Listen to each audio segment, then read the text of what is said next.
The last conversation. Before the Buddha slept, what if the last words you heard before sleep could loosen the weight you have carried for years? In the stillness of an ancient night, we sit near the Buddha as weary hearts gather around him, each bringing a quiet sorrow, a human question, and the longing to rest without fear. The day has already emptied itself into darkness.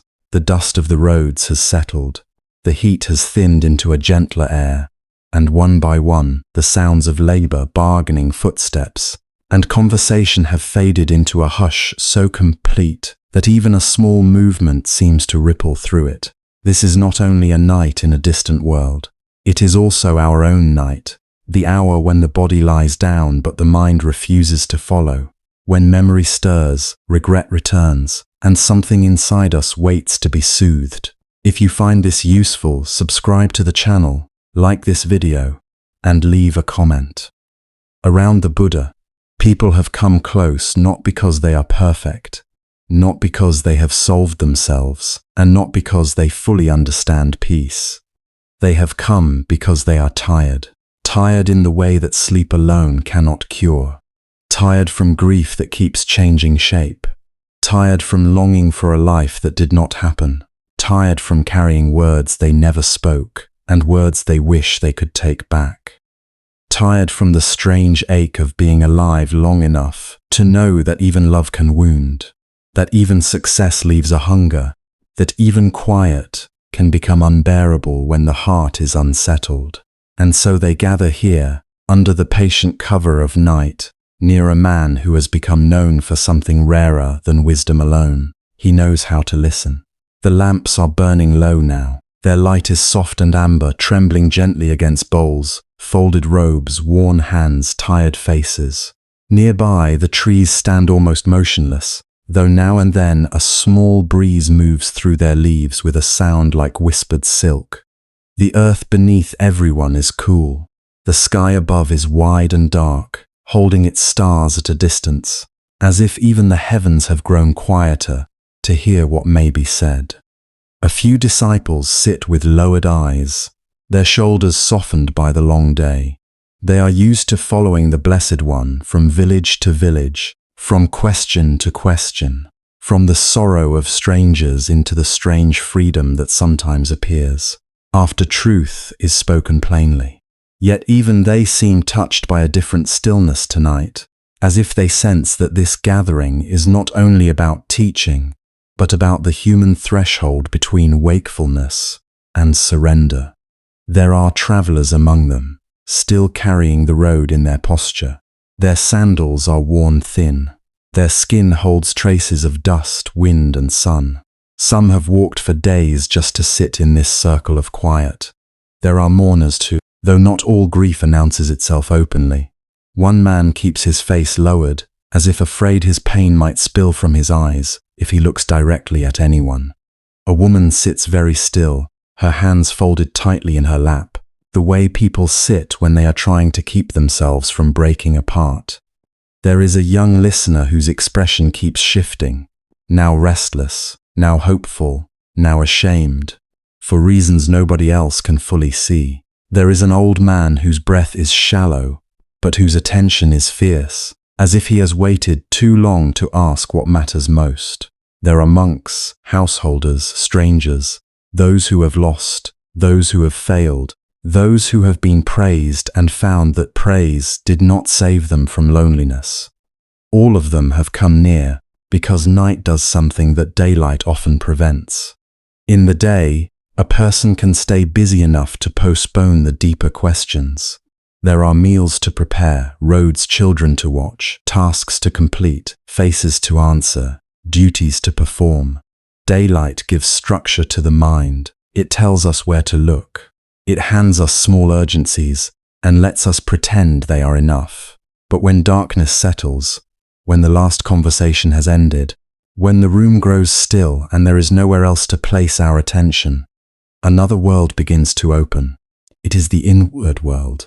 It is the world of remembered voices, old disappointments, hidden fears, unfinished grief, and the strange loneliness that can arise even when one is not physically alone. People often say they fear sleeplessness, but sleeplessness is only the surface. What they really fear is what rises in silence. They fear the thought they can no longer outrun. They fear the feeling that waits until the house is quiet. They fear the question that returns night after night. Why does peace seem so close and yet so difficult to enter? Why can the body be exhausted while the heart remains alert, troubled, unwilling to rest? Why does a single memory gain such power after dark? Why do old wounds seem to breathe again in the hours when the world asks nothing from us except surrender? This is why the gathering feels so tender tonight. No one has come merely for ideas. No one has come for ornamented philosophy, or to hear something clever enough to impress the mind for a few moments before being forgotten. They have come because they want relief, not the relief of distraction, but the deeper relief that allows a human being to exhale honestly. The kind of relief that does not deny pain, but softens the hand with which we hold it. The kind of relief that makes sleep less like escape and more like trust. And there, at the center of this quiet assembly, sits the Buddha. He is not presented here as a distant statue, untouched by the textures of ordinary life. He is not made of stone in this moment. He is breathing the same cool air. He is hearing the same insects in the grass, the same fluttering leaves, the same shifting of tired bodies trying to find a more comfortable seat on the ground.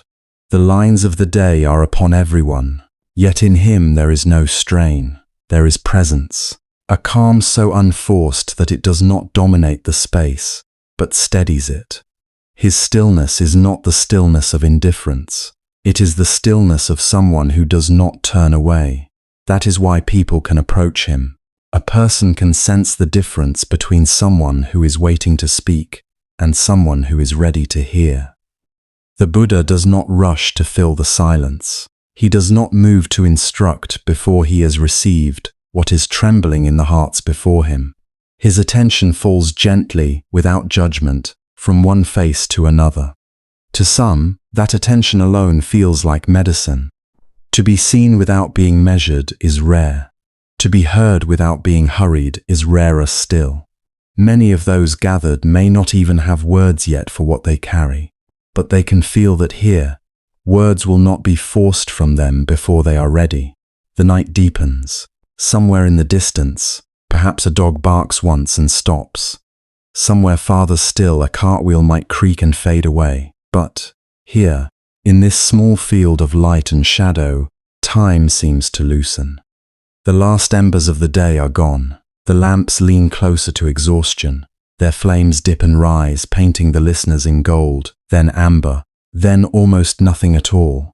The darkness beyond them is not threatening, only vast. Yet that vastness itself can unsettle the heart. It reminds each listener of how small a single life can feel, how fragile, how uncertain. It reminds them that every day ends, every body tires, every relationship changes, every possession slips from the hands sooner or later. And still, beneath that truth, there remains one persistent wish. Let me rest. Let me be at peace. Let me not be chased by myself when I close my eyes. How ancient that wish is. A child feels it after crying itself to sleep. A parent feels it after giving too much for too long. A lover feels it after loss. A lonely person feels it in an empty room. A successful person feels it despite applause. A sick person feels it while listening to the body's discomfort. An old person feels it when the night grows longer and memories come closer than the future. Across time, across language, across every station of life, people have turned toward the dark and hoped for mercy. They have hoped that sleep would be kind. They have hoped that, for a few hours, the mind would loosen its grip. They have hoped not just to sleep, but to be forgiven by the night. Perhaps this is why the listeners have come so late. There are some questions we can ask at noon, in a clear voice with a composed face. And there are other questions that belong only to the edge of sleep, when our defenses have grown thin. Questions like, how do I live with what cannot be changed? What do I do with sorrow that returns even after years? Why do I still ache for what is gone? How can I lie down without fear of the thoughts that wait for me? Is peace something earned, something found, or something uncovered beneath all this grasping and grief? No one says all of this aloud at once, but it lives in the atmosphere. It hangs in the pause between breaths. It shimmers in the way people avoid one another's eyes and then, slowly, dare to look up again. This is a gathering of human beings, not abstractions. Each person has a history, and each history has a wound. Some wounds are visible. Others are so carefully hidden that even the one carrying them has forgotten how deep they go. Yet the body remembers, the breath remembers, the night remembers. And when silence comes, the hidden things begin to stir. The Buddha sits among these stirrings without fear. He knows the mind's tendency to cling, to replay, to resist, to build a prison from memory and call it identity. He knows how suffering grows not only from pain itself, but from the grasping hand that says, "This should not have happened. This must not be lost. This feeling must leave at once." Yet he also knows that no heart can be commanded into peace by force. Peace cannot be shouted into existence. It cannot be seized as one seizes an object. It comes nearer when struggle softens, when seeing becomes honest, when compassion is allowed to enter even the places we have judged as unworthy of tenderness. So tonight, before any teaching unfolds, before doctrine and insight take shape in words, there is this first gift. A space in which suffering does not need to disguise itself. The disciples know enough not to disturb the silence. They have learned that some of the most important moments arise not in the speech of the teacher, but in the ripening of the listener. A question asked too early stays on the surface. A question allowed to mature in quiet may open the whole heart. So they remain patient. They listen with him. They let the night do its work. And the night is working on everyone. It is softening the confident. It is humbling the clever. It is drawing tears closer to the eyes of those who have spent years refusing them. It is making room for the unspoken. It is reminding each person that beneath name, role, age, and story, there is a vulnerable being who wants what all beings want: to be safe from torment, to be free from needless suffering, to lay down the burden for a while, even if only for one night, even if only until dawn. If you listen closely, this scene is not far from your own life. Perhaps you too know the hour when the lights are low and the body is asking for sleep, but the mind begins another kind of waking. Perhaps you too have lain still while old conversations replayed themselves in merciless detail. Perhaps you have argued in silence with someone no longer present, or tried to negotiate with the past, or felt your chest tighten for reasons that made no sense by daylight. Perhaps you have wished that someone wiser, calmer, and deeply kind could sit beside your bed and say only what is necessary. Nothing more, nothing less. Not to entertain you, not to distract you, but to help you loosen what has been clenched for too long. This is the doorway we are entering now. Not a doorway into spectacle, but into intimacy. Into a night where wisdom will not arrive as thunder, but as something quieter, like cool water offered to a tired traveler. Into a conversation shaped not by performance, but by need. The kind of need that strips away ornament. The kind that leaves only what is human and true. The listeners feel it. The air feels charged, but gently so. No one wants to disturb what is gathering. The Buddha's face remains serene, but not remote. There is warmth in that serenity, a living compassion that does not pity, does not flatter, does not promise impossible things. It simply remains available, it says, without speaking yet. Bring what you carry. Bring your restlessness, bring your grief, bring your shame, your confusion, your exhaustion. Let it be seen. Let it be heard. Nothing real is turned away here. And that, perhaps, is the beginning of rest. Not the closing of the eyes, not the forced silencing of thought, but the moment we no longer have to hide from what is within us. The moment we sense that our suffering can be met without panic. The moment we understand, even faintly, that peace is not waiting at the far edge of perfection. It may begin much closer, in the simple courage to sit honestly in the night and listen. Around the gathering, the darkness settles more fully, like a robe laid gently over the world. The last lamp flickers. A few heads lift. Someone draws in a slow, uncertain breath. The silence has ripened as much as it can. The questions pressing against the hearts of those gathered can no longer remain unnamed. As the night settles around them, the first voice finally breaks the silence. The voice that rises is quiet, almost embarrassed by its own honesty. It belongs to someone who has likely carried many ordinary days in silence. Someone who has done what was needed, answered what was asked, endured what had to be endured, and still arrived at night with a weight no one else could see. In the dimness, the question comes slowly, as if it has lived in the throat for a very long time. Blessed one, the listener says, my body lies down, but something in me does not rest. My limbs grow heavy, but my heart does not become still. I sleep, and yet I wake tired. I finish one day and already feel unable to carry the next. Why is the heart so tired, even when the body has done so little? Why does the mind keep touching old pain, as though it cannot stop returning to what has already passed? No one moves after the question is spoken. It lands in the darkness with the softness of a leaf and the truth of a stone.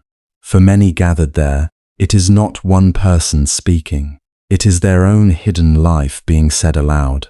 The kind of tiredness being named is not the simple ache of labor, not merely the weariness of walking long roads or lifting heavy things. It is the exhaustion of carrying what cannot be set down by lying on a bed. It is the fatigue of inward struggle, the burden of memory, the endless tightening against what has already happened. The Buddha looks toward the one who spoke, and when he answers, his voice does not correct the question. It makes room for it. There is a tiredness of the body, he says, and there is a tiredness the body cannot cure. When the body works, it needs food, stillness, and sleep. This is natural. But when the heart clings, when the mind returns again and again to what it cannot change, when it argues with the past and braces against life, another kind of weariness grows. A person may lie down on a soft bed and yet remain as one walking uphill. The night listens. The body becomes tired from effort, he continues, but the heart becomes tired from holding.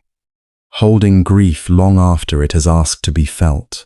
Holding anger long after it has burned the hand that carries it. Holding images of how life should have gone. Holding words never spoken. Holding shame as if it were identity. Holding the wish that yesterday be different. And because these burdens are invisible, many do not know why they are so weary. They think, I have rested. Why am I not restored?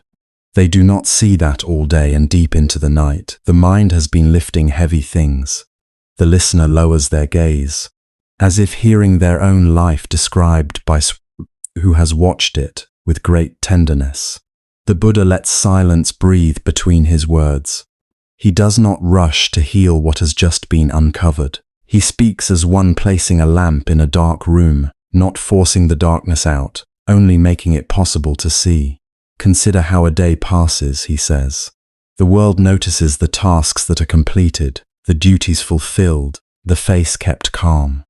But much else happens beneath the surface. A look from another person wounds more deeply than expected. A disappointment is swallowed because there is no time to speak of it. A fear is hidden so others will not worry. A memory rises and is pushed away because the hour demands usefulness. A harsh judgment is turned inward. I should be stronger. I should not still feel this. I should be over it by now. And so the day continues. Outwardly, very little may seem wrong. Inwardly, many small sorrows gather. A breeze moves through the trees. Somewhere in the distance, a night insect begins its soft and steady song. By evening, the Buddha says, these unanswered wounds, these moments of resistance, have formed a quiet crowd within the heart. During the day, noise and movement keep them partially hidden. But in darkness, when the hands are no longer busy and the world asks less of you, what has been waiting inside begins to speak more loudly. Then many believe the night itself is the problem. They say, "Why does my mind trouble me when all is finally still?" But stillness does not create the burden. It reveals what was already being carried. The listener's breathing has changed. Slower now, not lighter perhaps, but less defended. It is often in the dark. The Buddha continues.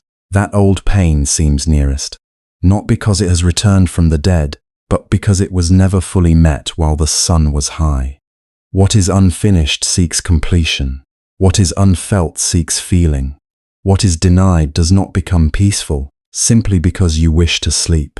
The mind circles old grief, not always because it loves suffering, but because some part of you still waits to be heard.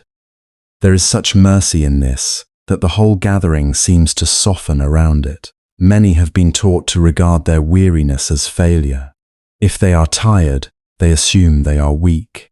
If their minds cannot quiet easily, they accuse themselves of doing life incorrectly. If sorrow lingers, they feel ashamed that it has not already disappeared. But the Buddha does not speak to them as if they are broken. He speaks as if they are burdened. And there is a great difference between the two. When the heart is tired, he says, do not make it carry one more weight by condemning its tiredness. Weariness is painful enough without the added wound of self-hatred. To suffer, and then to say, I should not suffer, is to strike the same place twice. To be exhausted, and then to call yourself defective for being exhausted, is to deepen the fatigue. The listener lifts their eyes again. Then what should I do? They ask softly. If I cannot command the heart to rest, and if the mind keeps turning toward what hurts, how am I to meet this tiredness? The Buddha's answer comes with the gentleness of rain touching dry ground. First know it, he says. Before you try to solve it, know it. Before you attempt to purify it or escape it, know it. Say inwardly with honesty and without drama, tiredness is here. Not, I am ruined, not I am failing. Not, this should not be happening. Only this, tiredness is here. In this way, you begin with truth instead of struggle. He pauses, then adds, a wound seen clearly is already receiving care. A burden honestly named is no longer being carried in secret. The listener seems to absorb this slowly, like someone unused to being allowed such simplicity. The Buddha continues, when you meet tiredness without condemnation, you stop using your strength to fight the fact of your own experience. This alone releases some strain. Many exhaust themselves not only through pain, but through resistance to pain. They are not only sad, they are angry that sadness remains. They are not only afraid, they are ashamed of fear. They do not merely hurt, they fight the knowledge that they hurt. And this battle can continue for years. He turns slightly, as though speaking now, not only to the one who asked, but to everyone sitting in the dark with private burdens. There are those whose hearts are tired from longing for love they did not receive. Those tired from trying to be worthy in the eyes of others. Those tired from carrying responsibility for everyone around them. Those tired from one sorrow that was never spoken aloud. And those tired from 1,000 small cuts no one thought mattered. Some are weary because they have spent years pretending to be unharmed. Some because they have believed every cruel thought their mind offered them. Some because they have not known they were allowed to put anything down. A hush follows these words, but it is not empty. It is full of recognition. How strange, the Buddha says, that people will let their hands release what is heavy, but ask the heart to hold without end.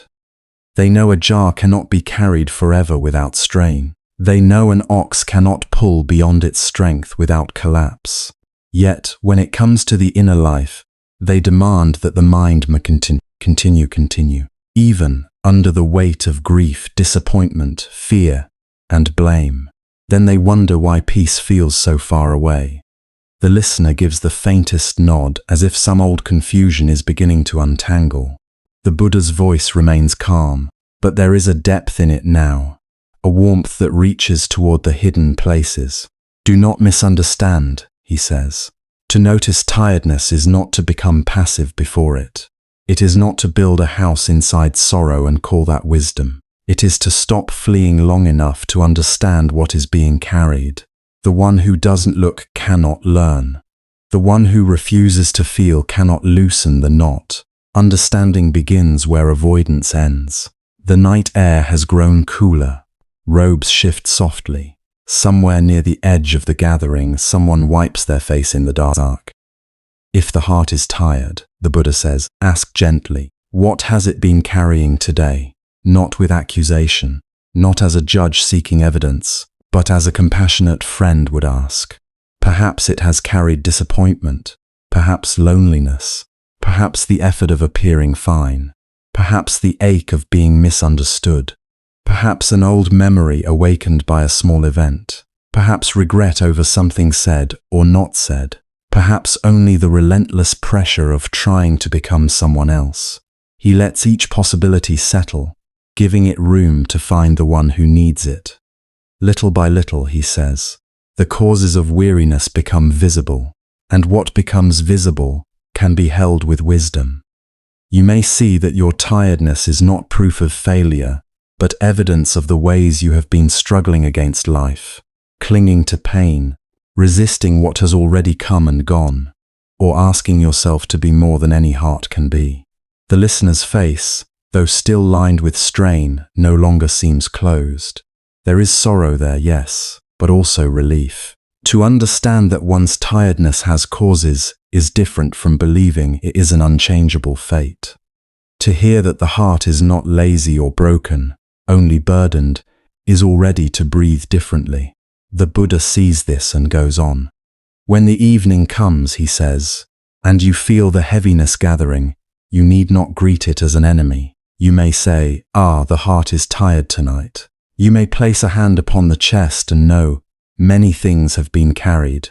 In that moment, tenderness is wiser than force. Curiosity is wiser than judgment. Patience is wiser than command.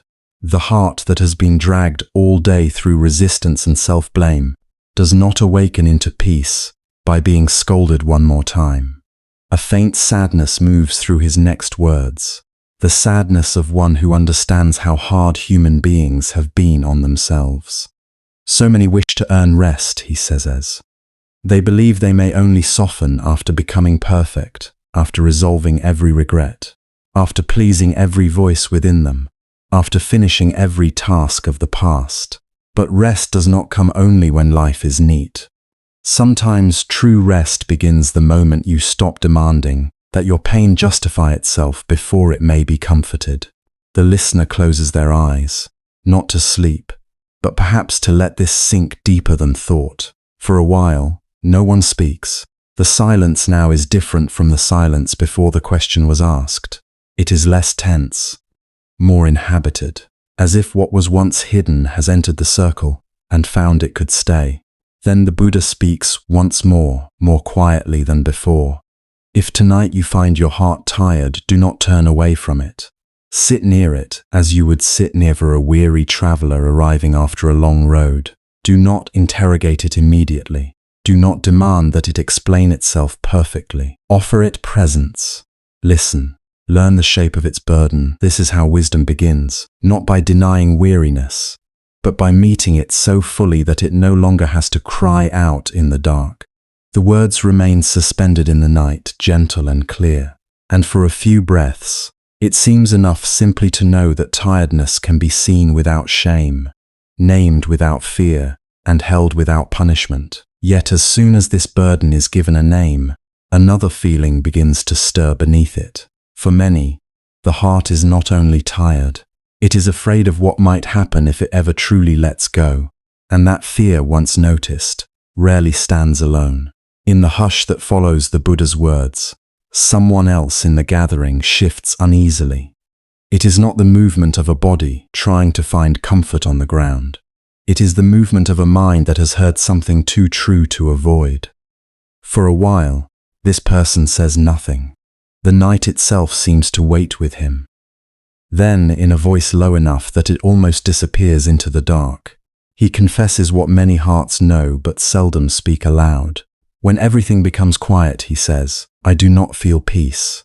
I feel exposed. During the day I can keep moving. I can listen to other voices, answer other needs, finish one task and begin another. But at night, when all of that falls away, there is nothing left between me and what hurts. Silence does not comfort me. It corners me. No one interrupts him. His honesty enters the circle like cold air. Immediate, unmistakable, human. There are many who imagine that silence should feel gentle from the moment it arrives. They think that if they were wiser, calmer, more disciplined, they would welcome stillness the way a thirsty person welcomes water. But this is not how it unfolds for many people. For many, silence is not soft at first. It is sharp. It removes the coverings one by one. It takes away the small familiar sounds that have kept the heart occupied. The mind, no longer scattered outward, begins to turn and face what has been waiting inside. The Buddha looks at the speaker with a kind of tenderness that asks for no defense. It is not silence that wounds you, he says. It is what silence allows you to hear. The words settle deeply. He does not say them as a correction, but as a release from confusion. So often people blame the stillness itself. They treat quiet as if it were an intruder, as if peace were somehow hostile. But silence is not the one creating sorrow, fear, loneliness, regret, or grief. Silence does not manufacture these things. It only removes the noise that helped them hide for a little while. During the day, a person can live at a great distance from his own heart. He can become skillful at this distance. He can fill the empty spaces quickly. He can call it productivity, responsibility, even strength. He can tell himself that because he is functioning, he is fine. Because he is useful, he is well. Because he is not falling apart in front of others, there is nothing waiting to be faced. Yet the heart is patient. It keeps its unfinished feelings quietly. It does not vanish simply because attention is elsewhere. And then night comes. The lamps are lowered. The duties stop speaking. Other people disappear behind walls and sleep. The world asks less of us. And in that gentler outer quiet, the inner world becomes louder. Not because it has suddenly grown larger, but because there is no longer a crowd surrounding it. What was faint all day becomes audible. What was pushed aside begins to return. This is why so many fear bedtime without admitting that they do. They do not only fear sleeplessness, they fear encounter. They fear the unguarded meeting between themselves and all that has remained unresolved.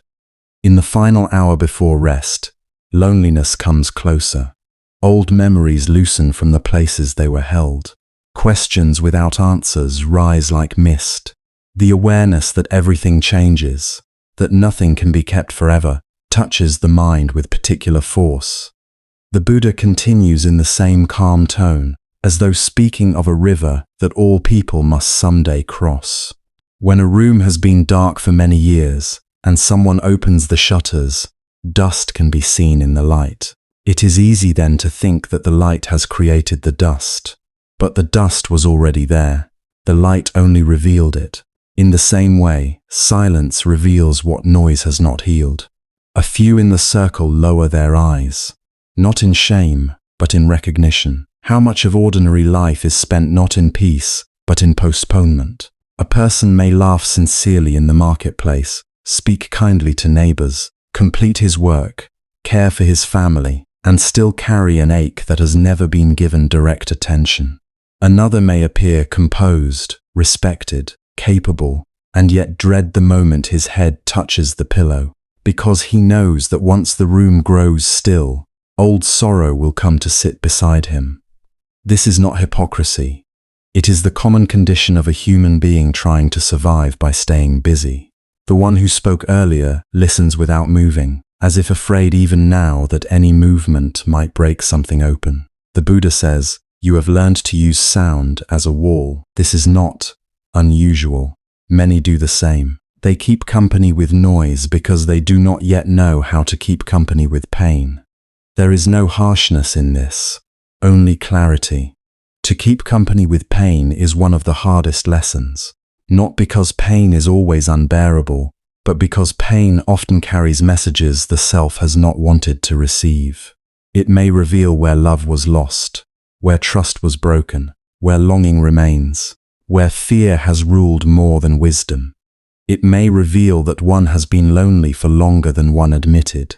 It may reveal that certain wounds were never truly healed, only covered by years of motion. And loneliness, perhaps more than any other guest, grows bold at night. In daylight, loneliness can be disguised.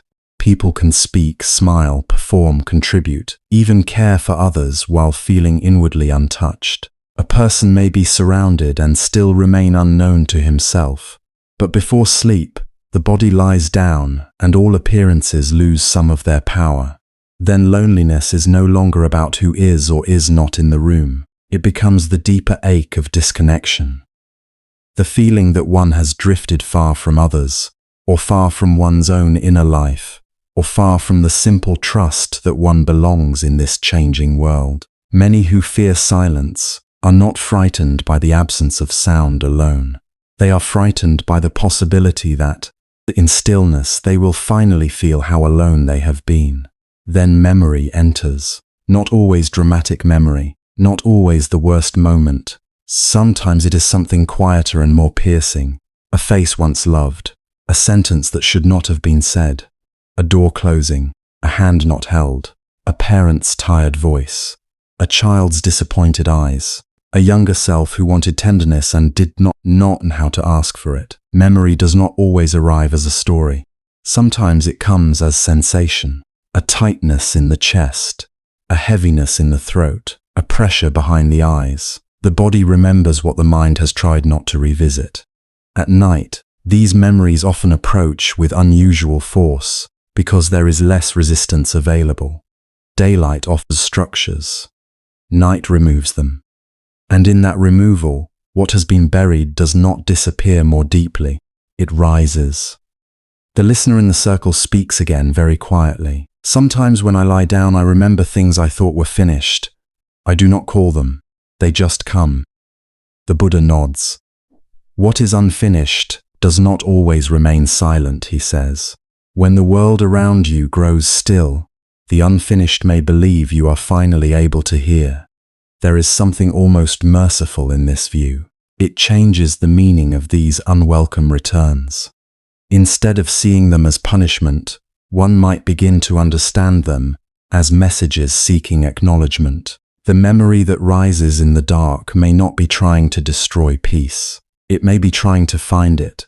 It may be asking not to be relived endlessly, but to be recognized honestly. Then beneath loneliness and memory, there is another fear, one even harder to name, the fear that nothing stays. This fear often wakes as the body prepares for sleep, because sleep itself is a small surrender. One releases control. One lets the day dissolve.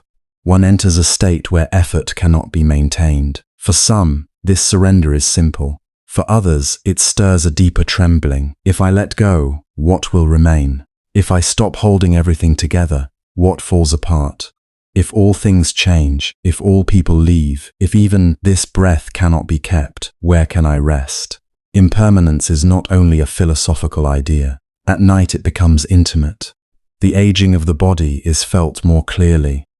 The passing of parents, children, partners, friends, or former selves seems closer. The mind remembers that every embrace is temporary, every season moves on, every life is uncertain.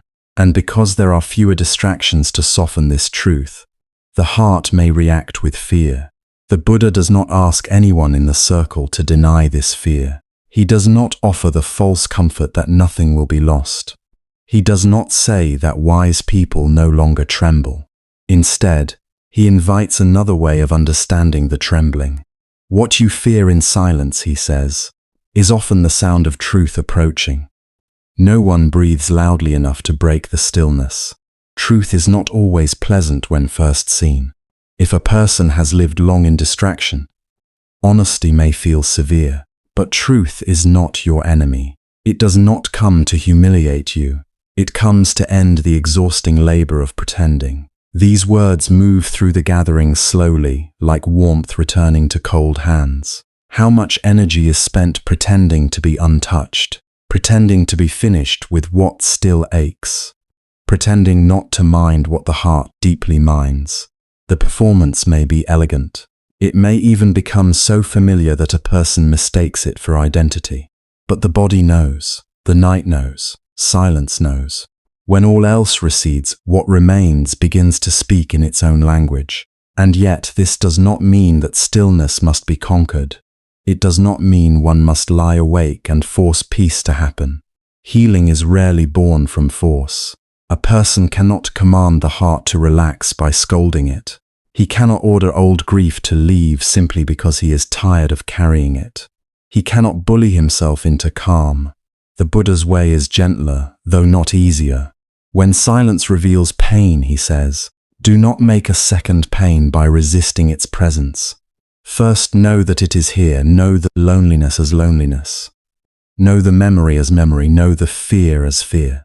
To see clearly is already the beginning of being free from confusion. This is the doorway so many avoid, and yet it is the only one through which deeper peace can enter. Not the peace of numbness, not the peace of distraction, but the peace that comes when what is true no longer has to hide in darkness. To allow truth to be seen is not the same as drowning in it. It is to stop running long enough to understand what has been running beside you. For some, the first honest moment in silence is not beautiful. It may come with tears. It may come with restlessness, with regret, with the impulse to get up and fill the room with any sound at all. But if one remains even briefly, with a kind and steady attention, something begins to shift. Pain that was faceless gains shape. Fear that seemed endless reveals its roots. Loneliness, once unnamed, becomes something that can be held with compassion rather than merely endured in secret. The Buddha looks around the circle as if speaking now to each person alone. Do not ask silence to flatter you, he says. Ask it to show you what is real. What is real may ache, but what is false keeps the ache wandering without rest. This is why silence can be frightening, not because it is empty, but because it is full of what has been waiting, full of the self not yet met, full of grief not yet honored, full of love not yet spoken, fear not yet soothed, truth not yet welcomed. Stillness strips away what is unnecessary until only the essential remains. And for a mind accustomed to escaping, this can feel like standing without shelter. But perhaps the shelter was never in the noise. Perhaps the shelter begins the moment one stops treating inner truth as an enemy. The listener, who confessed his fear, has gone very still now, though not with the stillness of someone trapped. It is the stillness of someone beginning to understand that the dark room is not attacking him. It is only no longer protecting him from himself. And though that realization hurts, it also contains a strange kind of relief. If silence is not the enemy, then maybe he does not have to keep fighting the night. Maybe what he has feared is not the quiet, but the meeting that quiet makes possible. Above them, the night remains vast and undemanding. No answer is forced, no wound is asked to close before its time. Yet something in the air has changed. The silence that once seemed like a threat has become, if not comforting yet, at least meaningful. A threshold rather than a punishment. A place where honesty can begin without performance. Where healing starts not in perfection, but in the simple courage to see. And once silence is no longer treated as an enemy, another question naturally rises from its depth. If quiet reveals what has been hidden, then what are these memories that come to us in the dark? And why do they still ask to be remembered? For a while, no one speaks. The question lingers in the night, as though it has been waiting there longer than any of them. The listeners sit close to the earth, wrapped in the hush that comes when a person has finally stopped pretending not to hurt. They have already spoken of silence, of how frightening it can seem when there is nothing left to distract the heart from itself. And now, from that silence, Another confession begins to emerge, slower and more trembling than the first. At last, one of the listeners lowers his head and says that when darkness comes, it is not emptiness that troubles him most, it is memory. He says that all day long he can labor, answer others, walk from one task to another, and for a while the mind appears obedient. But when the world grows quiet, old scenes return with a sharpness that feels almost cruel. Faces he has not seen in years appear before him as if they were seated just beyond the firelight. A door closing, a hand pulling away, a funeral cloth, the look on his mother's face when he left in anger, the friend he betrayed for fear of being left behind himself, the words he spoke in pride, words that were meant only to wound, and which cannot now be gathered back into his mouth. He says there are nights when he relives losses so vividly that his body does not know the difference between then and now. His chest tightens, his throat burns, his heart races as though the past has found a way to happen again. Another listener, hearing this, lets out the breath he has been holding. He says he too is visited by such things. He remembers mistakes he made when he was younger, when he believed there would always be time to repair what had been broken. He remembers not going to see a dying relative because he was angry over something small and childish. He remembers speaking falsely to protect his reputation. He remembers being silent when someone needed defending. During the day, he can tell himself that these things are over. But at night they return, not as ideas, but as living scenes. He sees the room, he hears the voice. He feels again the shame he thought he had buried. Then a woman speaks softly, almost as if she fears the memory itself might hear her. She says what rises in her at night is not only what she has done, but what was done to her. Betrayals she did not deserve. Harshness she endured from those who should have protected her. Trust she offered in innocence and lost in pain. She says the body remembers what the mouth cannot always say. There are nights when a single remembered sentence spoken years ago can make her feel small again, as if no time at all has passed. No one interrupts her. The night receives her words without argument. The Buddha listens to each of them with the stillness of one who does not turn away from suffering, no matter what form it takes. When they have finished, he does not hurry to reassure them with simple sayings. He does not tell them that memory is weakness, or that a wise person should have mastered such things already. He knows too well that pain does not disappear merely because ashamed of just still feeling it. Instead, he speaks gently. He says that what returns at night is not always the event itself, but the bond the heart still holds with the event. Memory, he says, is not a punishment sent from outside. It is often a visitor shaped by attachment. The mind does not only remember what happened, it remembers what it still longs to undo, what it still cannot understand, what it still refuses to release, what it still uses to define itself. The listeners remain silent, and he continues. When a wound is unfinished, the mind circles it, not because it enjoys pain, but because it is still searching. It searches for the past that might have been. It searches for the exact moment where everything changed. It searches for a better answer, a better reaction, a kinder ending, a version of oneself that did not fail, did not freeze, did not say the unforgivable thing, did not stay where one should have left, did not leave where one should have stayed. The mind reopens the scene because somewhere within it, there is still the hope that if it looks one more time, it may find a way to make the past different. He lets that truth settle. But the past, he says, cannot be persuaded. It does not reopen because it is ready to be rewritten. It reopens because the heart has not yet learned how to grieve what cannot be changed. A few of the listeners lower their eyes then, as if those words have touched something hidden and exact. The Buddha says that many people believe memory torments them because something in them is broken. But often, what they call torment is the mind's painful loyalty to what mattered. We do not lie awake replaying every ordinary day.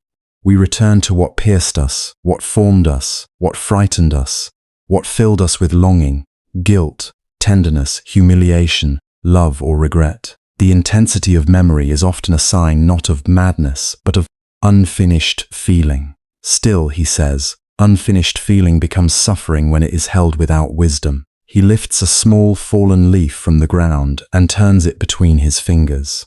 If a person clutches a burning coal, he says the hand is wounded. If a person flings the coal away in panic, the fire may spread. So too with painful memory. To drown in it is to let it consume the mind. To push it away with violence is to remain in fear of its return.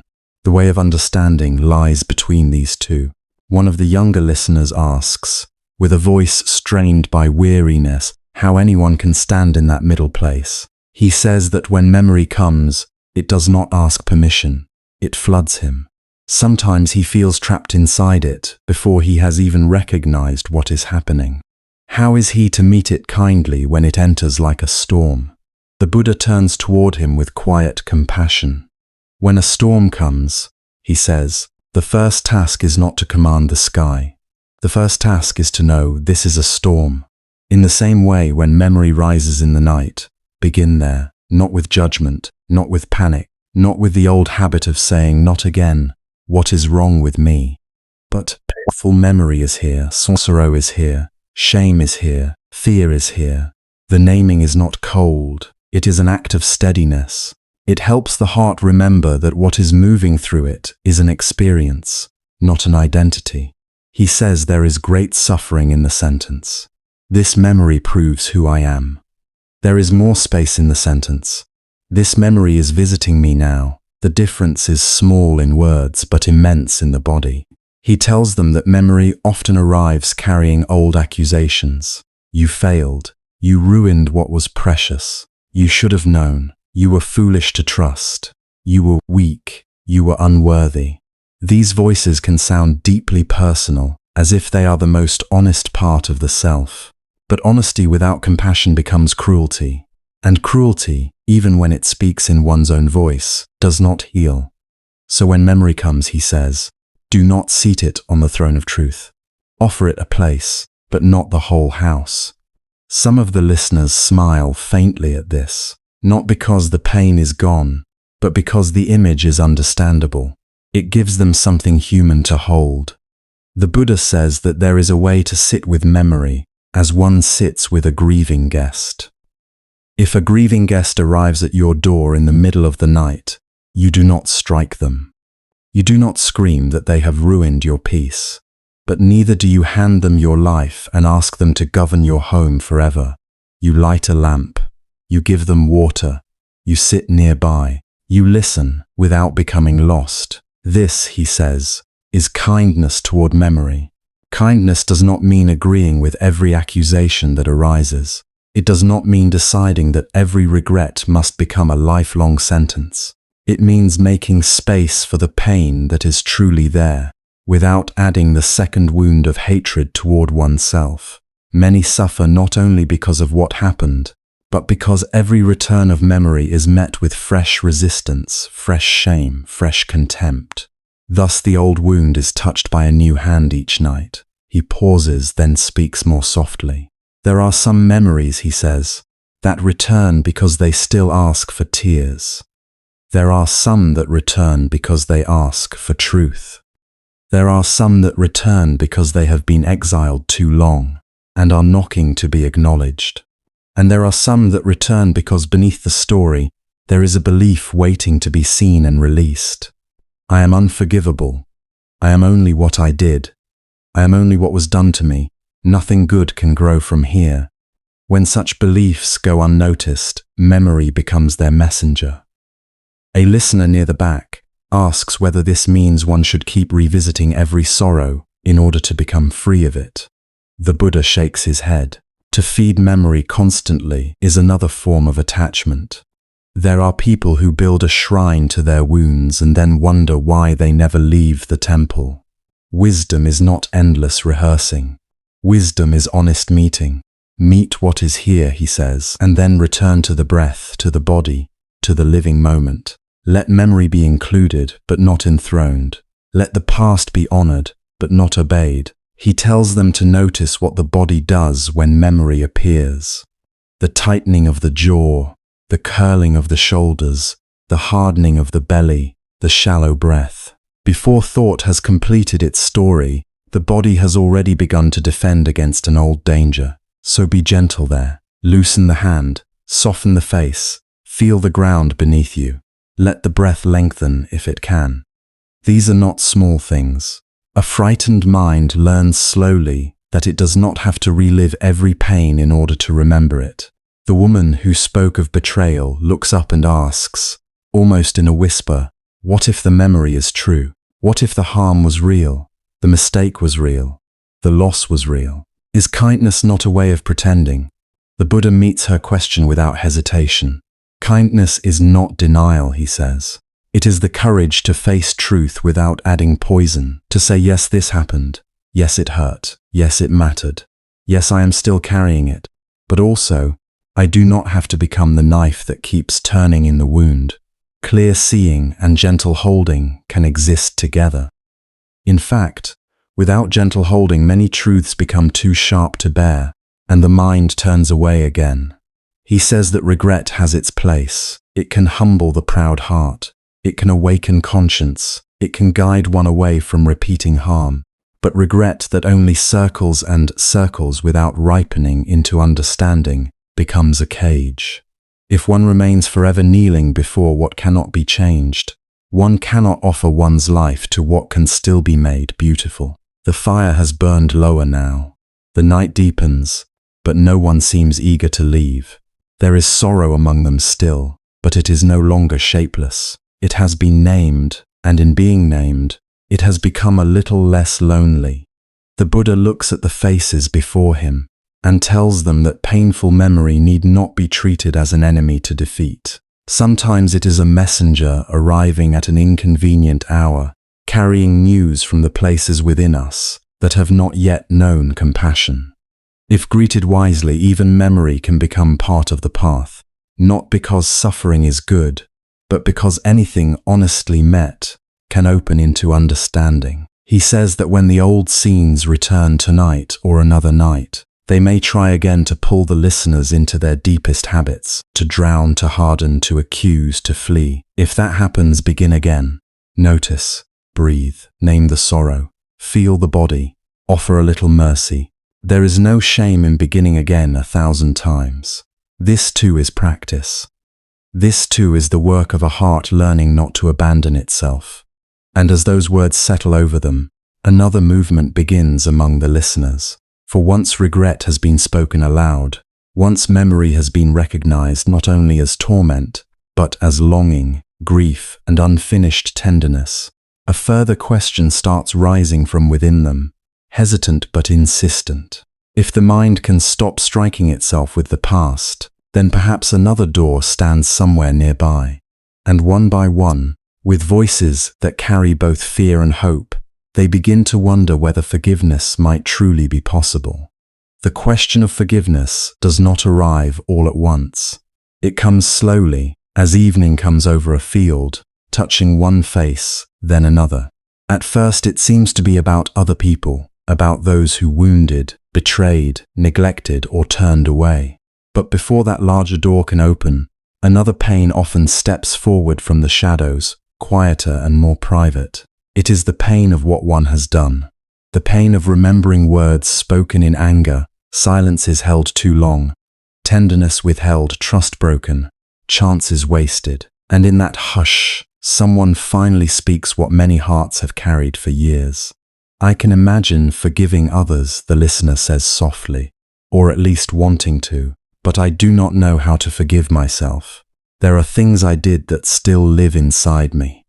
I carry them like a stone. Sometimes I think that whatever peace is offered to others is not meant for me. I think perhaps I stepped too far from goodness. I think perhaps I have already made myself unworthy of rest. When those words are spoken, the air seems to change. Not because the confession is unusual, but because it is so deeply human. Many can endure sorrow more easily than they can endure their own memory. Many can survive hardship, betrayal, even loneliness, yet remain unable to sit beside the knowledge that they themselves have caused suffering. The mind can be strangely merciless when it turns against its own past. It replays what cannot be undone. It sharpens what should have softened with time. It whispers that pain is a debt, and that to stop suffering would be to escape a punishment one deserves. The Buddha listens without interruption. There is no shock in his face, no hidden judgment, no eagerness to erase what has been said with quick comfort. He understands that some wounds are made not by what happened to us, but by what happened through us. He understands that regret can cling more tightly than fear, and when he speaks, his voice carries neither accusation nor indulgence. It carries clarity. Yes, he says, there are actions that leave a deep trace. To see this is not a sign of failure, it is the beginning of conscience. A heart that feels no sorrow after causing harm is asleep. A heart that trembles because it has awakened to what it has done is already turning toward the light. The listener lowers their eyes, but the words do not yet soothe them. For there is another thought hiding beneath the first. It is the thought that if remorse is sincere, then perhaps it should never end. Perhaps continuing to suffer is the only honest response. Perhaps self-forgiveness is just another form of denial. Sensing this, the Buddha continues. But listen carefully, he says.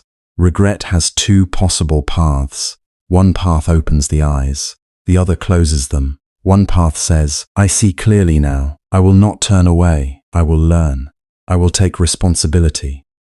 I will protect others from this harm in the future. This regret becomes wisdom. It bows to truth and begins to transform. The other path says, because I have done wrong, I myself am nothing but wrong.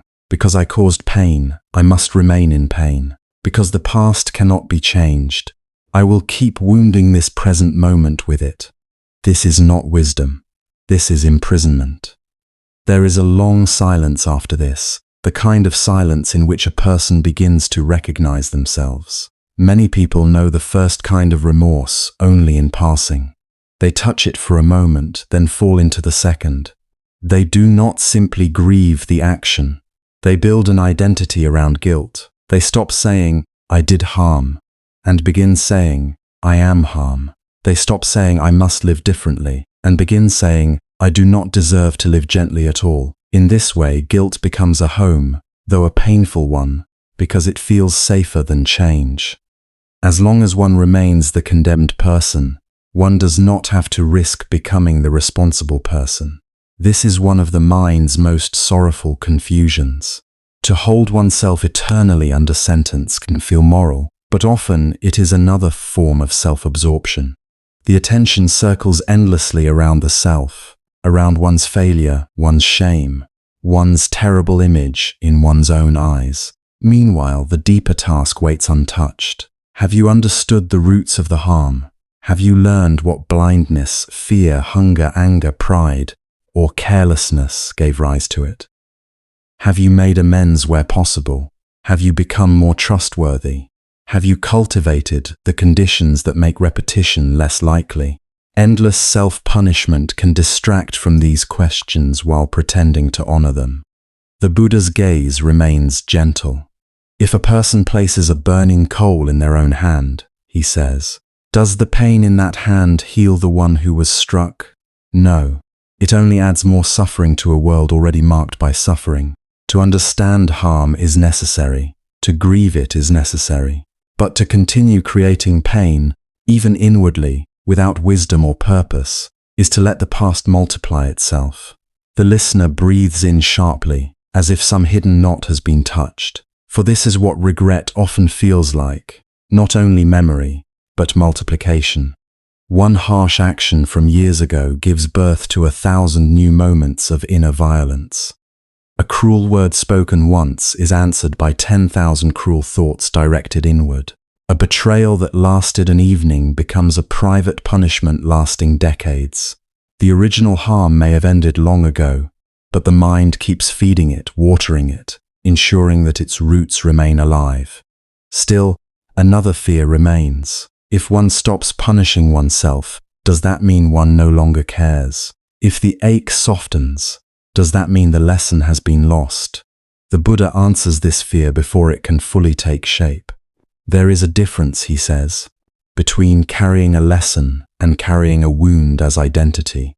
The lesson says, because I understand suffering more deeply now, I will move more carefully. I will speak more truthfully. I will pause before anger. I will notice when greed or fear begins to rule me. I will remember the fragility of other hearts. The wound as identity says, I will never be more than the worst thing I have done. The first keeps the heart awake. The second chains it to a frozen image. A frozen image. How many lives are quietly governed by one? A person may have changed profoundly and still relate to themselves through a version of who they once were. They may have become kinder, more patient, more humble, and still kneel inwardly before an old crime, as though nothing true has happened since. They may refuse the evidence of growth because guilt feels more convincing than transformation. In this way, remorse that could have ripened into compassion remains hard and heavy, like a stone never set down. The Buddha does not ask anyone to pretend the stone was never there. He does not ask them to rename harm as harmless. He does not offer the false sweetness of forgetting. Instead, he offers a path both more demanding and more merciful. First, he says, acknowledge clearly what was done. Do not hide behind excuses. Do not rush to explain yourself into innocence.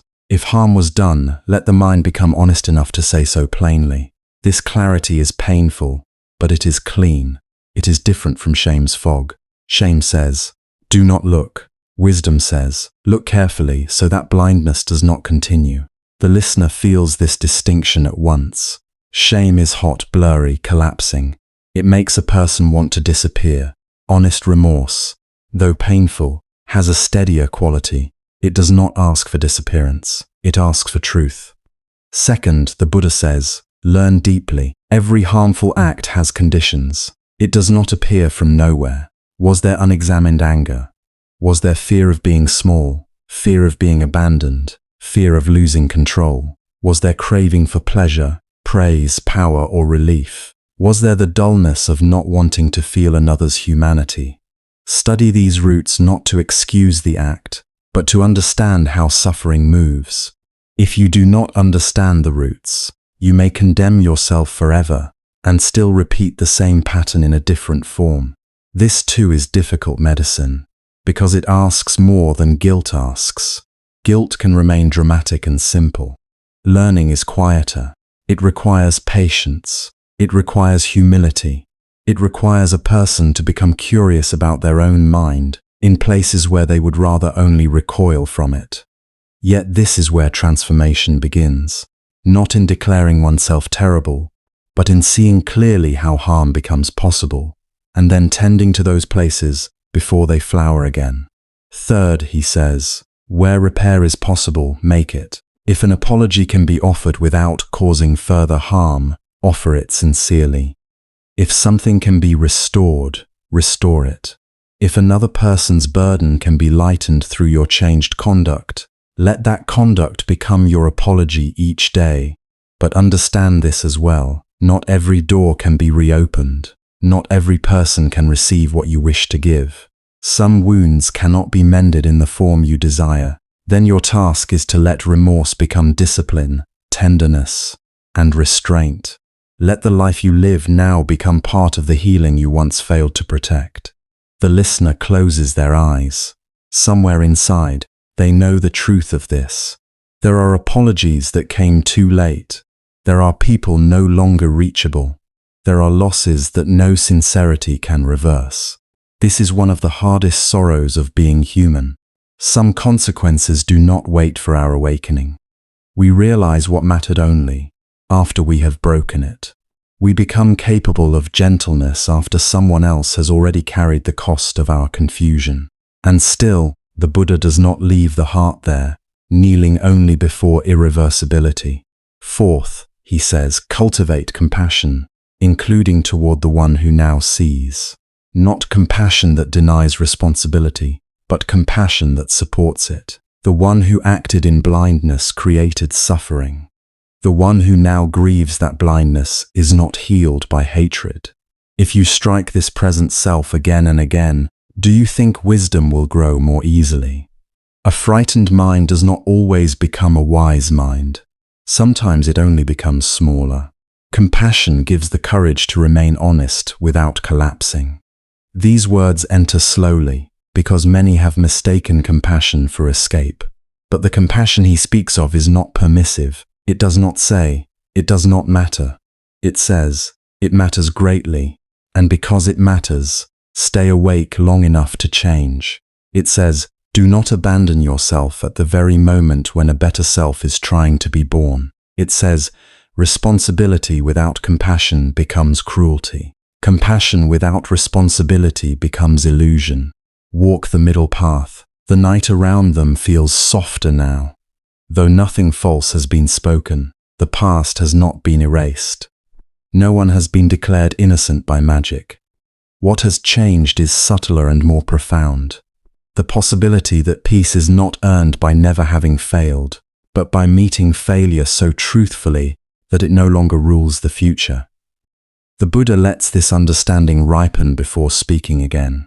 There are those, he says, who think they honor the harmed by never allowing themselves joy again. But if sorrow never matures into wisdom, then suffering has taught nothing. Better than endless self-condemnation is a life that grows gentler because of what it has seen. Better than wearing guilt like a badge is becoming a person in whose presence others feel safer. Better than repeating inward violence is ending violence where you can in word, in deed, in thought. The listener feels the stone they spoke of at the beginning. Not gone, not dissolved, but changed. Perhaps it does not need to be carried pressed against the heart forever. Perhaps it can be set on the ground and studied.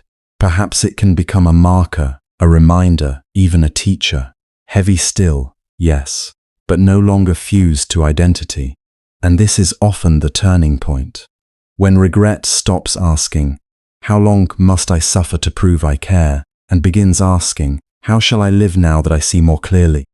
The first question has no end. The second opens a path. The Buddha's voice grows very quiet. If you have done harm, let that knowledge make you humble, not hopeless. Let it make you careful, not frozen.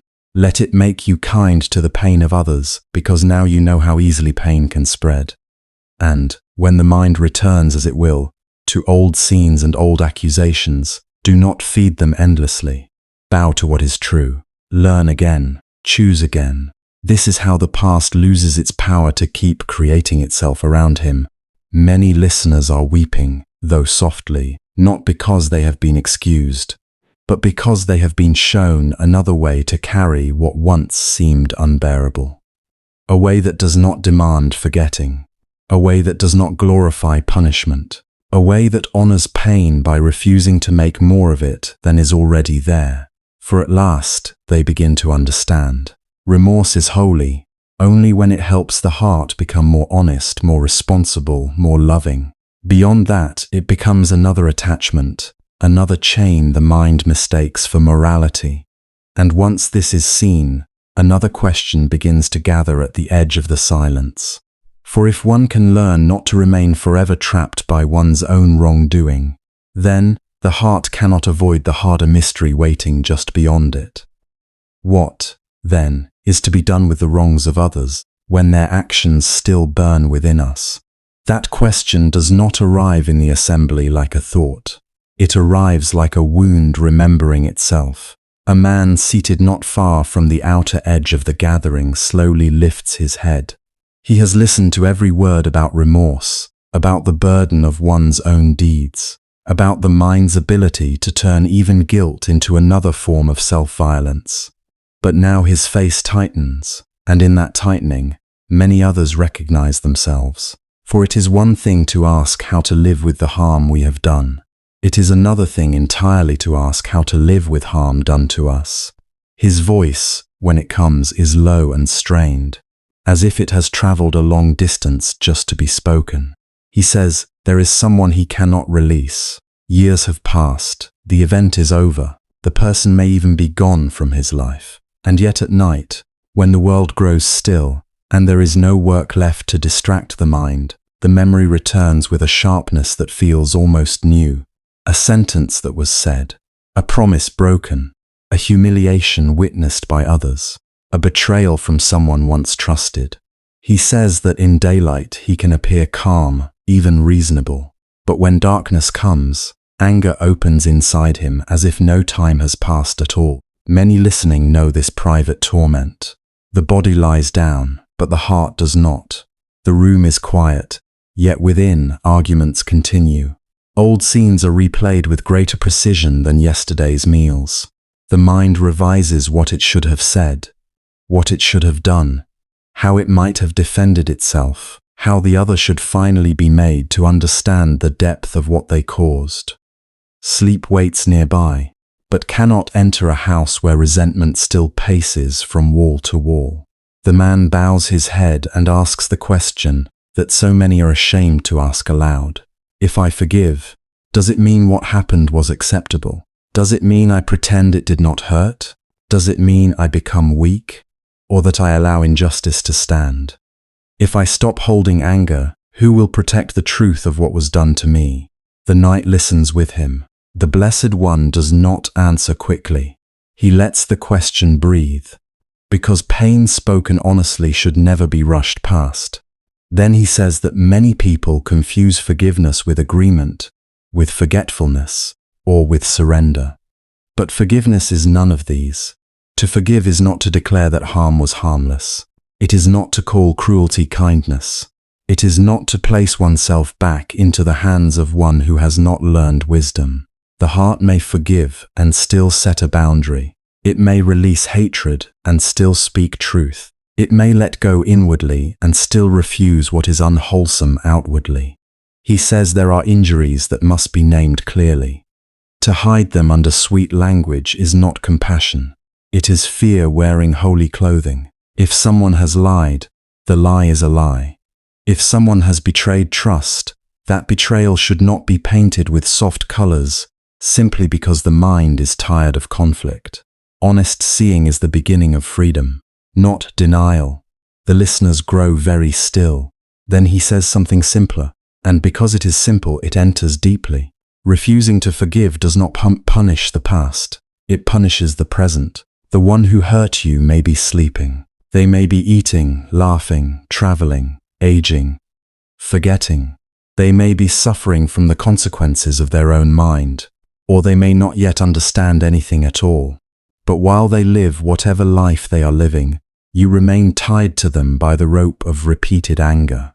Each night the memory rises, and once again you hand your breath, your blood, your rest into the keeping of what has already happened. This is why resentment exhausts the heart. It does not merely remember pain. It renews a contract with pain, over and over again. The Buddha says that hatred has a strange promise hidden inside it. It whispers that if we keep it alive, we will not be fooled again. It tells us that anger is strength, vigilance, self-respect. And for a moment, this can seem true. Anger has heat. It gives shape to shock. It can help the wounded mind feel less helpless. But when anger is carried too long, it no longer protects. It occupies. It builds a small chamber in the heart and demands to live there as a permanent guest. Then even moments untouched by the original harm begin to bend around it.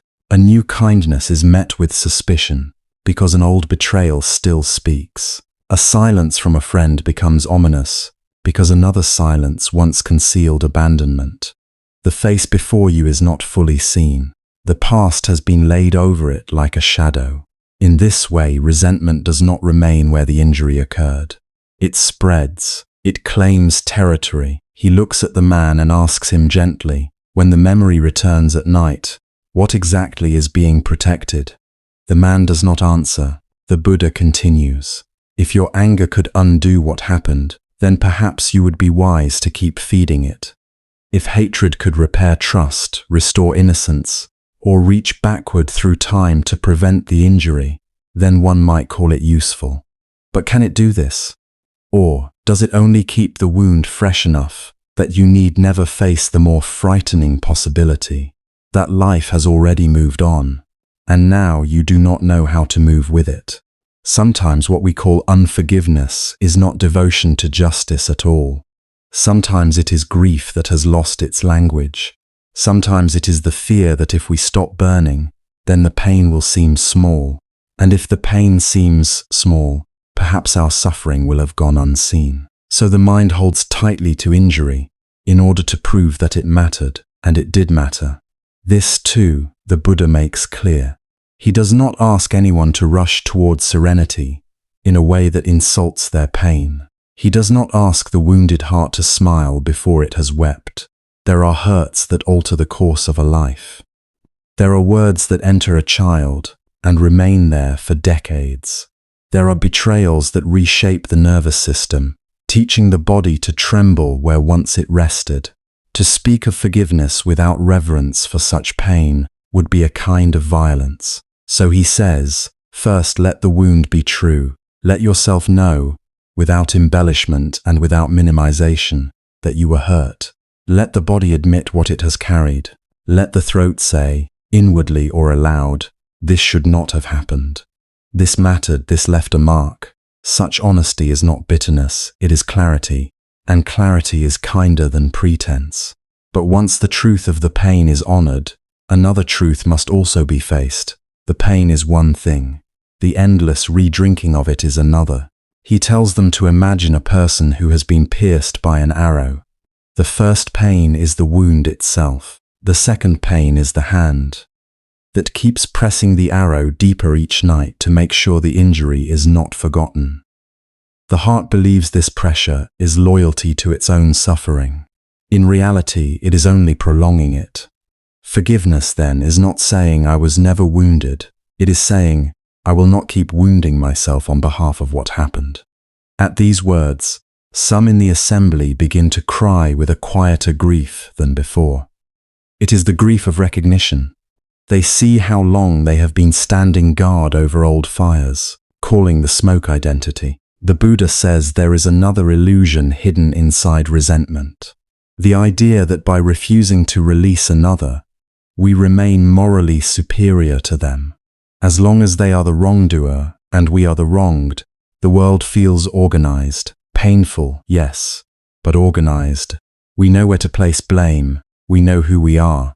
But healing asks for something more difficult than blame. It asks whether we are willing to become larger than what was done.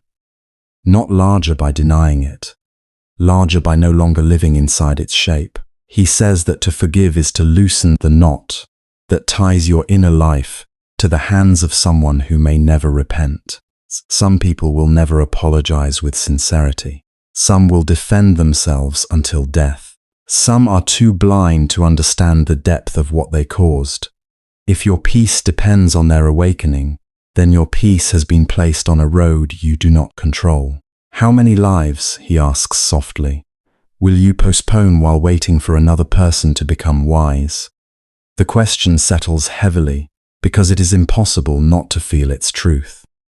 Then he speaks of boundaries, because many hearts need this reassurance. Releasing hatred does not require reunion. It does not require trust where trust is no longer deserved. One may forgive and still leave. One may forgive and still say no. One may forgive and still protect one's children, one's body, one's future, one's mind. Compassion is not the refusal to discern. A clear heart is not a foolish heart. There are those who think that if they stop hating, they must also stop remembering. But memory can remain while poison drains away. The scar may stay, yet no longer dictate every breath. Wisdom remembers differently from bitterness. Bitterness keeps asking, how could this have happened to me? Wisdom asks, given that it happened, how shall I live now without becoming its continuation? This is the turning. Not from truth into denial, but from bondage into responsibility. The Buddha tells the man that each night, when the memory returns, he need not wrestle it as an enemy, nor worship it as a judge. He can meet it as pain asking to be held differently. He can notice where anger lands in the body, the jaw, the chest, the stomach, the throat. He can breathe there not to erase the past, but to stop feeding it with fresh life. He can say inwardly, yes, this hurt, yes, I remember, and no, I will not build my bed inside this fire. At first, he says, the mind will resist. It will claim that release is betrayal of the self. It will insist that hatred is the only witness left. But this is not so. Awareness can witness. Truth can witness. The noble heart can witness. One does not need to remain poisoned in order to prove that poison was given. And when compassion begins to arise, it must not be forced into sentiment. Compassion does not mean imagining the offender as harmless. It means seeing that those who inflict suffering are themselves governed by confusion, craving, fear, ignorance, or wounds they have never tended. This understanding does not excuse their actions. It simply prevents us from turning them into monsters and ourselves into prisons. For once you make another person into a permanent monster in your mind, you must remain forever near them to maintain the image. But if you see that unwholesome actions come from an unwholesome mind, then blame can soften into understanding without losing its moral clarity. You can say, that act was wrong, and still refuse to let hatred become your teacher. He says the deepest forgiveness often comes in stages. First, we stop narrating the injury every hour. Then we stop sharpening it in imagination. Then we stop offering it the best room in the house of the heart. Much later, perhaps, we discover that the one who hurt us no longer governs the weather inside us. Their memory may still bring sadness. It may still bring caution, but it no longer steals the whole night. This is already a great freedom. The man who asked the question is silent for a long time. His eyes are wet, but his face has changed. Not because everything has been resolved, but because something impossible has become imaginable. He does not have to choose between truth and peace. He does not have to bless the wound in order to stop bleeding from it. There is a path between denial and hatred, and on that path the heart may finally lie down. The assembly feels it too. The teaching passes through them not as command, but as relief. Perhaps forgiveness is not a performance of goodness. Perhaps it is an act of mercy toward one's own exhausted mind. Perhaps to release is not to lose dignity, but to recover it from the hands of the past. And in that deepening stillness, as if the night itself has exhaled, another truth begins to emerge. Even when anger loosens, even when the old wound no longer burns with the same fierce heat, the heart is not always at rest. For beneath resentment or behind it, there is often something older and more hidden, waiting its turn to speak. But even when anger softens, another old companion often remains fear. It sits more quietly than rage. It does not always arrive with heat or noise. Often it comes as a tightening in the chest, a thought that returns in the dark, a question that has no sharp edges, and yet cuts more deeply than anger ever could. What if I lose what I love? What if what warms my life today is taken tomorrow? What if the people I lean on, the body I trust, days I assume will continue, begin to fade, weaken, change, or disappear? In the hush around the Blessed One, it is as if this question has been waiting in every heart. Then at last, a worried voice gives it shape. It is not the voice of a philosopher. It is the voice of an ordinary human being, tender and frightened in the most recognizable way. Lord, the voice says, how can one sleep peacefully when everything dear can be lost? A child may fall ill, a parent may die, a beloved face may grow old, the body may fail, memory may dim, good fortune may turn. Even this life, which feels so close and so personal, can be taken from us. If all that I love is so fragile, how can I rest? How can the mind release its watchfulness? How can the heart be calm? The question does not disturb the silence. It deepens it, because everyone knows it. Everyone, in one way or another, has made a home around things that do not stay, around bodies that change, around seasons that pass, conversations, homes, plans, names, hopes, and identities that seem solid while they are near, and then reveal their softness in time. The fear is not foolish. It is not weakness. It is the simple ache of being alive in a world that moves. The Buddha does not answer quickly. As though trying to cover the fear with a bright cloth, he lets the truth of the question breathe. He knows that some fears cannot be calmed by reassurance, because reassurance often asks reality to be other than it is. And reality, no matter how tenderly denied, does not sign such agreements. It does not promise that youth will remain young, that health will remain strong, that relationships will remain untouched by distance or death, that life itself will obey the wishes of the heart. When he speaks, his voice is gentle, but there is no illusion in it. What you love is subject to change, he says. What is gathered will one day part. What is born will age. What is healthy may become sick. What is alive will die. This is not a punishment laid upon you. It is the nature of all conditioned things. There is a small ache in hearing it said so plainly. Part of the mind still hopes for another answer, one more comforting in the way the world usually defines comfort. A secret method, a spiritual guarantee, some sacred way of loving without risk, of living without loss. But the Buddha does not offer false bargains to the frightened heart. He does not say, "Be good and nothing dear will leave you." He does not say, "Practice well and change will spare your home."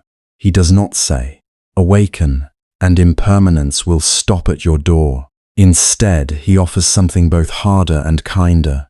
He offers truth that does not flatter fear, and because it does not flatter it, it can finally free it.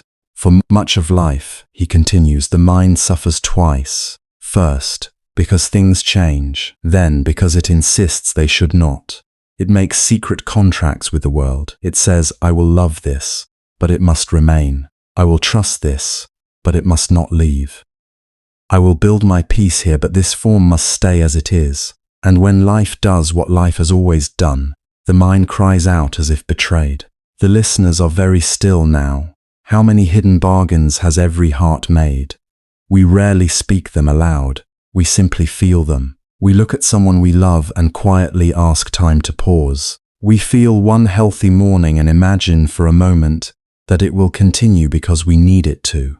We arrange tomorrow in the image of today. We stand inside a beautiful hour and whisper, "Stay, stay exactly like this." Then we call the trembling that follows fear, though perhaps fear begins much earlier, in the refusal to understand what has always been true. The Buddha is not trying to deepen sorrow. This matters. He is not taking away comfort for the sake of severity. He is removing the false comfort that always collapses. There is compassion in this. To tell the truth about change is not cruelty, it is mercy. It invites the heart to stop leaning all its weight on what cannot hold still. If you would sleep in peace, he says, do not ask the world to stop changing.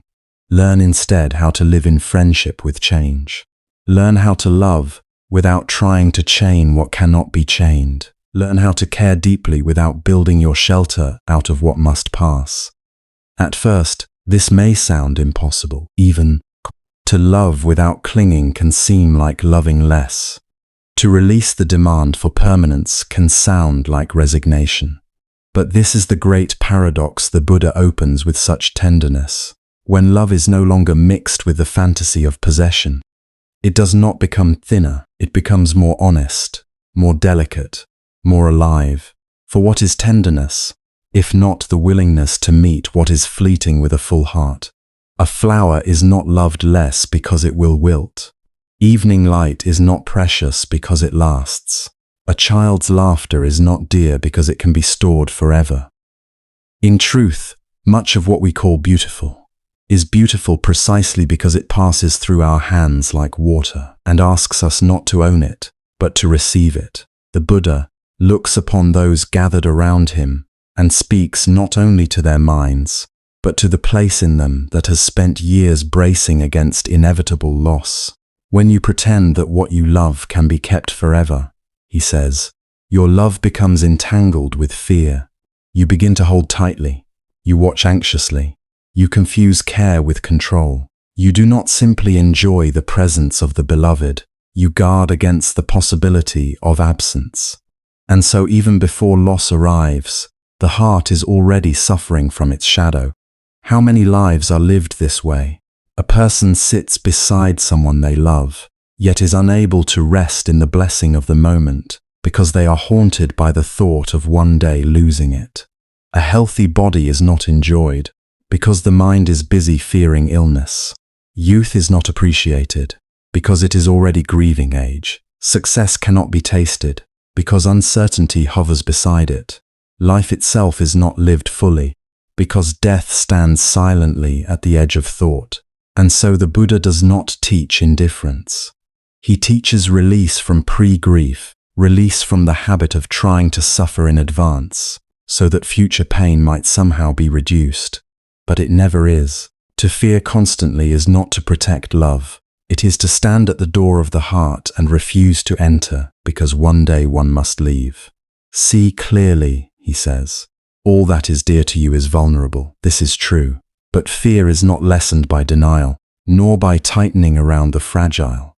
Fear lessens when wisdom enters. Fear ascends when the heart understands. This too cannot changing. This too is precious because it is not mine to keep.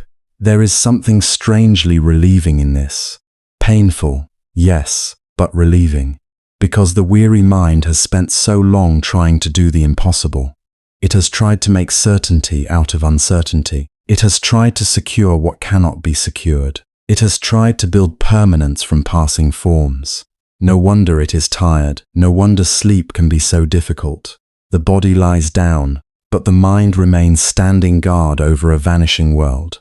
The Buddha's words do not ask the listener to stop loving family, health, youth, life. They ask something far more intimate. Love them fully, he teaches, but know their nature. Hold them with open hands. Let gratitude replace ownership. Let presence replace control. If you sit beside your aging mother, know that she is aging, and let this knowledge make you gentler, not harder. If your child laughs in the next room, hear the laughter as something holy and passing, and let that awaken wonder instead of panic. If your own body wakes strong in the morning, bow inwardly to its temporary strength, care for it well, and do not imagine it owes you endless service. If beauty remains in your face for now, let it be a season, not an identity. If certainty visits, welcome it as weather, not architecture. This is not a denial of sadness. Things will still break the heart. The death of the beloved will still wound. Illness will still humble. Departure will still ache. The Buddha never says that wisdom removes the pain of loss, as though turning off rain. But he shows that my anguish comes not only from losing, but from the desperate insistence that we should have been able not to lose. And when that insistence softens, something noble appears in its place. Not numbness, not distance, reverence. To love someone while knowing they are mortal is a sacred thing. To sit with a friend while understanding that neither of you can remain exactly as you are gives a depth to the moment that fantasy never could. To look in the mirror and see change already at work is not only cause for sorrow, it is also an invitation to humility, to tenderness toward this passing form, to the wisdom of not making a prison from what was only ever meant to be a brief dwelling. Cherish, the Buddha says, but do not cling. Care, but do not try to command the river. Let each meeting be a meeting. Let each parting, when it comes, be a parting. To resist the law of change is to make a battlefield of the heart. To understand, it is to let the heart breathe. And perhaps this is where sleep begins again, not in the promise that nothing will be lost, but in the end of the exhausting effort to secure what has never belonged to us in that way. The breath enters. The breath leaves. Even this small rhythm teaches the lesson. We do not keep the inhalation. We do not panic because the exhalation comes. Life continues because of this giving and receiving, this appearing and vanishing, this intimate dance of arrival and release. The listener who asks the question may still feel afraid. That is natural. The old habit of gripping does not disappear in one hearing. But now another possibility has entered the room. Perhaps peace does not depend on certainty. Perhaps calm does not require guarantee. Perhaps the heart can remain soft in an unstable world. Perhaps one can say, yes, this too may change, and still remain open to love. This is a different kind of courage than the world often praises. It is not the courage of conquest. It is the courage of vulnerability. The courage to kiss a sleeping child goodnight while knowing no life can be controlled. The courage to care for one's aging body without pretending it will not age.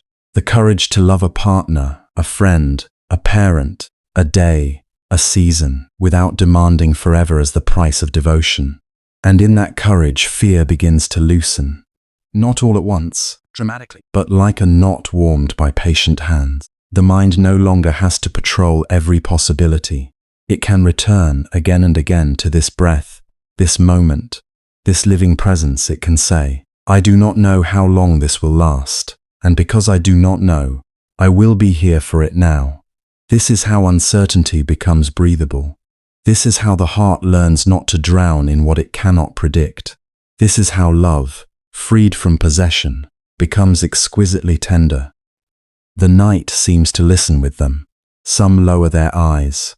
Some feel tears they had not expected, not because they have been made more hopeless, but because something hidden has finally been named. The fear of losing everything dear has lived quietly beneath countless thoughts, countless restless evenings, countless moments of secret grasping. And now, under the Buddha's gaze, it is spoken aloud and met not with dismissal, but with a truth spacious enough to hold it. Once impermanence is no longer hidden, another trembling question begins to rise. For beneath the fear of losing loved ones, youth, health, and all familiar forms, there waits a deeper fear still, more silent than the rest, and more difficult to name. For a long while, no one speaks. The question that has been circling in the minds of many now seems to gather itself into one trembling breath. The grove is still. Somewhere in the darkness, leaves brush softly against one another, and the night air has the coolness that comes when the body begins to tire and the mind grows more unguarded. In such an hour, the questions people hide during the day no longer stay hidden. At last, one listener lifts his head. His voice is quiet, almost ashamed of itself, as though he is speaking not only for himself but for all those who have lain awake in darkness and felt the old fear rise without words. Blessed one, he says, each night we lie down and surrender to sleep.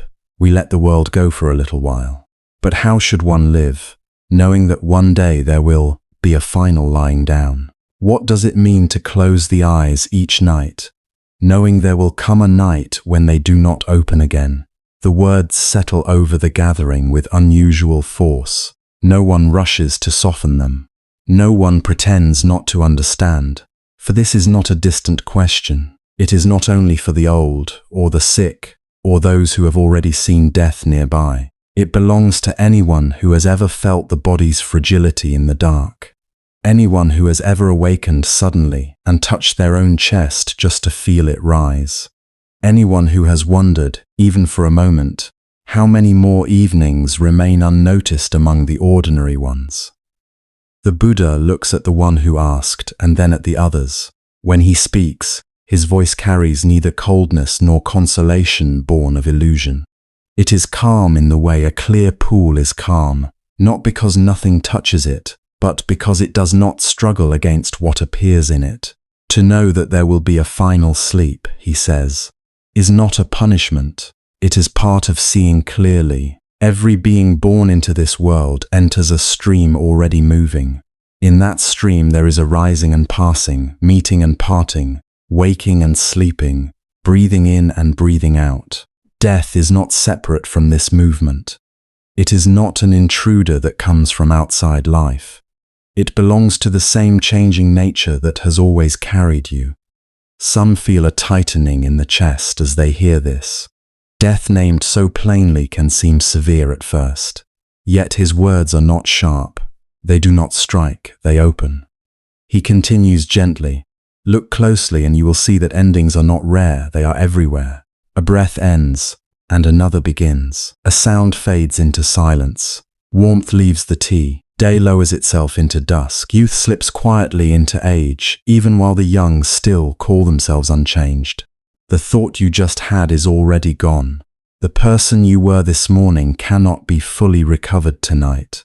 Life does not move by keeping. It moves by vanishing and appearing, vanishing and appearing.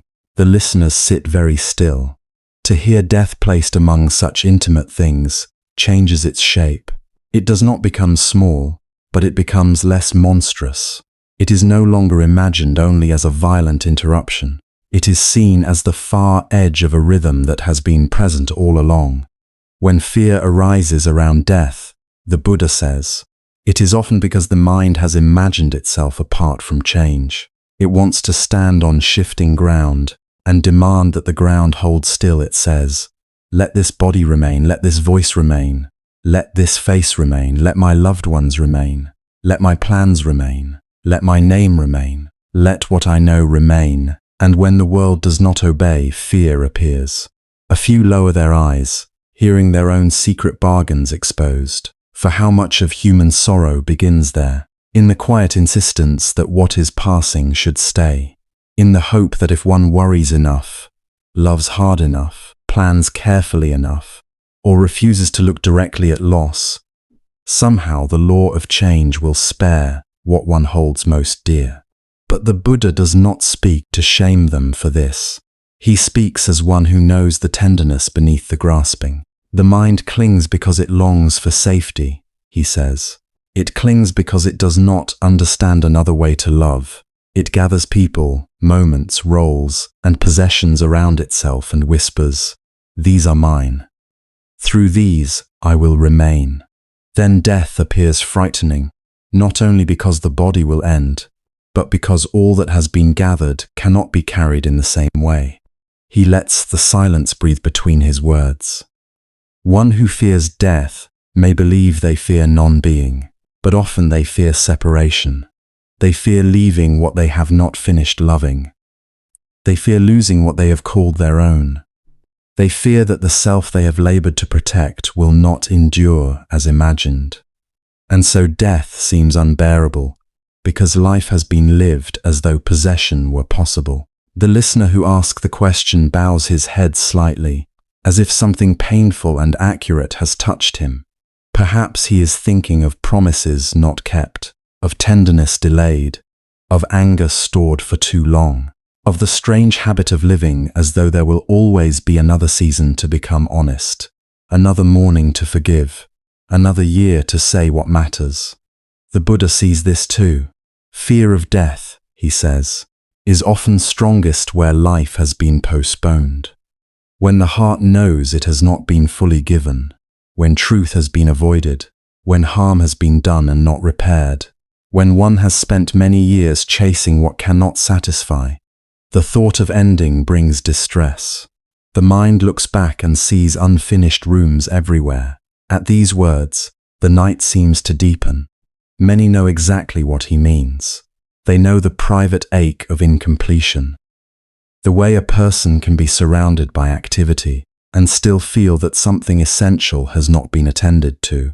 The way one can gather comforts and accomplishments and yet remain inwardly unsettled, because the deepest work of being human cannot be completed through acquisition. But the Buddha does not leave them there. If you wish to meet death without panic, he says, do not begin by trying to conquer death. Begin by learning how to live so that less is left tangled in the heart.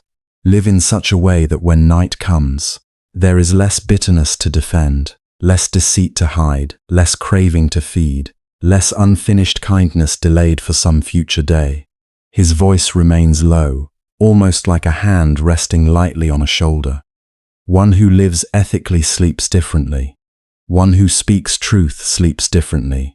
One who has asked forgiveness, offered forgiveness, shared what can be shared, and refrained from harming where possible lies down with a lighter mind. This does not remove death. It removes some of the confusion that makes death terrifying. There is comfort in this, though it is not the comfort of denial. It is a steadier kind, not the promise that death will not come, but the promise that one's way of living can soften the fear with which it is met. The Buddha turns the listeners gently inward.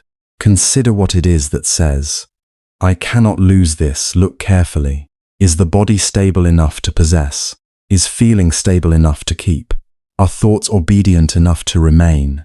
Are relationships untouched by time? Is anything in this changing world able to answer the demand for permanence?" No one answers aloud. The answer is already moving through them. We suffer, he says, when we ask from changing things what changing things cannot give. We ask them to complete us forever. We ask them to stay. Then, when they move according to their nature, we call it cruelty. But the river has not betrayed the leaf by flowing. Fire has not betrayed the candle by burning. The world has not betrayed us by changing. A long breath passes through the gathering. There is something strangely relieving in hearing this. The mind grows so tired from accusing reality of being reality, so tired from arguing with the terms of existence. To stop arguing, even for a moment, is not despair. It is rest. The Buddha's words now grow softer still. To remember death rightly is not to darken the mind, it is to clear it. One who remembers that life is brief becomes more careful with speech, more reverent with time, more honest in affection, more willing to release what does not matter. Death remembered wisely does not make the heart cold, it makes it sincere. The listener who asked the question raises his eyes again. Then should we think of death often? He asks. If thinking of death makes you rigid, hopeless, or afraid, the Buddha replies, you are not yet thinking of it with wisdom. But if remembering death helps you awaken from carelessness, return to this breath. Cherish others without trying to imprison them, and loosen your grip on what cannot be held, then such remembrance is beneficial. He pauses, and in that pause, there is a gentleness deeper than reassurance. Do not use death to frighten yourself. Use it to become present. Use it to stop delaying your life. Use it to notice the miracle of one more breath entering and leaving this fragile body. Use it to ask, with simplicity, if this day were not endless, how shall I live it?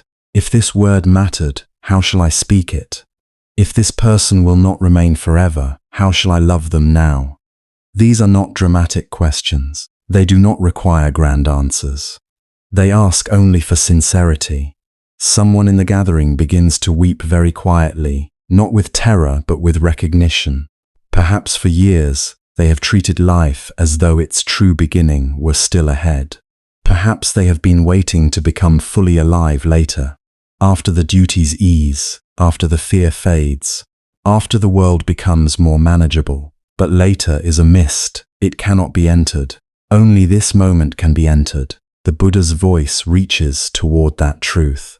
The final sleep is made less fearful when each ordinary sleep is entered with less clinging. At the end of a day, let the day end. Let praise end. Let blame end.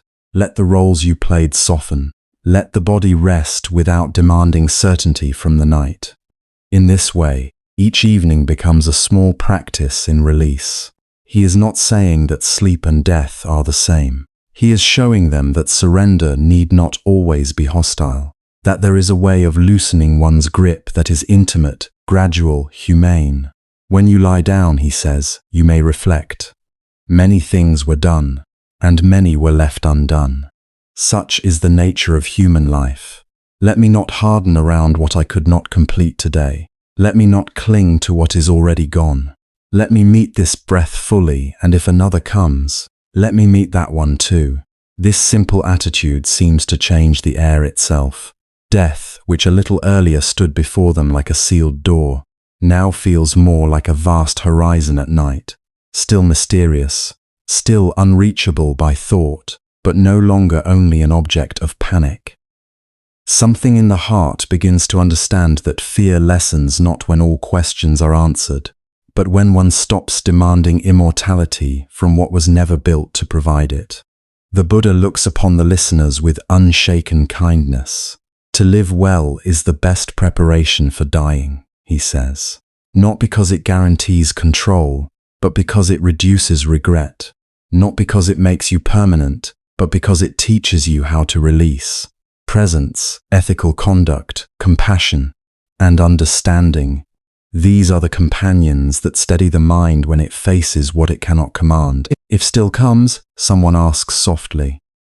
It may come, he says. Then know it as fear. Do not become it. Feel how it moves in the body. Notice the stories it tells. Breathe with it as you would breathe with grief or pain. Fear too is a passing formation. It says something precious may be lost. Let that remind you not to cling more fiercely, but to love more wisely. Love more wisely.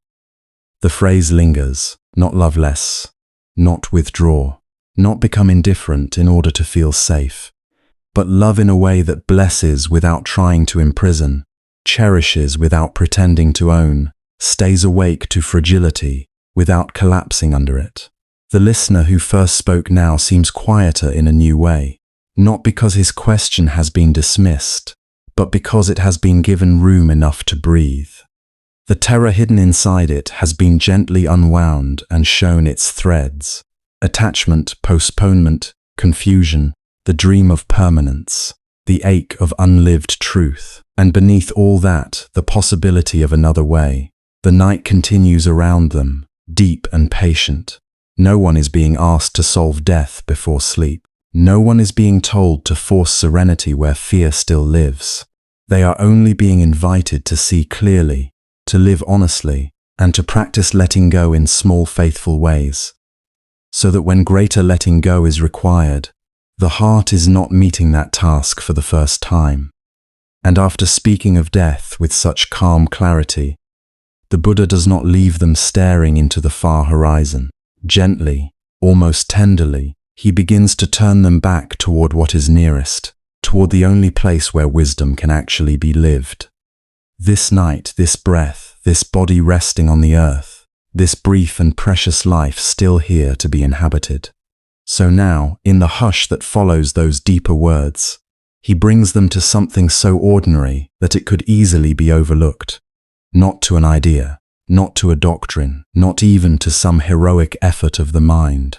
He brings them to breathing. It is such a small thing to be asked, so small that the troubled mind may almost resist it. When fear grows large, when sorrow feels ancient, when thoughts scatter in 10 directions at once, the heart often expects that peace must come through something dramatic, something difficult, something far away. But he does not point far away. He points here, to the chest rising, to the air entering, to the air leaving, to the quiet movement that has been with them since birth and has asked for nothing in return. Perhaps some among them lower their eyes. Perhaps one listener, still carrying the sting of grief, feels almost disappointed. Is this all? Is breath enough for a mind full of loss? Is breath enough for a body that trembles in the dark? Is breath enough when one has failed, when one is lonely, when one does not understand how to meet tomorrow? And yet the Buddha speaks as one who knows the hidden mercy of simple things. When the mind is seized by confusion, it runs outward. It searches for answers in memory, in prediction, in comparison, in regret. It replays words already spoken. It imagines disasters are born. It tries to defend itself against suffering by racing ahead of life. But breathing does not race. Breath does not hurry to become wise. It does not demand that sorrow disappear before peace can begin. It only continues moment by moment, faithful and unadorned. So he invites them to notice it, not to control it harshly, not to make it impressive, not to perform calmness, only to notice this in-breath, this out-breath, the coolness near the nostrils, the slight expansion through the ribs, the soft release that follows, the body, even in distress, still knowing how to receive and let go. Receive and let go. There is kindness in this instruction because it asks so little and offers so much. A person in pain may not be able to untangle every thought tonight. A grieving heart may not be ready to forgive, or accept or understand. A fearful mind may not become silent just because silence is needed. But almost anyone can begin here. One breath noticed, then another, not perfectly, but sincerely. And perhaps that is part of the healing. The path is opened not through mastery, but through willingness. The Buddha knows that many people become troubled even by spiritual practice itself. They hear of peace and then feel ashamed that they are not peaceful. They hear of stillness and become irritated by their own restlessness. They sit down hoping for relief and then discover noise inside them so loud it seems unbearable. Soon they begin another inner struggle, not only suffering but suffering about suffering, not only fear but fear of being afraid. So his guidance is gentle. If the mind wanders, return. If the chest feels tight, notice the tightness and breathe anyway. If tears come, let breathing make room for them. If thoughts keep arriving, do not turn that into failure. Let them pass through the open field of awareness, as clouds pass through a night sky that does not resist them. The breath is not asking the mind to become a stone. It is inviting it to become less entangled. This matters, because so much human exhaustion comes not only from pain itself, but from the endless argument with pain. A sorrow appears, and instantly this should not be here. Fear rises, and as the mind says, I must get rid of this now, restlessness comes and the mind says I am doing this wrong. In this way, one wound becomes two, then many. But a breath can interrupt that chain, not by force, by softness. One conscious inhale says, one conscious exhale says, I do not need to flee it completely. Another inhale says, even now life is still moving through me. Another exhale says, even now I can loosen a little. It may be only a little. The Buddha does not despise small beginnings. A storm in the mind does not always vanish because one turns toward the breath. The storm remains. The winds still blow. Old grief still mutters. Anxiety still circles. But something subtle changes. Instead of being carried entirely by the storm, one begins to feel the ground beneath it. The breath becomes that ground, not because it solves every problem, but because it brings the scattered self into contact with what is immediate and real. Thinking can become endless. Feeling can become overwhelming. Imagination can become merciless. But this breath is happening now. This exhale is real. This body, however tired, however wounded, is here. To notice that is to step out of abstraction and back into life. There is wisdom in that return. For what is panic often, but a mind living ahead of itself? What is despair often, but a mind trapped in what has already been? Breath does not erase past or future, but it gathers awareness into the living center, where one actually has contact with existence. Here, in this inhalation, no whole lifetime must be solved. Here, in this exhalation, nothing more is required than to let go of a little air. This is why the practice is a refuge. Not the only refuge, perhaps, but the nearest one. The one carried everywhere. The one available to the poor and the powerful, to the old and the young, to the wise and the confused. A person may lose wealth, position, certainty, companionship, even the strength to speak, but as long as breathing remains, there is still a doorway, small, humble, almost invisible, yet real. And even when breathing grows strained under sorrow, it still offers itself. A person grieving deeply may notice that the breath becomes shallow, interrupted, uneven. This too can be part of the path. The Buddha does not say, first breathe beautifully, then you may come to peace. He meets the listener as they are. If the breath is ragged, know the ragged breath. If it is heavy, know the heavy breath. If it catches in the throat, know the catching. Awareness itself begins the softening. Not because naming pain makes it disappear, but because what is met with patient attention is no longer abandoned. How many people have lived as though they must abandon themselves the moment they become difficult? The moment they become anxious, they scold themselves. The moment they feel weak, they hide. The moment grief returns, they think they should be beyond it by now. So they split inwardly. One part suffers, and another part stands over it in judgment, but with the breath, another relationship becomes possible. Breathing says, stay with this trembling, stay with this ache. Stay with this confusion not forever, not as a prison, but long enough to stop running from your own experience. Stay as a companion would stay beside a bed in the night, not always speaking, not fixing everything, simply remaining present. In this way, the breath becomes more than a bodily function. It becomes a kind of friendship. It accompanies pain without becoming pain. It moves through grief without demanding an explanation. It remains through uncertainty without promising false certainty. When the mind drifts into fearful stories, the breath waits.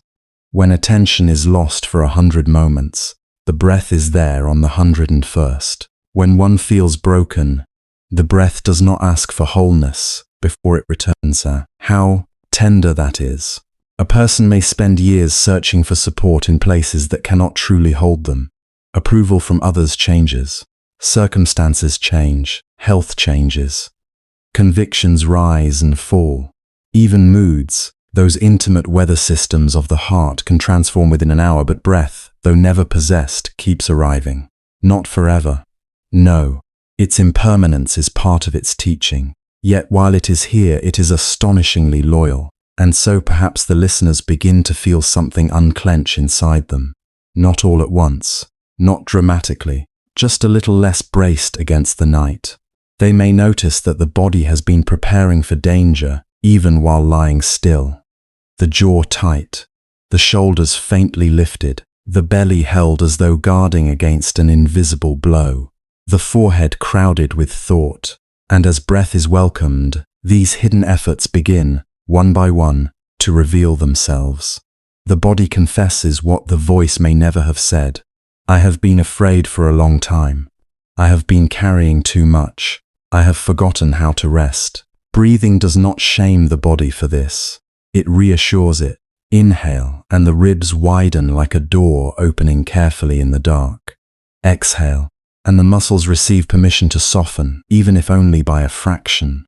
Inhale, and the present moment touches the skin from within. Exhale, and the earth seems a little nearer, a little more trustworthy beneath the weight of the body. This is not fantasy. It is not a trick. It is what happens when attention leaves the spinning wheel of thought and enters direct relationship with living sensation. The body, so often treated as a servant of the mind's demands, begins to be felt as a place of refuge too. Not perfect, not free of pain, but capable of receiving awareness with honesty. And there is another mercy here. Breathing has rhythm, not mechanical rhythm, but organic rhythm. It teaches without speaking that life moves in cycles, taking in, letting out, effort, release, arrival, departure. To be with breath is to sit beside a living reminder that nothing is held forever. Even air must come and go. For a heart burdened by clinging, this is quiet instruction. For a heart burdened by grief, this is quiet comfort. For a heart burdened by fear, this is a quiet proof that letting go does not always mean annihilation. Sometimes it means making space for the next breath. This is why the practice can hold a person even when they do not feel spiritually strong. One need not be full of faith to breathe consciously. One need not understand all teachings. One need not have transcended anger or healed every wound. One must only be willing for this moment to come close to what is already happening. Breathing in, knowing breathing in. Breathing out, knowing breathing out. Simple words, but they carry a world. To know the in-breath is to stop overlooking the life that is entering. To know the out-breath is to participate willingly in release. And if the knowing is dim, distracted, inconsistent, still it matters. A candle in a windy place may flicker, but it is still light. Attention may flicker too. That does not make it useless. It means one practices returning, again and again returning, not angrily, not as punishment, not as proof of inadequacy, returning the way one would guide a tired child back to bed. Returning the way one would lift a fallen cup and place it upright once more. Returning with patience, because patience is part of wisdom, and wisdom that cannot be gentle is not yet complete. As the minutes pass, the breath may deepen on its own, or it may not. Either way, something important is being cultivated: intimacy with the present moment. And the present moment, though often ignored, is the only place where fear can be soothed, where grief can be held, where peace can begin to grow. One cannot rest in yesterday. One cannot breathe in tomorrow. The body sleeps only here. The heart softens only here.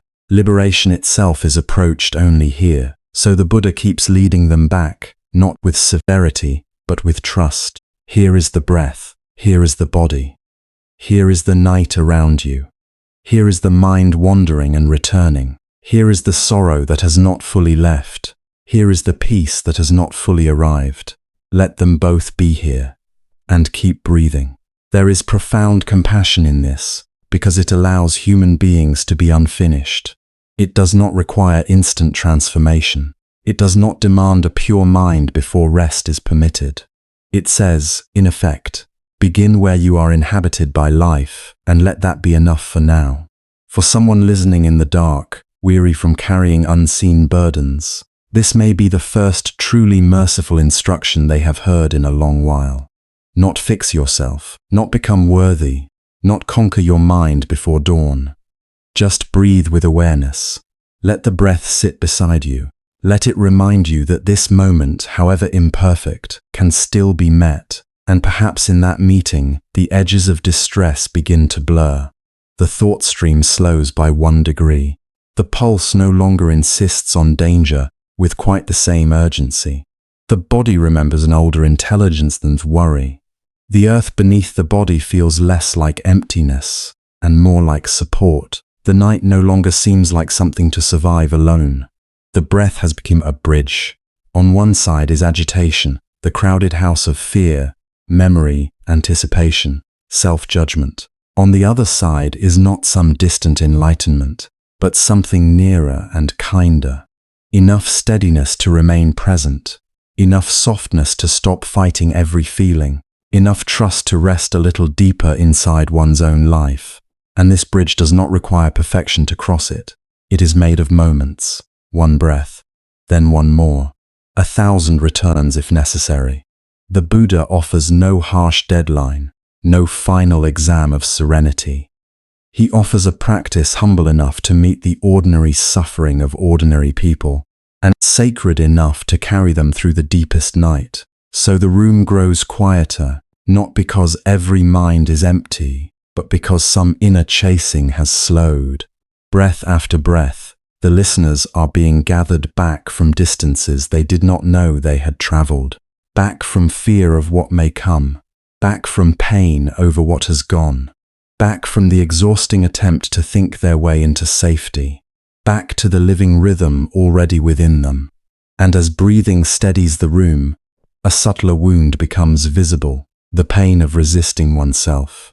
That resistance is often quieter than anger, and yet far more constant. It can live behind a composed face, behind a disciplined life, behind good intentions and spiritual effort. A person may sit still in a silent room, breathing carefully, speaking gently, even doing everything that appears wise and balanced, while within, a hidden battle continues without rest. One part of the mind is forever measuring, another is forever failing. One voice says not yet, another says still not enough. Among those sitting near the Buddha that night, there was one listener who knew this battle well. He had tried to live carefully. He watched his conduct. He regretted his harsh words. He noticed each stirring of envy, each return of pride, each unkind thought, each desire he believed he should have outgrown by now. He did not speak often, but inwardly he was loud with judgment. Whenever calm appeared, he questioned whether it was real. Whenever kindness arose, he wondered whether it was pure. Whenever peace visited him even briefly, he distrusted it, as if he had not earned the right to feel at ease. At last, in the gentleness of that gathering, his struggle came close enough to the surface that he could no longer hide it from himself. And perhaps, because the Buddha was before him, perhaps because the night felt tender enough to hold the truth, he let the truth emerge. He spoke of weariness, not only the weariness of body, but of always trying to become acceptable to his own mind. He said that even on days when he did no outward harm, he still felt stained by what remained unresolved within him. If anger arose, he condemned himself. If desire arose, he condemned himself. If laziness came, he condemned himself. If effort came, he worried that effort itself was secretly driven by vanity. No matter what appeared in the heart, there was another movement just behind it, ready to accuse, ready to say, "This too is wrong. This too proves you are not free." There are many who know this suffering. It is one of the loneliest forms of pain because it often wears the mask of sincerity. It can look like morality. It can look like discipline. It can even look like devotion. But underneath, there is a hard refusal to let oneself simply be a human being in the midst of learning. The heart is dragged into court again and again. Every memory becomes evidence. Every imperfection becomes a verdict. The Buddha listened without interruption. He did not rush to correct the man. He did not say, "You are mistaken," as though one sentence could dissolve years of inward tension. He let the confession breathe in the space between them. And then, with the patience of someone who understood the secret habits of suffering, he asked a question that reached beneath the words. "When you see a fault in yourself," he asked, "what is it that suffers most? Is it the fault itself, or the hatred that gathers around it?" The listener became still. It is a profound question, because many of us have spent so long fighting our own minds that we can no longer separate pain from the struggle against pain. A harsh thought appears, then shame appears around the harsh thought. Restlessness appears. Then fear appears around the restlessness. We are wounded once by what arises naturally in an untrained mind, and then wounded again by the belief that such arising makes us unworthy of gentleness. The Buddha did not deny that harmful habits cause suffering. He did not say that confusion is harmless or that cruelty should be ignored. But he pointed toward a deeper mistake, one so common that most people call it wisdom. The mistake is believing that compassion must be delayed until improvement is complete. The mistake is believing that one must become clean before touching the water, that one must become peaceful before deserving peace, that one must become lovable before receiving love. And so a person spends years bargaining with life. When I am better, then I will rest. When I no longer think such thoughts, then I will forgive myself. When I have corrected what is broken, then I will allow tenderness. Until then, pressure. Until then, withholding. Until then, exile from one's own heart. But the Buddha saw clearly that this bargain never ends. For the mind that is trained to withhold compassion will always find another reason to postpone it. Even virtue becomes another test. Even progress becomes another standard. The self says, "Perhaps you were patient today, but were you pure in your patience? Perhaps you were generous, but were you free from pride? Perhaps you were calm, but did you remain calm enough?" There is no peace in this court, because the judge is never satisfied. The Buddha's voice, it is said, was not loud, and yet people felt as though it entered places within them where noise could not go. He told the listener to look carefully at the one who keeps saying, "I must become worthy first." Look carefully, not with contempt, but with honesty. Is this voice stable? Is it permanent? Does it remain the same from dawn to dusk, from youth to age, from sorrow to ease? Or does it shift with mood, memory, fear, praise, exhaustion, comparison, hunger, loneliness? The man began to see what had long been hidden in plain sight. The self he was trying so hard to repair was not one solid thing. It was changing constantly. At times he felt noble, at times corrupted, at times hopeful, at times hopeless, at times disciplined, at times scattered.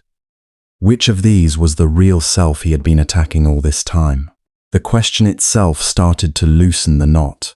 The Buddha taught not that a person is nothing, not that life is empty in the cold sense people sometimes fear, but that what we call self is a flowing arrangement of conditions. Thought forms it, Habit reinforces it. Memory narrates it. Emotion colors it. Attention strengthens certain patterns and softens others. Identity feels heavy because it is repeated, defended, rehearsed. But it is not a stone chained forever to the heart. It is more like a fire continually fed. If anger is fed, anger brightens. If shame is fed, shame returns more easily. If tenderness is fed, tenderness also becomes more available. If awareness is steady, it begins to interrupt the old machinery of becoming. In this way, a person is neither a fixed failure nor a finished success. One is not a frozen object to be judged once and for all. One is a living process. This matters greatly, because the listener's suffering was rooted not only in painful thoughts, but in the belief that each painful thought revealed an unchangeable truth about who he was. If impatience arose, he did not merely say, "Impatience is here," he said, "I am impatient, therefore flawed." If grief returned, he did not say, "Grief is moving through me again." He said, "I am still weak." If desire flickered, he did not say, "This is a passing human movement." He said, "I am impure." In every case, an event of mind became an identity, and identity became a burden. The Buddha invited him to notice the difference between what arises and what is concluded about what arises. A cloud passes through the sky. The sky does not become the cloud. A wave lifts and falls. The sea is not imprisoned by one wave. So too a mind may host sorrow, irritation, fear, longing, confusion. These are real. They have consequences. They ask for understanding and care. But they do not have to be forged into a permanent self that must be despised. For some, this teaching arrives as relief. For others, it arrives first as fear. If I stop condemning myself, will I become careless? If I stop forcing improvement, will I sink into indulgence? If I set down the whip, will anything noble remain? The Buddha understood this fear as well. Many people have lived so long under inner punishment that they mistake punishment for conscience. They think harshness is what keeps them sincere. They think self-rejection is what makes goodness possible. Yet harshness often does the opposite. It tightens the mind. It narrows perception. It fills a person with so much self-concern that true understanding cannot breathe. Under severe judgment, one does not become wiser. One becomes divided. One part commands, another resists. One part performs goodness, another secretly despairs. This is not liberation. It is exhaustion wearing the clothes of discipline. The Buddha did not ask the listener to abandon discernment. He asked him to abandon cruelty. These are not the same. Discernment sees clearly what leads to suffering and what leads away from it. Cruelty adds violence to the seeing. Discernment says, "This action causes harm. Let it be understood and released." Cruelty says, "Because harm was done, you are beyond kindness." Discernment opens the door to learning. Cruelty shuts the door and leaves the heart outside in the cold. And so the Buddha spoke of another way, one that sounds simple and is therefore often overlooked. When a fault is seen, let it be seen. When regret is felt, let it be felt. Make amends where possible. Restrain what should be restrained. Begin again where beginning again is needed. But do not build a prison from what is unfinished. Do not turn every mistake into a lifelong identity. Do not demand that the wounded parts of you prove their worth before receiving care. There is a strange tenderness in this teaching, because it does not ask us to pretend we are already free. It asks only that we stop making freedom more distant by hating the one who suffers. The listener had spent so much energy trying to become a better self that he had not learned how to be present with the self that was actually here. And without that presence, all effort hardened. Even spiritual longing became another form of escape. The Buddha's guidance was not to collapse into passivity. It was to rest, even if only briefly, from the endless project of self-correction. To sit for one moment without preparing a defense. To breathe without using the breath as a tool for self-improvement. To allow the body to be tired if it was tired. To allow the heart to be imperfect if it was imperfect. to let the mind be seen as changing weather rather than a final sentence. This kind of rest can feel almost unfamiliar. Some people do not know how deeply they have been bracing against themselves until they attempt to soften and discover resistance everywhere. The chest does not trust ease. The jaw holds old commands. The mind quickly says, this is laziness, this is weakness, this is giving up. But if one stays gently, if one does not obey every accusing voice, another possibility begins to appear. One can be unfinished and still worthy of compassion. One can carry regret and still deserve rest. One can be in the middle of learning, failing, relearning, and still not be an enemy to oneself. The listener lowered his gaze, not in shame now, but in recognition. Perhaps for the first time, he saw that much of what he had called spiritual effort was fear wearing sacred language, fear of being unworthy, fear of being seen as impure, fear that if he did not keep pressing on the bruise, he would forget where he had fallen. But the Buddha was showing him something quieter and truer. Memory does not need punishment in order to become wisdom. A mistake can teach without becoming a permanent wound one keeps reopening. The night around them seemed to deepen, but not heavily. More like a blanket settling over a room where at last someone has stopped pacing.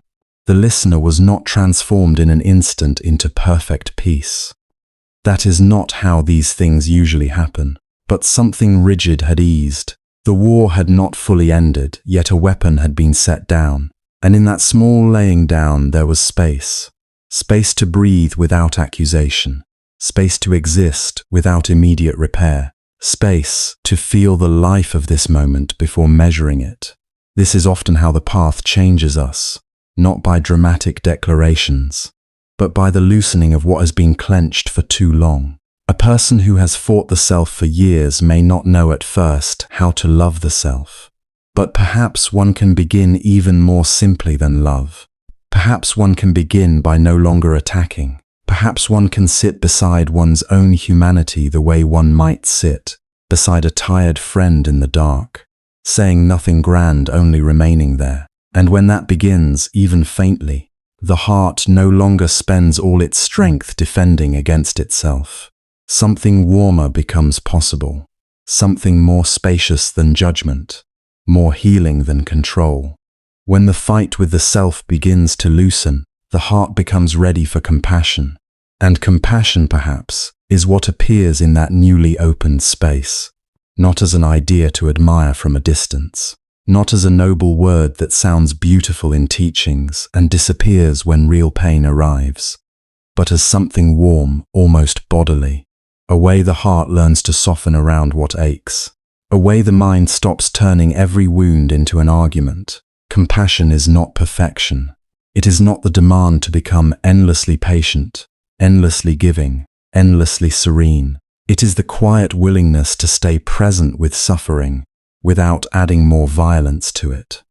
The Blessed One spoke of this with the tenderness of someone who had looked deeply into the human condition and had found, again and again, how fragile people are, not weak in a shameful sense, fragile in the way a tired body is fragile, in the way a child trying to be brave is fragile, in the way a person can smile through a day while carrying inside them a grief no one else can see.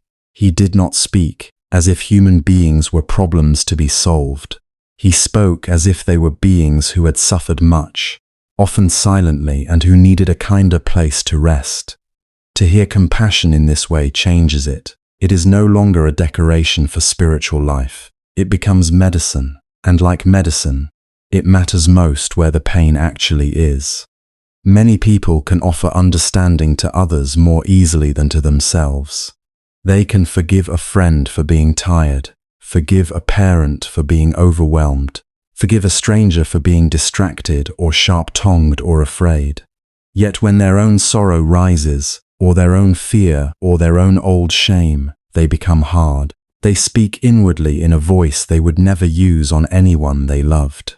They demand explanations from their own wounds. They call weakness what is really exhaustion. They call failure what is really hurt. They call themselves broken when, perhaps, they are only carrying too much for too long. So compassion begins here, very close. It begins where your own life has become tender to the touch. It begins with the places inside you that still flinch.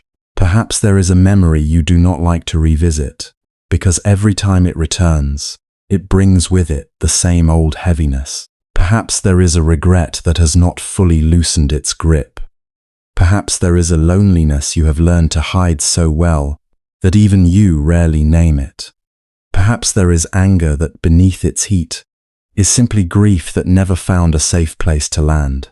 Compassion does not force these things away. It does not shame them for remaining. It kneels beside them. It says, yes, this too is here. Yes, this hurts. Yes, this has been hard to carry. There is a great difference between seeing pain and turning against it, and seeing pain with gentleness. The first creates another wound on top of the original one. The second begins, very quietly, to reduce the burden. This is why compassion is not sentimental. It is profoundly practical. A harsh heart cannot heal what it is beating. A frightened mind cannot listen clearly to what cries beneath its noise. But a tender attention can do something remarkable. It can make room. It can allow what is frightened to feel less alone. It can let what has been locked away come into the light without immediately being condemned. This is not indulgence. The Buddha never invited people into a life of self-deception. Compassion does not say that harmful actions do not matter, or that confusion is wisdom, or that clinging is harmless. It does not blur truth. It does something more merciful. It holds truth in such a way that we can bear to look at it. Without compassion, truth can feel like a blade. It can feel like exposure without shelter. A person may glimpse their anger, their jealousy, their selfishness, their fear, and become so ashamed that they either collapse or defend themselves against seeing more. Then truth has not liberated them. It has only frightened them. But when compassion is present, truth becomes different, still clear, still uncompromising, but no longer cruel. It becomes like a lamp in a dark room instead of a fire that burns everything it reveals. One can admit, yes, I have been unkind. Yes, I have been afraid. Yes, I have spoken from hurt and caused more hurt. Yes, I have hidden. Yes, I have grasped at what cannot last. And because compassion is there, these admissions do not destroy the heart. They steady it. They allow honesty without despair. They allow remorse without self-hatred. They allow responsibility without collapse. This is one of compassion's deepest gifts. It does not remove the truth of suffering. It makes suffering possible to meet. And perhaps this is why so many people weep when they are shown real kindness. Not because kindness is dramatic, but because it is rare. To be met without contempt, especially in one's most human moments, can feel almost unbearable in its sweetness. The body itself seems to recognize it. Something unclenches before the mind can explain why. Something long defended begins to loosen. A person who has spent years bracing against judgment may not know what to do when judgment does not come. They may only feel for a moment the strange relief of not having to protect their pain from being punished. The Buddha understood this hidden hunger. He understood that beneath many forms of aggression lies pain.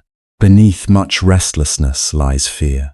Beneath many vanities lies uncertainty. Beneath indifference, often, lies exhaustion so old that the heart has gone numb in order to survive it. To see this is not to excuse all behavior. It is to understand its roots. And understanding the roots is what allows compassion to become wise rather than blind. If someone speaks sharply, compassion wonders what burden they have been carrying. If someone closes off, compassion wonders what taught them that openness was unsafe. If someone clings, controls, boasts, deceives, withdraws, compassion does not immediately reduce them to their most difficult moment. It remembers that hidden suffering can take many forms. It remembers that people often act from wounds they do not know how to name. This does not mean allowing harm without boundaries. Compassion is not passivity. It can say no, it can step back, it can protect, it can speak truth firmly. But even in firmness, it need not hate. Even in clarity, it need not dehumanize. This is part of its quiet strength. It refuses the easy relief of making another person less human than oneself. And, if this is true outwardly, it is also true inwardly. The mind may produce all kinds of difficult states: envy, bitterness, pettiness, resentment, fear, hunger for praise, resentment at being unseen. Many people meet these states with panic. They think, if this is in me, I must be terrible. But compassion invites another response. It says, look more carefully. Do not rush to identify with everything that arises, but do not turn away either. What is this state trying, however clumsily, to protect? What sorrow lives beneath it? What unmet need? What ancient loneliness? What confusion of the heart? Then even the parts of ourselves we fear begin to soften under honest attention. Not because they are praised, because they are understood. The Buddha's path was never a path of pretending the mind is pure when it is not. It was a path of seeing clearly, again and again, until freedom became possible. But clear seeing without compassion can become sterile, cold, even punishing. Compassion is what keeps the path human. It reminds us that awakening does not happen outside the conditions of being embodied, vulnerable, changeable creatures. It happens here, among trembling nerves, unfinished griefs, habits formed in fear, and the long inheritance of human sorrow. To be compassionate toward yourself, then, may mean speaking inwardly with less brutality. It may mean not demanding transformation on the timetable of impatience. It may mean noticing when your body is tired and not interpreting that tiredness as moral failure. It may mean allowing sadness to be sadness, without making it into an identity or a defect. It may mean recognizing that some healing is slow because some wounds were deep. A tree split by storm does not mend in a day, neither does a heart. And still, little by little, compassion changes the atmosphere in which healing becomes possible. Imagine a small animal that has been frightened for so long it startles at every sound. If one were to shout at it for trembling, it would only retreat further. But if one were to become quiet, still, patient, the creature might one day come closer on its own. Much in the human heart is like this: our grief, our fear, our shame, our buried tenderness. These do not open under force. They open when they sense enough safety. Compassion creates that safety. It creates an inner climate in which truth can emerge without being attacked. And from there, the circle naturally widens. Once you begin to feel your own pain, not as evidence of failure, but as part of the vulnerable fact of being alive, it becomes harder to look at others with so much certainty. Their faces change. Their flaws do not disappear, but they become less simple. The impatient cashier, the distant partner, the neighbor who complains too much, the friend who disappoints you, the stranger who seems cold, the elder who repeats the same stories, the young person who hides arrogance under insecurity. You begin to sense that each one, too, has an interior life you cannot fully see. Each one has losses. Each one has fears. Each one has dreamed of being understood. Each one has known some form of disappointment, confusion, longing, helplessness, and many carry these quietly. The world is full of hidden pain moving through ordinary days. A man buys fruit while worrying about a diagnosis he has not yet told his family. A woman answers messages while grieving someone no one knew she still loved. A child laughs at school and goes home to a house full of tension. An old person pauses at the window, remembering a voice they will never hear again. A person speaks too loudly because they are scared of disappearing. Another says almost nothing because they have learned that their needs bring trouble. When compassion awakens, we begin to feel the unseen weight around us, not as a burden that crushes us, but as a tenderizing of perception.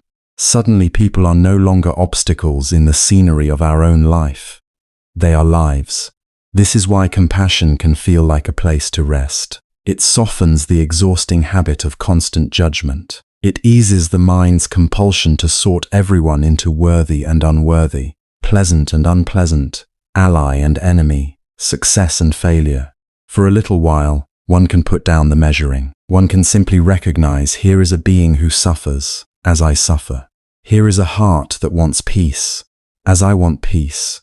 Here is someone trying, in ways skillful or unskillful, to find relief. In that recognition, separation loosens. And when separation loosens, the heart breathes differently. There is less armor to carry, less bitterness to maintain, less loneliness in the room. This does not mean one suddenly feels affection for everyone. Compassion is gentler and more spacious than that. Sometimes it is only the refusal to harden. Sometimes it is the choice not to mock what is wounded. Sometimes it is the decision to speak one sentence more carefully. Sometimes it is the willingness to let another person be complicated. Sometimes it is the inward whisper, may this being be free from needless pain. Sometimes it is offered through action, sometimes through silence, sometimes through restraint, sometimes by simply not passing on the hurt one has received. And perhaps one of the most beautiful forms of compassion is this: not asking anyone, including yourself, to be more than human in order to deserve tenderness. So many hearts are tired because they imagine kindness must be earned. After all, flaws are corrected. But if kindness only arrives at the end of healing, then most suffering beings will go without it for far too long. The Buddha offered something much more radical and much more consoling. He pointed toward a mercy that can begin before perfection, before resolution, before the story has been cleaned up into something admirable. A mercy available in the middle of confusion, in the middle of remorse, in the middle of trying again, maybe especially there. As the night deepens, this matters, because night has a way of drawing old pains closer. Defenses grow softer. The mind, no longer distracted by the day, begins to hear what it had pushed aside. In such hours, compassion is not a philosophy. It is a blanket for the soul, a quiet hand on the forehead of the restless heart, a way of saying, you do not need to earn this moment of gentleness. You are already within it, and perhaps, listening now, you can let that be true for just one breath. You do not have to solve every sorrow tonight. You do not have to justify every scar. You do not have to become pure before you are allowed to be held inwardly with care. Let the tired places in you feel this. Let the guarded places feel it too. Let the places that still believe they must hide their pain from love begin, slowly, to wonder if that is not the whole truth. For compassion is not only something we give, it is something we finally dare to receive. And when it is received deeply, something else begins to stir beneath it, something older than fear, wider than possession, quieter than longing. From the warmth of compassion, the conversation turns, almost naturally, toward the mystery of love. One of the listeners, hearing this turn toward love, felt a tenderness rise together with a quiet alarm. It is an old question, and because it is old, it is deeply human. If we also loosen our heart, if we learn not to cling, do we become distant, cool, less willing to belong to one another? And perhaps you have wondered this too, especially if love has always felt, in some hidden way, tied to holding on. The listener bowed his head and spoke carefully, as if the question itself were fragile. Blessed one, when I hear of release, of not grasping, of letting things be as they are, a fear comes. I fear that such a path may ask us to love less. I fear becoming untouched by life, unable to care deeply. If I do not cling, will I still know devotion? If I do not hold tightly, will love not drift away? The night listened with him, and the Buddha, it is said, did not answer quickly, because some questions should not be met with sharpness. They must be received the way one receives a frightened child, with steadiness first, and only then with words. He said, what most people call love is often woven together with fear, memory, desire, and the wish to keep what cannot be kept. So when they hear of non-clinging, They imagine the end of warmth. But what ends is not warmth. What ends, slowly, is the burning confusion that mistakes possession for care. There is something in those words that can soften a person, but also unsettle them. Because many of us learned love through grasping long before we learned anything about freedom. We learned it in the ache of wanting to be chosen, in the panic of almost losing someone, in the relief of being reassured, held, answered, remembered. We learned to call the hunger itself love. We learned to call anxiety devotion. We learned to call control protection. And when someone says, love without clinging, a part of the heart may hear, love without need, love without closeness, love without intensity. It may sound like being asked to stand far away from what matters. It may sound like a life with less color, less sweetness, less surrender. But that is not what wise love asks of us. Wise love does not say, do not care. It says, care so deeply that you do not turn the other into an object of your fear. Wise love does not say, do not build your entire peace upon what changes by nature. Wise love does not say, remain untouched. It says, touch fully, but do not close your fist around what you touch. The Buddha looked at those and gazed and spoke of the difference between affection and ownership, though perhaps not in those exact words. He pointed toward a love that is made of presence, a love that attends, a love that notices, a love that protects when protection is needed, speaks truth when truth is needed, remains near when nearness is possible, and lets go when holding on would become violence against reality. To love wisely is not to withdraw from life. It is to stop demanding that life obey the heart's fear. There is a kind of love that trembles all the time. Even in happy moments it cannot rest. When the beloved laughs with someone else, it tightens. When a message goes unanswered, it spirals. When distance appears, even for a day, it fills the mind with stories. When change arrives, as change always does, it feels betrayed, as if impermanence were a personal wound rather than the law of all living things. This clinging kind of love is exhausting, though it disguises itself as passion. It says, I need you, but beneath that can hide another sentence. I need you to remain as I wish, so that I do not have to meet my fear. It says I cannot live without you, and calls that romance, though often it is despair speaking in poetic clothing. It watches the beloved not with clear seeing, but with constant measuring. Are you still mine? Are you still the same? Do I still matter enough? Will you leave? Will I be abandoned? Will this end? And because it fears loss at every moment, it cannot fully enjoy what it has. It keeps rehearsing grief before grief arrives. It places its ear to the chest of the day, not to hear its music, but to check whether it is dying. How many people have loved like this? Not because they were bad, but because they were frightened. How many have held someone tightly and called it fidelity, while inside they were really begging the world not to change? How many have confused devotion with dependence and closeness with captivity? The Buddha was not condemning such love. He was illuminating it. There is kindness in that distinction. To illuminate is not to shame. It is simply to help us see what we are doing while we do it. And often, what we are doing in clinging love is trying to make another person carry the weight of our unhealed uncertainty. But no human being can do that for long. No one can remain forever the exact medicine our fear demands. No one can promise never to change, never to tire, never to turn, never to die. So the one who clings suffers not only because loss may come, but because they are already fighting loss every day, even when nothing has yet been taken.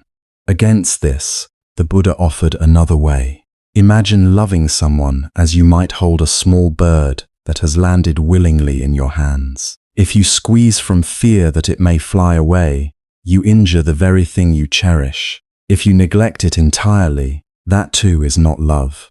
But if you cup your hands with gentleness, attentive and relaxed, the bird may rest there.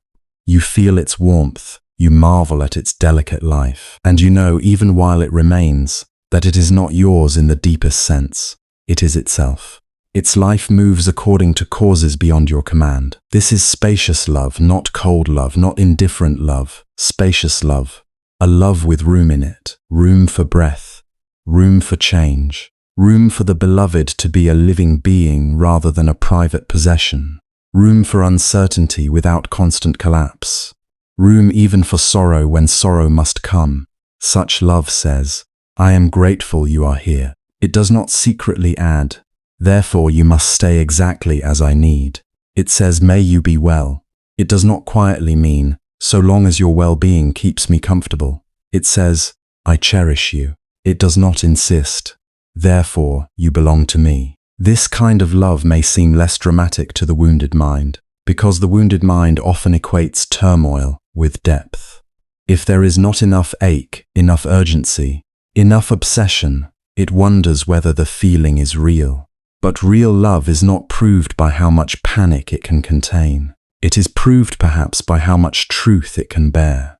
Can I love you and still see clearly that you are changing? Can I care for you and not make your every movement a referendum on my worth? Can I remain tender without trying to manage every possibility? Can I let you be free enough to disappoint me, surprise me, outgrow my image of you, and still meet you with respect? These are difficult questions. They ask more of us than sentiment asks. They ask for maturity, for humility, for inner steadiness. They ask us to discover a source of warmth that does not depend entirely on controlling outcomes. And that is why wise love is not smaller than clinging love. It is greater. It contains more reality. It can survive more truth. The listener perhaps still felt uncertain, for if one has built love from longing, then spaciousness can feel at first like absence. The frantic part of the heart may say, if I am not grasping, am I even connected? It may miss the intensity of fear because fear has so often been mistaken for aliveness. Yet consider the body at the end of a long day. Which love allows it to soften? The love that checks, compares, worries, imagines, clutches, and replays? Or the love that says, you are dear to me, and because you are dear, I do not wish to imprison either of us in constant fear. One love turns the mind into a guard at the gate, suspicious of every sound. The other lets the mind become a lamp in a quiet room, awake but not agitated. This is why releasing grasping does not make affection weaker. It makes affection kinder. It removes the sharp edge that says, stay where I can keep you. It removes the hidden bargain that says, I will love you if you protect me from impermanence. It removes the resentment that grows when a loved one fails to live according to the script fear has written for them. Without grasping, love becomes steadier. It can survive a delayed reply without inventing betrayal. It can survive silence without immediately assuming rejection. It can survive difference without making difference a threat. It can survive change without declaring that change has ruined everything. And when loss does come, as it must in one form or another, wise love grieves. It does not become stone. It does not pretend not to care. It weeps, but it does not say, this should never have been. It bows to the cost of loving in a changing world. It honors what was given. It mourns what has passed. Yet it does not add the extra torment of insisting that life broke a promise it never made. This too is part of love without clinging. Not the absence of tears, but the absence of illusion. Not less tenderness, but less argument with reality. Not less devotion, but less fear disguised as devotion. There is something profoundly restful in this. You can feel it even now, perhaps, in some quiet chamber of your own heart. To love without trying to trap, to care without trying to control, to let affection be warm and human and devoted, while also allowing the beloved their own path, their own weather, their own unfolding. This does not mean passivity. If someone is in pain, you help if you can. If harm is being done, you speak if you can. If reconciliation is possible, you move toward it. If gratitude can be expressed, you express it. Spacious love is not a sleepy resignation. It is living participation without the fever of possession. And maybe that is one of the gentlest truths of all. Clinging is not what makes love sincere. Often it is what makes love suffer more than it needs to. The Buddha's teaching did not ask the heart to become barren. It asked the heart to become clear, to stop confusing closeness with control, to stop confusing longing with loyalty, to stop worshipping the ache of uncertainty as if it were the highest form of intimacy. For what if the deepest love is not the one that says, "Never leave me"? What if it is the one that says, "While we are here together, let me meet you fully, kindly, truthfully"? What if the deepest love is not measured by how fiercely it resists change, but by how gently it honors what is changing? What if freedom is not the enemy of love, but the space in which love can breathe? These questions settled over the listeners like evening mist, not to confuse them, but to quiet the old reflex that always reached for ownership when tenderness appeared. Slowly, they began to understand that the suffering in love is not caused only by caring. Much of it is caused by the mind's refusal to let caring remain simple. It adds demand, it adds fear, it adds the insistence that what is precious must become permanent, or else the heart will not survive. But the heart survives more truth than it imagines. And often, when it stops clenching, it discovers that love has not vanished at all. It has become softer, more breathable, less frantic, more faithful to life as it is. At the end of the day, this matters deeply. For when night comes, and the house is quiet, and no more can be done, clinging still paces the floor. It reopens old messages in the mind. It rehearses conversations. It predicts endings. It asks for guarantees no one can give. But wise love, though still tender, knows how to sit down. It knows how to place a hand over the restless chest and whisper, "What is loved need not be strangled by fear." And perhaps this is why such love feels more peaceful in the dark. It does not demand certainty before it will rest. It does not demand ownership before it will soften. It knows that to love another being is already to stand in a field of change. And instead of calling that a curse, it calls it a reason to be present now, to be gentle now, to be grateful now. The listeners held this in silence, and as love became clearer in their understanding, another realization quietly approached. If suffering is not only in what happens to us, but in the habits with which we meet what happens, then it becomes important to see those habits plainly. Beneath grief, beneath longing, beneath even love itself, there are old patterns of mind moving again and again, often unseen, often unquestioned, shaping the same pain into new forms. And now, with hearts slightly more open and eyes slightly less afraid, they were ready to look at those hidden patterns more closely. And what they began to see was something both humbling and strangely relieving. Much of what exhausts the heart does not arrive as thunder. It does not always enter life as a great loss, a cruel betrayal, or a visible disaster. More often, suffering is stitched quietly into the fabric of ordinary hours. It is woven by repetition, by the same inward movements practiced so often that they start to feel like personality, like truth, like the natural weather of the mind. Yet the Blessed One spoke as if these habits were not permanent weather at all. He spoke of them as patterns, learned, repeated, reinforced. And because they are patterns, they can also be seen. He invited them to notice how the mind compares. Not once in a while, but constantly, almost without rest. This one has more, that one is more loved. Another speaks better, walks more gracefully, is younger, wiser, calmer, stronger, more admired. Even in a room full of sincere seekers, comparison can slip in like a shadow. A monk wonders whether another has gone deeper in meditation. A grieving mother wonders whether others bear sorrow with greater dignity. An old man wonders why his body has weakened faster than his brother's.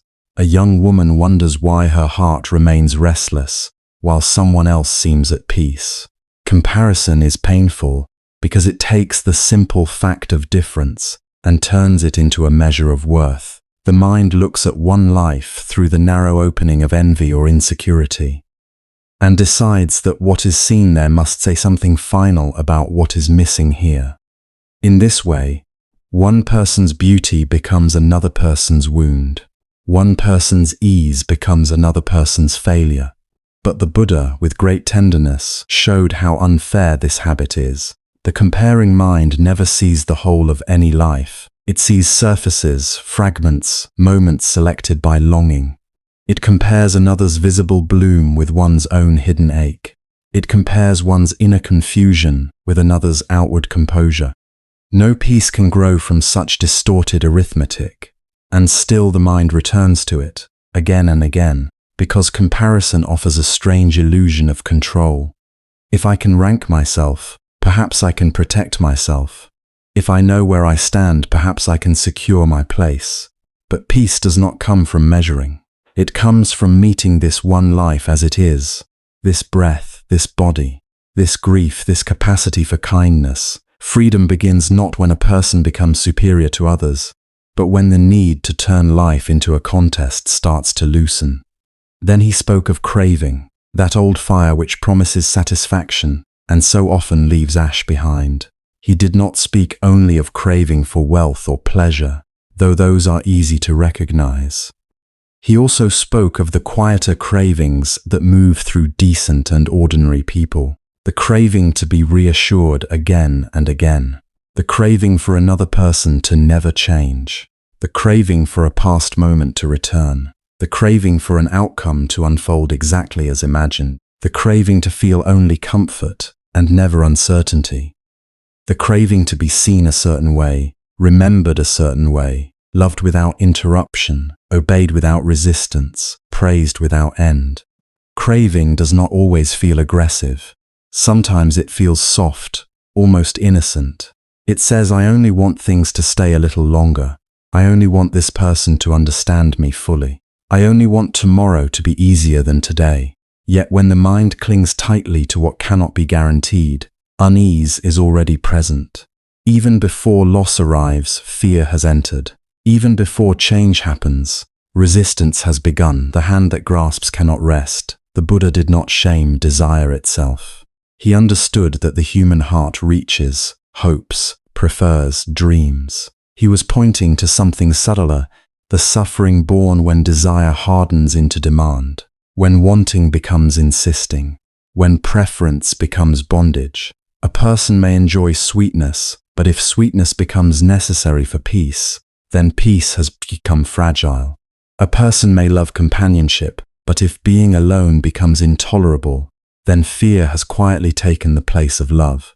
In this way, craving is not only about the object desired, it is about the dependency formed in the mind, and how often this follows people into the night. A body lies down, but the grasping continues. Sleep does not come because the mind is still bargaining with life. It replays what was pleasant and asks how to keep it. It imagines what might be gained and rushes ahead to possess it. It reaches backward, forward, outward, anywhere but into simple rest. The pillow receives the head, but the heart remains standing at the marketplace of desire, still negotiating, still searching, still unable to close its hands. Then there is the habit of rehearsing conflict, one of the most draining crafts the mind ever learns. A word is spoken in the afternoon, and by evening it has become a courtroom in the head. Someone's face, someone's tone, someone's failure to understand, someone's careless gesture begins to repeat in memory with endless variation. The mind edits the past and rehearses the future. It sharpens its arguments. It gathers evidence. It invents speeches that will never be delivered, or, if delivered, will not bring the relief imagined. Inwardly, a person fights the same battle 100 times and calls it preparation. But rehearsal is not resolution. More often, it is self-burning. Each repetition deepens the groove.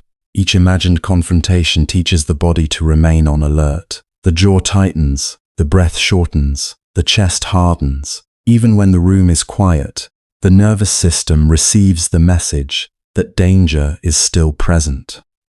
The conflict lives on, not only because something painful happened, but because the mind keeps feeding it with attention. with interpretation, with dramatic return. The Buddha saw this clearly. He knew that memory itself is not the problem. Wisdom remembers, compassion remembers, necessary learning remembers. But there is a way of returning to hurt that does not heal it. It simply keeps it warm. It preserves anger like an ember carried from 1 hour into the next, from 1 day into the next, sometimes from 1 year into the next, and the one who carries it is the one most scorched by it.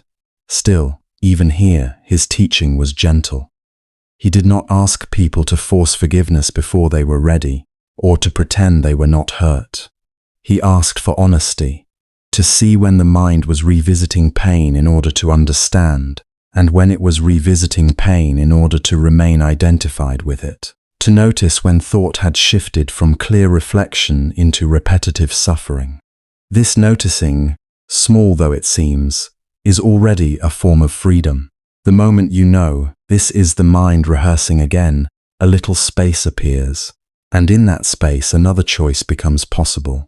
He also pointed to the habit of resisting change, perhaps one of the deepest habits of all. Life moves, bodies age, seasons turn, friendships alter shape, children grow away from the arms that once carried them, health rises and falls. Beliefs ripen, crack and transform, even joy changes as it passes through us. Yet the mind says no, not this, not yet, not like this. It builds an image of how things should remain, and then suffers each time reality refuses to obey. This resistance can look like strength, but often it is fear wearing armor. A person says, "I am only trying to preserve what matters," and sometimes that is true. But beneath much of this effort is the refusal to let impermanence be real. We want love without vulnerability, life without aging, closeness without distance, beginnings without endings. We ask the river to hold still, so that we may feel secure beside it. But it is a river precisely because it moves. The suffering here is very subtle. It is not only the pain of change itself, it is the second pain added by protest.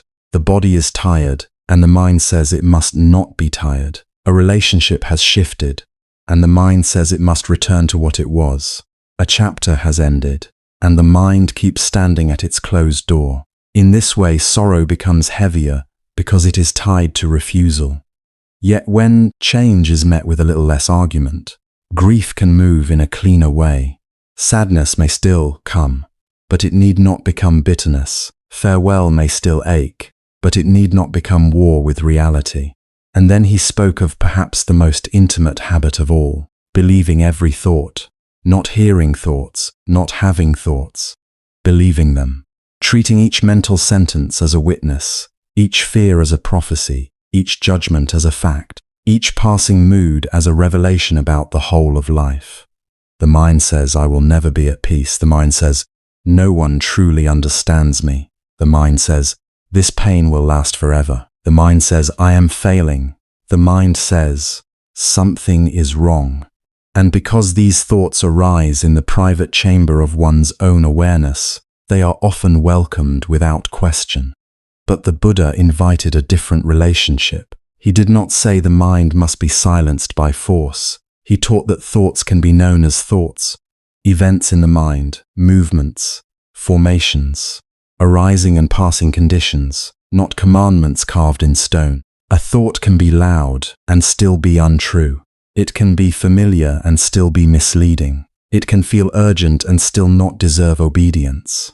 How much suffering grows from this simple confusion? A worried thought appears, and the body tenses as though a danger has already arrived. A self-critical thought appears, and the heart lowers its eyes in shame. A suspicious thought appears, and trust begins to withdraw. One thought, believed quickly, can darken an entire evening. Repeated for months or years, such thoughts can shape a life. Not because they are destiny, but because they are rehearsed, inhabited, fed. This was the Buddha's great practicality. He was not only speaking about monasteries or forests or rare moments of enlightenment. He was speaking about what happens in a single afternoon, in a small silence after a conversation, in the restless minutes before sleep. Suffering is built in increments. A comparison here, a grasping there, a remembered argument replayed once more, a refusal to accept what has changed, a thought believed simply because it arrived. Thread by thread, tension is made.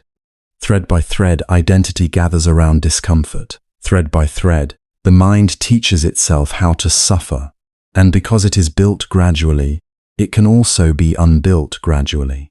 This is the part many people overlook when they first hear such teachings.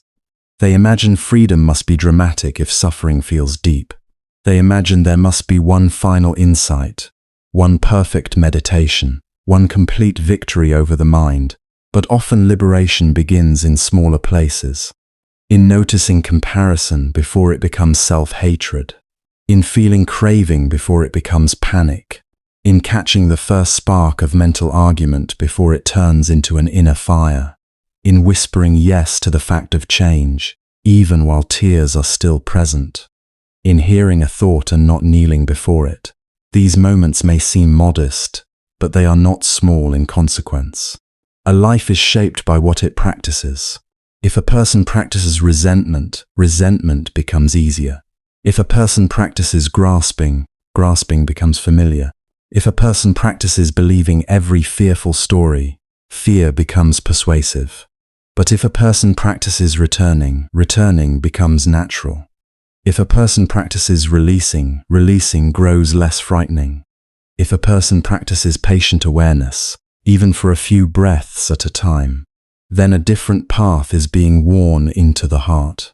The Blessed One's compassion was especially clear here, because he knew that once people begin to see their habits, they may turn that seeing into another weapon. They may think, I am doing it wrong again. I am still attached, I am still angry, I am still restless. Now the old suffering is joined by fresh blame. But this too is a habit of mind, and not a helpful one. Awareness ripens best in kindness. A knot unties more easily with patient fingers than with violent pulling. To notice a pattern is not to fail. It is to wake up a little. So when comparison appears, one need not condemn oneself for comparing. One can simply know, this is the old measuring mind. When craving appears, one need not feel ashamed for wanting. One can know, here is grasping, trying to promise safety. When conflict replays, one can know the mind is protecting itself in a painful way. When change is resisted, one can know fear is asking for the impossible. When thoughts press themselves forward as truth, one can pause and wonder, is this real? Or is this only a voice passing through? In this gentle way, the teachings become livable. They leave the heights of philosophy and enter the texture of breath, posture, speech, evening quiet. They become something a tired person can remember while lying awake, something a grieving person can hold without feeling judged, something an ordinary person can practice in the middle of an ordinary life. Not perfection, not purity without struggle, just noticing, releasing, and returning, again and again. This is how the mind slowly becomes less crowded. This is how the night becomes less oscillating. This is how suffering, once woven so tightly, begins to loosen strand by strand. And as these patterns were named with such honesty, the room itself seemed to soften into a deeper truth. No one needed to pretend any longer that pain was only caused by fate, or by other people, or by a single terrible day. They could feel how much sorrow had been quietly repeated into being. They could also feel, perhaps for the first time, that gentleness with these patterns was not weakness, but wisdom. And in that more honest silence, with defenses lowered and hearts no longer hiding from their own habits, another presence began to draw near. It was older than argument, heavier than craving, and more tender than shame. Grief, at last, was ready to speak. It did not enter the silence like anger had entered, with heat and insistence. It came more slowly, like someone standing at the edge of a doorway, unsure whether they are permitted inside. Its presence was quiet, but it altered everything. Even the air seemed to grow heavier, not in a punishing way, but in the way the night grows still before rain. The listeners, who had followed this far, through the naving of fear, craving, and old habits of mind, now felt another tenderness rise in them, one that was harder to describe because it was tied to someone no longer near. At last, one voice emerged from the darkness. "Blessed one," the voice said, "there is someone I still reach for in the night." The words were simple, but behind them was the weight of many sleepless evenings. The listener did not speak as one making a formal question. They spoke as a person who had carried something alone for too long. There was someone missing, someone gone, perhaps by death, perhaps by distance, perhaps by estrangement so deep it had the ache of death, though the body still lived somewhere beyond reach. The details did not need to be named for the sorrow to be understood. There are absences that settle into a room more strongly than any furniture. There are names that, once spoken by the heart, continue echoing long after the mouth has gone silent. The listener continued softly, as if afraid that speaking too clearly might break what little steadiness remained. "During the day, I manage, I do what is needed, I answer others, I move from one task to the next. Sometimes I even laugh, and for a brief moment I forget. But at night, everything returns. The place beside me is too empty. The memory of their voice comes back in fragments. I remember things I should have said, things I should have done, things I cannot undo. I tell myself I should be stronger by now. I tell myself enough time has passed. But the heart does not obey the clock. It keeps waiting where no one returns, no one interrupted. The honesty of the confession filled the space with an ache nearly everyone recognized. Some had lost parents. Some had lost children. Some had lost beloved companions. Some had lost the future they thought they would have. And some, though no funeral had ever been held, were grieving someone who had simply turned away and never again become reachable. The form of loss changes from life to life, but the body knows its own emptiness. The chest tightens, the throat burns, the nights lengthen. Even familiar rooms become strange. The Buddha looked upon the speaker with the same steady tenderness he had given to all who came near him. He did not answer at once. He let the truth of the pain remain in the air without trying to cover it. Then he said, gently, "If someone is loved, their absence will be felt. This is not a failure of the heart. This is the heart revealing what it has held." The listener bowed their head and tears came, perhaps because no one had said it so plainly before. Not as correction, not as advice, only as truth. Many people, the Buddha continued, become frightened by grief, not only because it hurts, but because they believe the hurt means something has gone wrong inside them. They ask, "Why am I still sad? Why do I still cry? Why has this not ended?" They see the wound, and then they add another wound by condemning it. In this way, sorrow becomes heavier than it needed to be.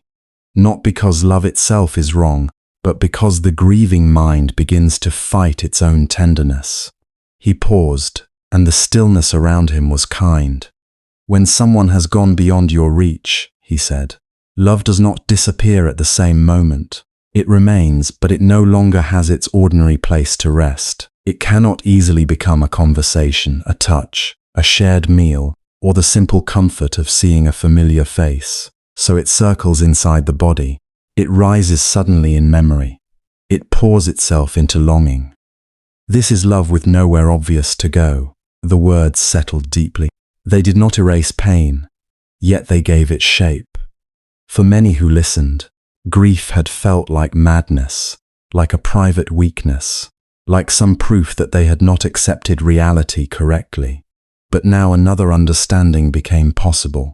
The sorrow was not merely a disturbance to suppress. It was the movement of love itself, still alive even after it had lost its object in the world. The grieving listener lifted their eyes again and said, "Then why does it feel so cruel? Why does it visit when I am most tired? Why does it return even on nights when I have promised myself I will rest?" Because, the Buddha said, grief often comes where striving has ended. In the daytime, the mind has duties. It is occupied. It is protected by noise, by tasks, by the needs of others. But at night, when the hands are still and the room grows quiet, what has been waiting gently approaches. This is why the absence grows larger in darkness. It is not that the night creates love or loss. It is that silence removes distraction, and the heart hears again what it has been carrying. The listener breathed shakily, as though hearing their own life spoken back to them. "Then must I spend every night this way?" they asked. "Must morning follow me without end?" The Buddha did not answer with false comfort. He did not say that tomorrow all would be lighter. He did not promise that grief, once understood, would simply vanish. Instead, he said, sorrow changes when it is no longer treated as an enemy. If each time it comes you say, "This should not be here. I must get rid of this. I must be finished with this by now," then you are placing your tired heart in battle against itself, and a heart at war cannot rest. Many listening felt the truth of this immediately. How many times had they commanded themselves to be done? How many times had they swallowed tears in front of others, forcing their faces into calm shapes, so that no one would be inconvenienced by what had been lost? How many had mistaken numbness for healing, silence for strength, and exhaustion for acceptance? There is a great burden, the Buddha said, in trying to mourn according to a schedule. The world often praises those who appear composed. It becomes impatient with visible sorrow. It says, enough now, move on, be grateful, be strong. But grief does not unfold by command. It has tides. It has seasons. It can be quiet for many days, and then return with surprising force because a scent, a season, a song, or a particular quality of evening opens the old door again. To treat this as failure is to misunderstand the nature of the heart. He looked at the gathering, and his voice carried no accusation, only compassion. Strength is not the hardening that refuses to feel, he said. Strength is the willingness to remain honest without collapsing into despair. Strength is allowing the wound to be known without making it your only identity. Strength is sitting beside what hurts and breathing, even when there is no conclusion yet. The grieving listener pressed a hand to their chest, as if the body itself were listening. But if I do not push it away, they asked, won't it consume me? If I let myself feel it, won't I be swallowed by longing? The Buddha answered as one who knew both the fear and the tenderness beneath the question. If you fall into grief without awareness, it can indeed carry you far. The mind can begin weaving story upon story. It can cling to images, replay regrets, create punishments, and insist that because love was deep, peace must now be impossible. But to hold grief carefully is different from being drowned by it. You do not need to throw it out. You do not need to become it. You can sit beside it, as one sits beside a weeping friend. This image moved through the room like a lamp being lit. Sit beside it, he repeated. Not inside its storm and not running from its rain. Beside it. No. This is longing. No. This is the ache of missing what mattered to me. Let the breath accompany it. Let the body be supported by the earth beneath it. Let the tears come if they come. Let them stop if they stop. Do not command them. Do not perform them. Simply stay near your experience with kindness. Some who listened had never considered that mourning could be approached this way.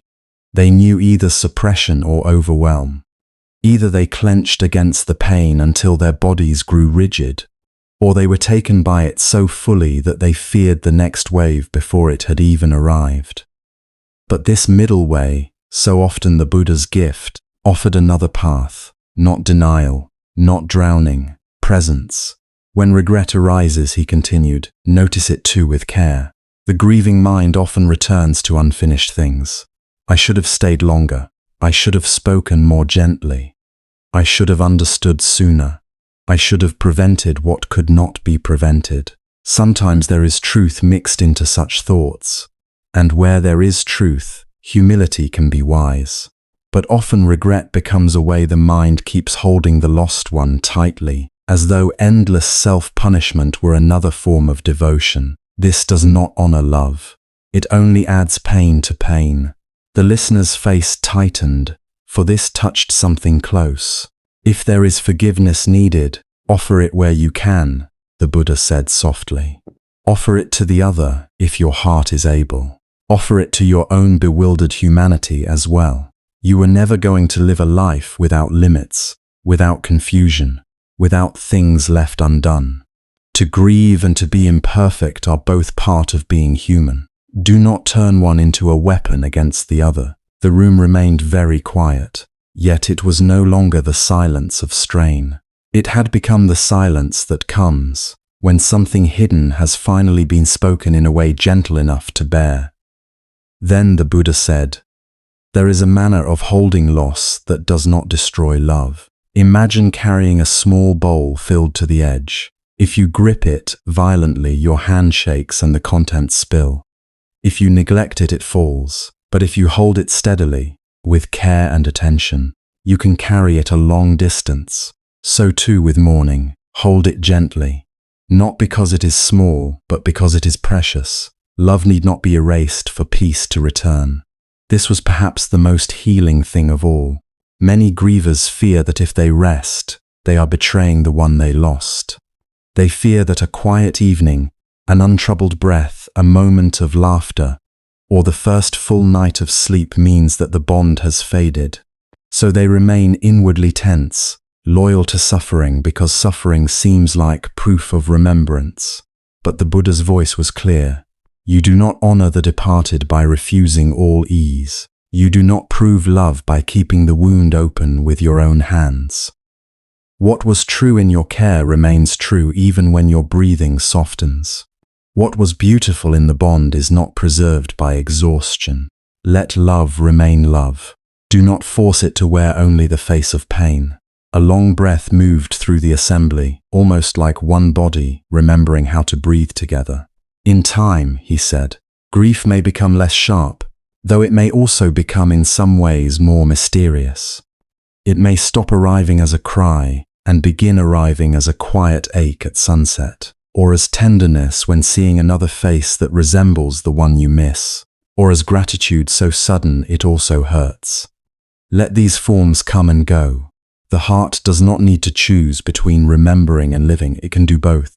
It can carry absence and still awaken to mourning. The grieving listener seemed to loosen, not because the sorrow had left, but because they no longer had to fight it quite so fiercely. Their grief had not been corrected. It had been accompanied, and often this is what suffering asks for before it can begin to soften. For a while no one spoke. Some wept openly. Some sat with lowered eyes. Some thought of graves. Some thought of letters never sent. Final conversations that came too soon. Rooms emptied too quickly. And names they still could not say without their chest tightening.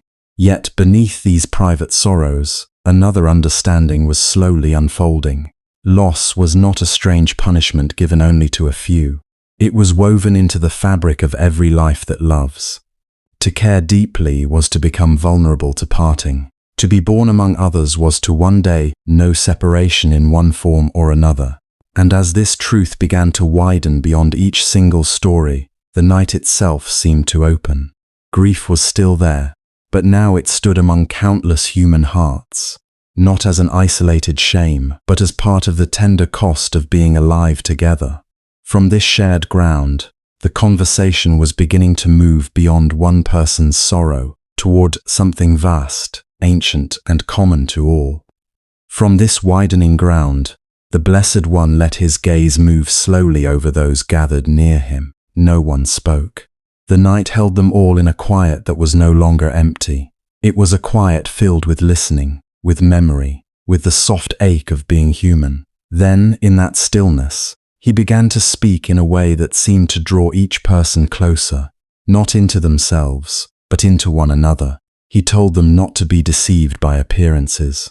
A person may walk upright, speak calmly, perform their duties, and even smile at the proper moments, yet within them there may be a trembling no one sees.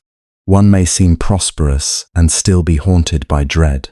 One may seem strong and still carry an old wound that never fully closed. One may seem surrounded by family and affection, and yet lie awake in the night with a loneliness so deep it has no words. The world, he said, is full of hidden burdens. The market, the road, the courtyard, the family home, the king's hall, the poorest hut, each holds lives that are outwardly ordinary and inwardly full of longing, fear, memory, and grief. As he spoke, it was as if the listeners were being asked to look again at everyone they had ever passed by without noticing. The old man with the bent back, the mother drawing water in silence, the child laughing loudly while learning. Even then, what it means to want to be loved, the young husband trying to speak with confidence, while fearing he may fail those who depend on him, the widow folding clothes that no one will wear again, the servant who keeps working because work is easier than feeling, the merchant counting coins while his heart counts losses of another kind. Each life, the Buddha suggested, contains chambers hidden from the eyes of others. Behind each face there are conversations never spoken aloud, fears never confessed, tendernesses never fully received. And perhaps this is one of the reasons human beings so often feel alone. We compare our inner storms to the calm surfaces of others. We know our own confusion in intimate detail, but we know the lives around us only in fragments. We see another person's posture, not their private trembling. We hear their ordinary words, not the thoughts they swallow before speaking. We witness the role they play, not the sorrow they carry home. In this way, suffering creates a kind of illusion. It whispers to each heart, "You are the one who is failing. You are the one who is too afraid, too broken, too burdened. Others are steadier than you. Others bear life with more grace." And because pain narrows the mind, we are tempted to believe it. The Buddha did not deny how convincing that illusion can be. There are hours when one's own grief feels like a locked room. There are nights when fear makes the whole world seem far away. There are seasons of loss in which a person cannot imagine that anyone truly understands the shape of what they are carrying. Even among loved ones, one can feel exiled. Even while sitting beside others, one can feel unseen. This too was part of the truth. Suffering isolates the heart not only because pain hurts, but because pain persuades us that no one else stands where we stand.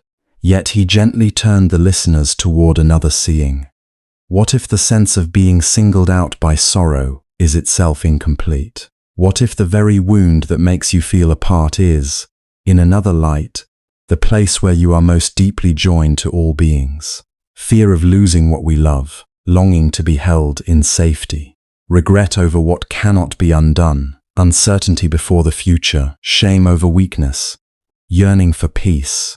These are not private defects, they are ancient human weather. They move through palaces and fields, through young bodies and old ones, through the educated and the unlearned, through those praised by the world and those forgotten by it.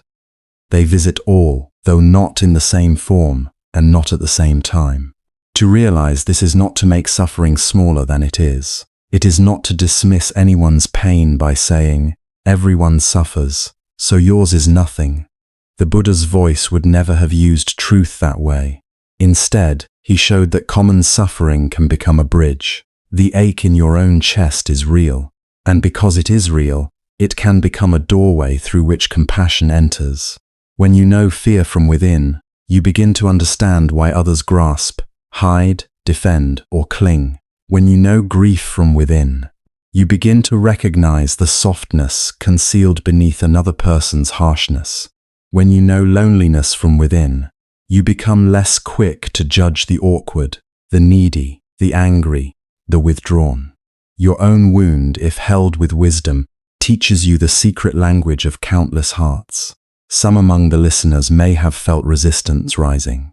It is not easy in the middle of one's own hurt to think of the hurt of others. The self contracts under pain.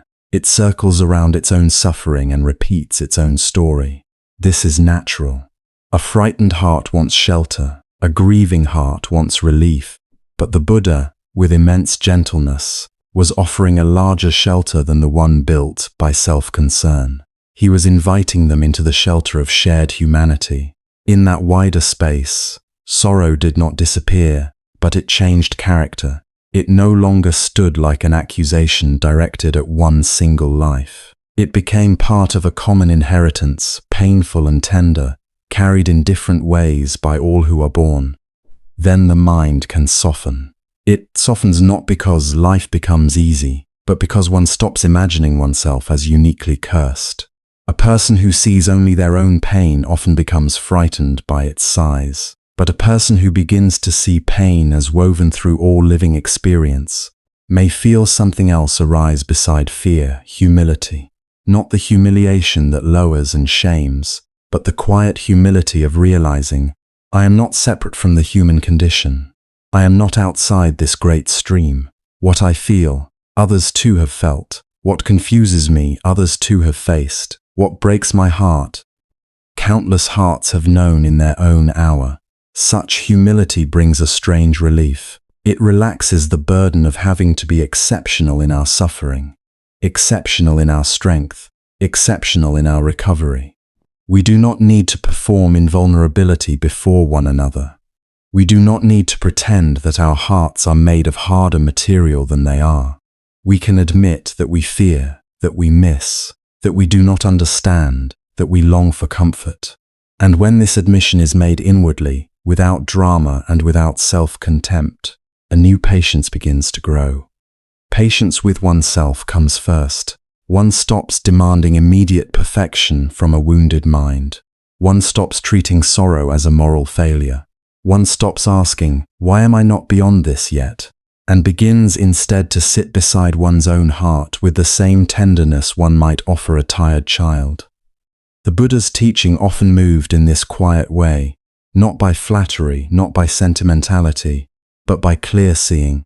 If all beings are vulnerable, then your vulnerability is not a shameful deviation from life. It is part of life. If all hearts tremble, then your trembling need not be hidden from yourself. If all who love must one day face change, then your grief belongs not to a broken destiny, but to the very fact that you have lived and cared. From patience with oneself, patience with others also becomes more possible. We begin to suspect that behind impatience there may be fear, behind boastfulness, insecurity, behind coldness, panic, behind endless busyness, an inability to sit with pain. This does not mean every harmful action should be excused. Wisdom still sees clearly. Boundaries may still be needed. Truth must still be told. But compassion changes the texture of our seeing. We no longer reduce others to the surface of their behavior alone. We remember that many people are acting from wounds they do not know how to name. The Buddha was not teaching sentiment for its own sake. He was loosening the knot of separateness. He knew how fiercely the mind clings to my pain, my fear, my loss, as if these experiences make a wall around the self. Yet when looked at more deeply, these very experiences reveal how porous we are, how shared our condition has always been. The tears one person sheds are made of the same salt as another's. The breath that catches in one chest from sorrow catches in another chest somewhere else under the same moon. A mother worries over a child in one village, and elsewhere another mother lies awake with the same helpless love.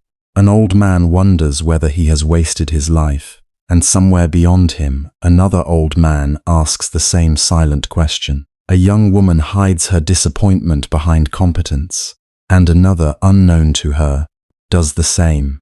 Countless beings, each in their own corner of the world, carry hope and fear through the dark. There is deep comfort in this, once the heart allows itself to feel it. Not comfort in the sense of pleasantness, but comfort in the sense of companionship. The suffering does not have to be solved immediately for loneliness to begin dissolving. Sometimes what the heart needs most is not an answer, but a felt sense that it is participating in something universal, rather than being trapped in something private and incomprehensible. To know that others too have sat where you sit, wept as you weep, feared as you fear, waited through long nights as you are waiting now. This can loosen despair's grip. It can make room for breathing again.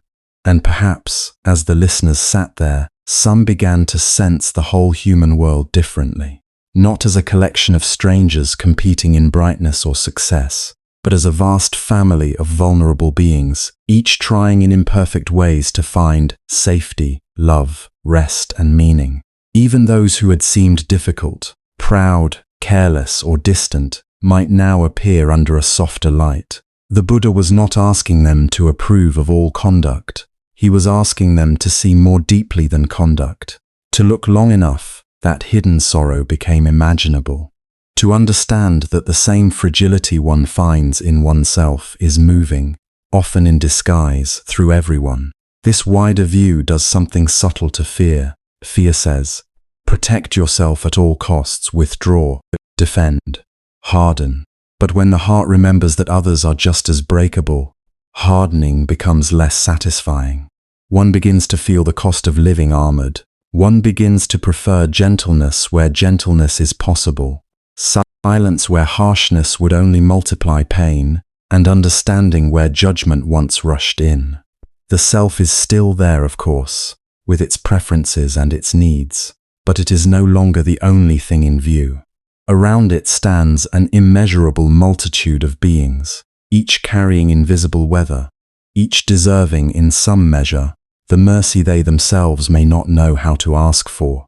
This is where fellow feeling is born, not from theory but from recognition. I too know fear, I too have loved and trembled, I too have lost, I too have tried to appear stronger than I was. I too have wanted someone to look past my surface and understand my heart. From this recognition grows a tenderness that is neither weak nor vague. It has weight. It has steadiness. It can endure discomfort. It can remain present before another's tears without turning away. It can forgive small failures more easily. It can speak more carefully. It can wait. It can listen. And often, even without words, it can let another person feel less alone.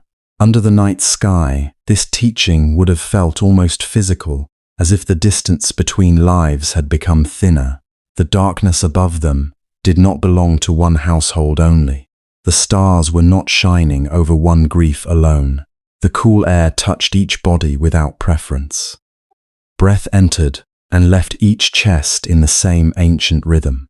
For a few moments, perhaps, the gathered listeners were able to feel themselves not as isolated sufferers, but as participants in a vast breathing world. Their sorrows remained their own, yet not only their own.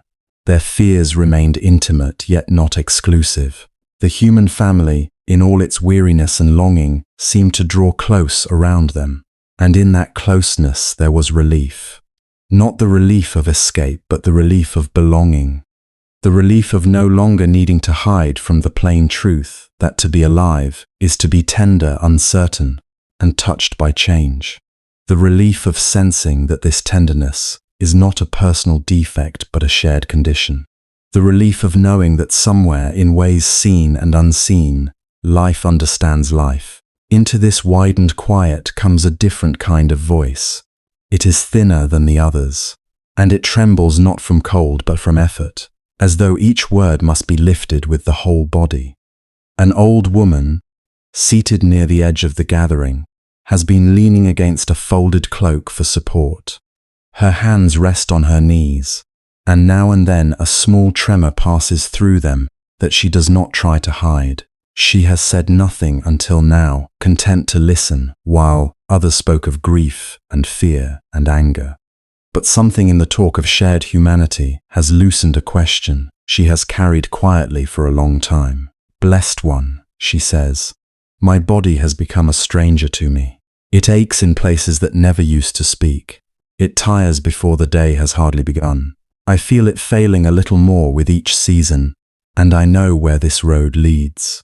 I am not afraid to have lived, but I lie awake wondering how to hold a body that is leaving me a little at a time. How does one rest inside a house that is slowly falling down? A tenderness moves through the gathering at these words. Several of the older listeners straighten slightly, as though the question had been waiting inside them as well. unspoken because it seemed too plain, too physical, too far from lofty teaching to be worth asking aloud. The Buddha regards her for a long moment before he speaks, and there is nothing hurried in his silence. You have asked a question that everybody eventually asks, he says. Let us look at it plainly, without decoration, the way you have offered it. He gestures gently toward the lamp nearest him, its flame now low and uneven. This lamp, he says, burns because oil feeds it. As the oil is used, the flame changes. It does not burn with the same height at the end as at the beginning. This is not a flaw in the lamp.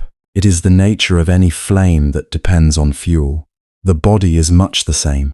It is not betraying you by aging. It is simply doing what any conditioned thing does. It changes because it depends on conditions, and conditions do not remain fixed. The old woman listens with her eyes half closed, as if better able to receive the words that way. Much suffering comes, the Buddha continues, not from the body's changing, but from the mind's refusal to expect it. We quietly believe, without ever saying so, that our strength should stay as it was, that our steps should remain as light, that our eyes should keep their old sharpness forever. When the body does not honor this secret expectation, we feel betrayed, as though it has broken a promise it never made. The body promised nothing. It only follows the same law that moves rivers, seasons, and stars. Then must I simply accept decline without complaint, she asks. Is there no grief allowed for what is lost? There is grief allowed, he says, and his voice softens further. Do not mistake this teaching for coldness. It is right to mourn the strength that has gone, the ease that has passed, the tasks that once came without thought and now require care. Grieve them honestly. But there are two things happening in a tired, aging body, and they are not the same.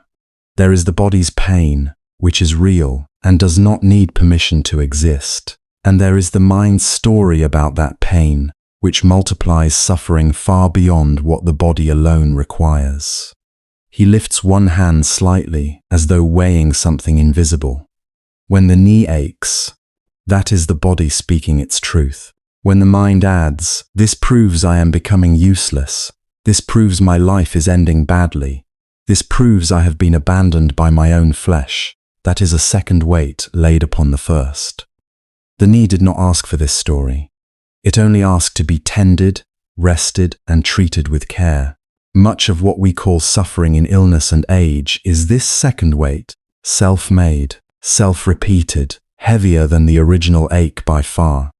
The old woman's breath catches slightly, as though something long assumed has just been questioned. How then do I tend the body without becoming ruled by fear of its ending? She asks. Befriend it. The Buddha says simply, not as a possession you are losing, but as a companion who has carried you faithfully this far.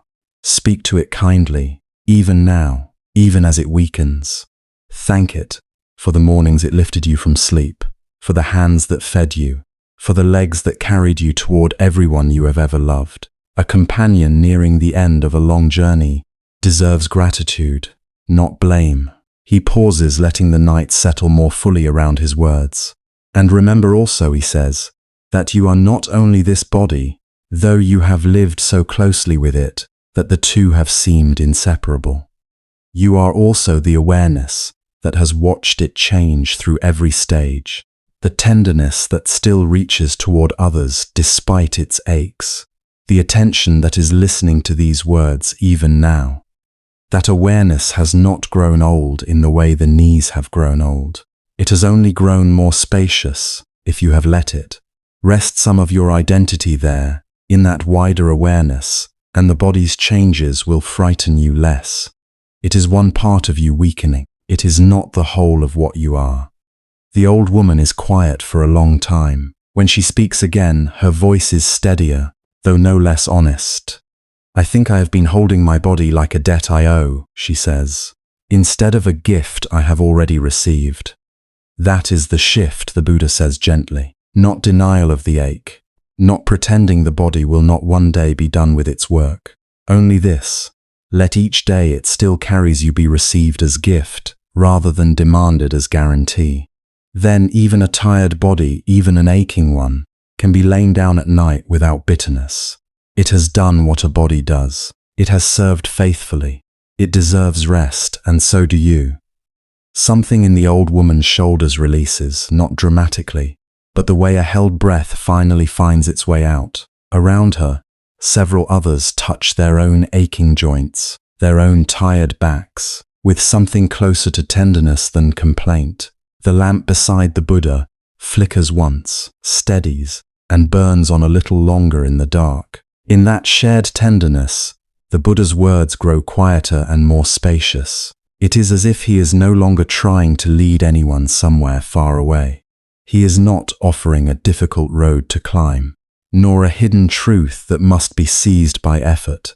Instead, he gathers everything he has already placed gently before them, and he gathers it the way a loving elder gathers blankets around a tired child before sleep, not adding more, not demanding more, only drawing close the simple things that matter. Breathe, he seems to say again, though perhaps now he says it with fewer words than before. Breathe, and know that you are breathing. Let the body receive the breath the way dry earth receives evening dew. Do not force it to be deep. Do not ask it to become holy. Let it be exactly what it is, small or long, steady or uneven. The breath does not need your perfection. It only asks for your company. And as they listen, the listeners begin to feel that this is enough for the moment, this one breath. And then the next. Nothing has been fixed. No law of aging has been overturned. No grief has been erased from the heart. The sick are still sick. The old are still old. The world beyond the trees is still restless with hunger, trade, longing, memory, and loss. Yet within the circle of this listening, something subtle begins to soften. The need to solve life all at once loosens its grip. Notice he has taught them. Notice what is here. So now they notice. They notice the coolness of night moving slowly over the skin. They notice the ache in their knees, the weariness behind the eyes, the places in the chest that still feel crowded with old fears. They notice the mind wanting to wander toward tomorrow, toward regret, toward imagined conversations that have not happened, and perhaps never will. They notice how quickly thought gathers itself into stories, and how quickly stories gather themselves into suffering. But tonight, noticing is not a harsh act. It is not inspection. It is not judgment. It is not one more demand placed on a weary spirit. It is only a lantern being lifted in a dark room. Here is sorrow. Here is tension. Here is the wish to be different. Here is the fear that rest cannot be trusted. Here is the old habit of holding tightly, as if the heart believes that gripping pain will somehow prevent more pain from coming. The Buddha does not rush them away from these things. He does not say that a good mind should be empty by now, or clear by now, or beyond all trembling by now. He knows too well the movements of the human mind. He knows how it circles. He knows how it returns. He knows how it creates noise, not because it is evil, but because it is afraid. And so his stillness teaches as much as his words. There is room, his presence says. There is room for the mind to be busy for a little while longer. There is room for the heart to learn slowly. Soften, he has taught them. Not collapse, not deny, not become careless. Soften, so they begin, in whatever small way they can. A jaw unclenches, shoulders drop by the width of a single breath. A hand that had curled inward opens a little in the lap. The muscles around the eyes stop straining to hold back tears or hold on to thoughts. Even the mind, though still speaking, speaks less sharply than before. Its voice is no longer a command.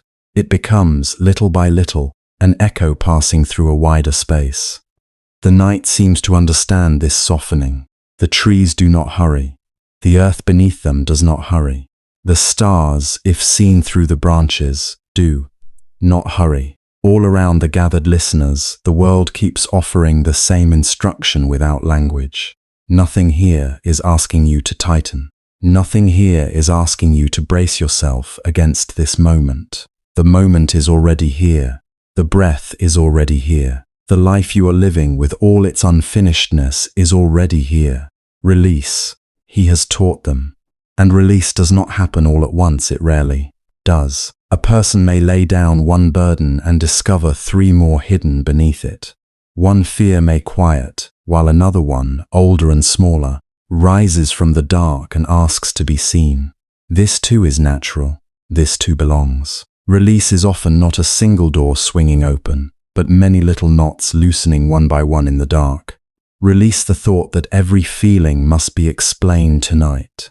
Release the thought that every wound must close before rest is deserved. Release the thought that wakefulness is proof of failure. Release the thought that if the mind is noisy, peace is far away. Sometimes peace comes not when the mind says nothing, but when the heart stops arguing with the mind's last little murmurs. A thought appears. Let it appear. Let it rise and pass. A fear knocks softly. Let it knock, and let it find no locked room inside you, only space. Space enough that even fear grows tired of shouting and sits down quietly for a while. Forgive, he has taught them. Forgive others where you can. Forgive life for not being gentler than it has been. Forgive the days that wounded you. Forgive the body for tiring. Forgive the mind for repeating itself. Forgive yourself, especially yourself, for not having become serene on command. There is great exhaustion in self-punishment. There is great noise in inner blame. Many people think their minds are loud because they think too much. But often the deeper sound is the sound of resistance, accusation, and shame. The heart says, I should be better than this. I should be calmer. I should be wiser. I should not still feel this grief, this anger, this loneliness. And each should becomes another hand tightening around the throat of peace. So tonight forgiveness arrives like warm water poured over cold stone. Not dramatic, not grand, just patient, just steady, just enough to let hardness remember it was never the deepest truth. Perhaps one listener thinks of a brother not spoken to in years. Another thinks of a child they could not protect from sorrow. Another remembers a cruel sentence they once threw at someone they loved, and how it has echoed ever since. Another carries no visible story at all, only the long, dull ache of not having been kind to themselves for a very long time. In the Buddha's quiet field of presence, none of this is denied, yet none of it is fed with fresh judgment either. The past does not vanish, but the hand that clutches it begins to tire. This tiredness is a mercy. It allows the fingers to open. Rest, he has taught them. Rest in what is here, not in what should have been, not in what might still happen, not in the imaginary future where at last everything aligned and the heart gives itself permission to unclench. Rest here, in this breathing body, in this night air, in this changing, imperfect life. Rest here where sound comes and goes, where sensation comes and goes, where thought comes and goes. Rest not because all questions are answered, but because this moment does not require answers in order to be held. This is the gentleness many people spend years searching for without knowing its name. They think peace will arrive as a triumphant certainty, a shining conclusion, a final victory over all confusion. But often peace comes more like a lamp turned low, more like a hand on the brow, more like the realization that you do not have to chase every thought into the distance. You do not have to follow every fear down its old road. You do not have to attend every argument the mind invites you to join. The thoughts may continue for a while. Let them continue. The mind may still produce its fragments, its old rehearsals, its unfinished letters, its sudden images, its strange midnight urgencies. Let it. Let the mind empty itself the way a stream empties itself over stones, making less and less noise as it widens. You are not required to silence it by force. Force only gives it something new to fight against. Instead, sit beside the mind with kindness. Here is thinking, here is remembering, here is planning, here is worrying, here is the old reflex of reaching, here is the old reflex of resisting. And here, beneath and around all of it, is awareness itself, patient and unharmed.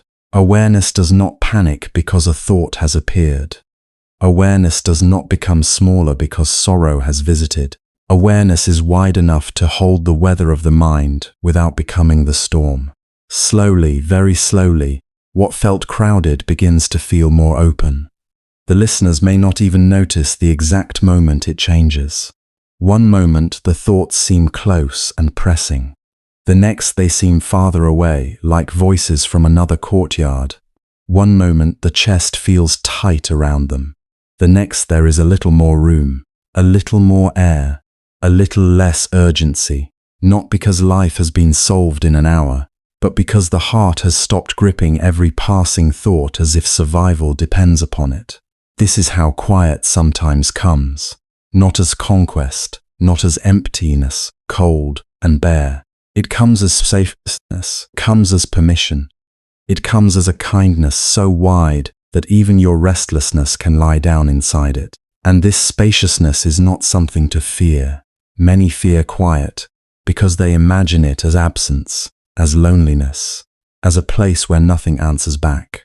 But the quiet the Buddha points toward is not abandonment. It is not a void that swallows the self.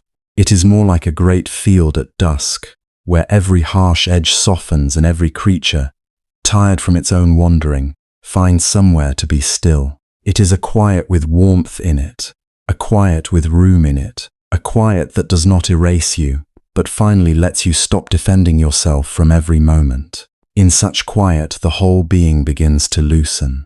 The forehead loosens, the throat loosens, the belly loosens. The little muscles of effort hidden everywhere loosen.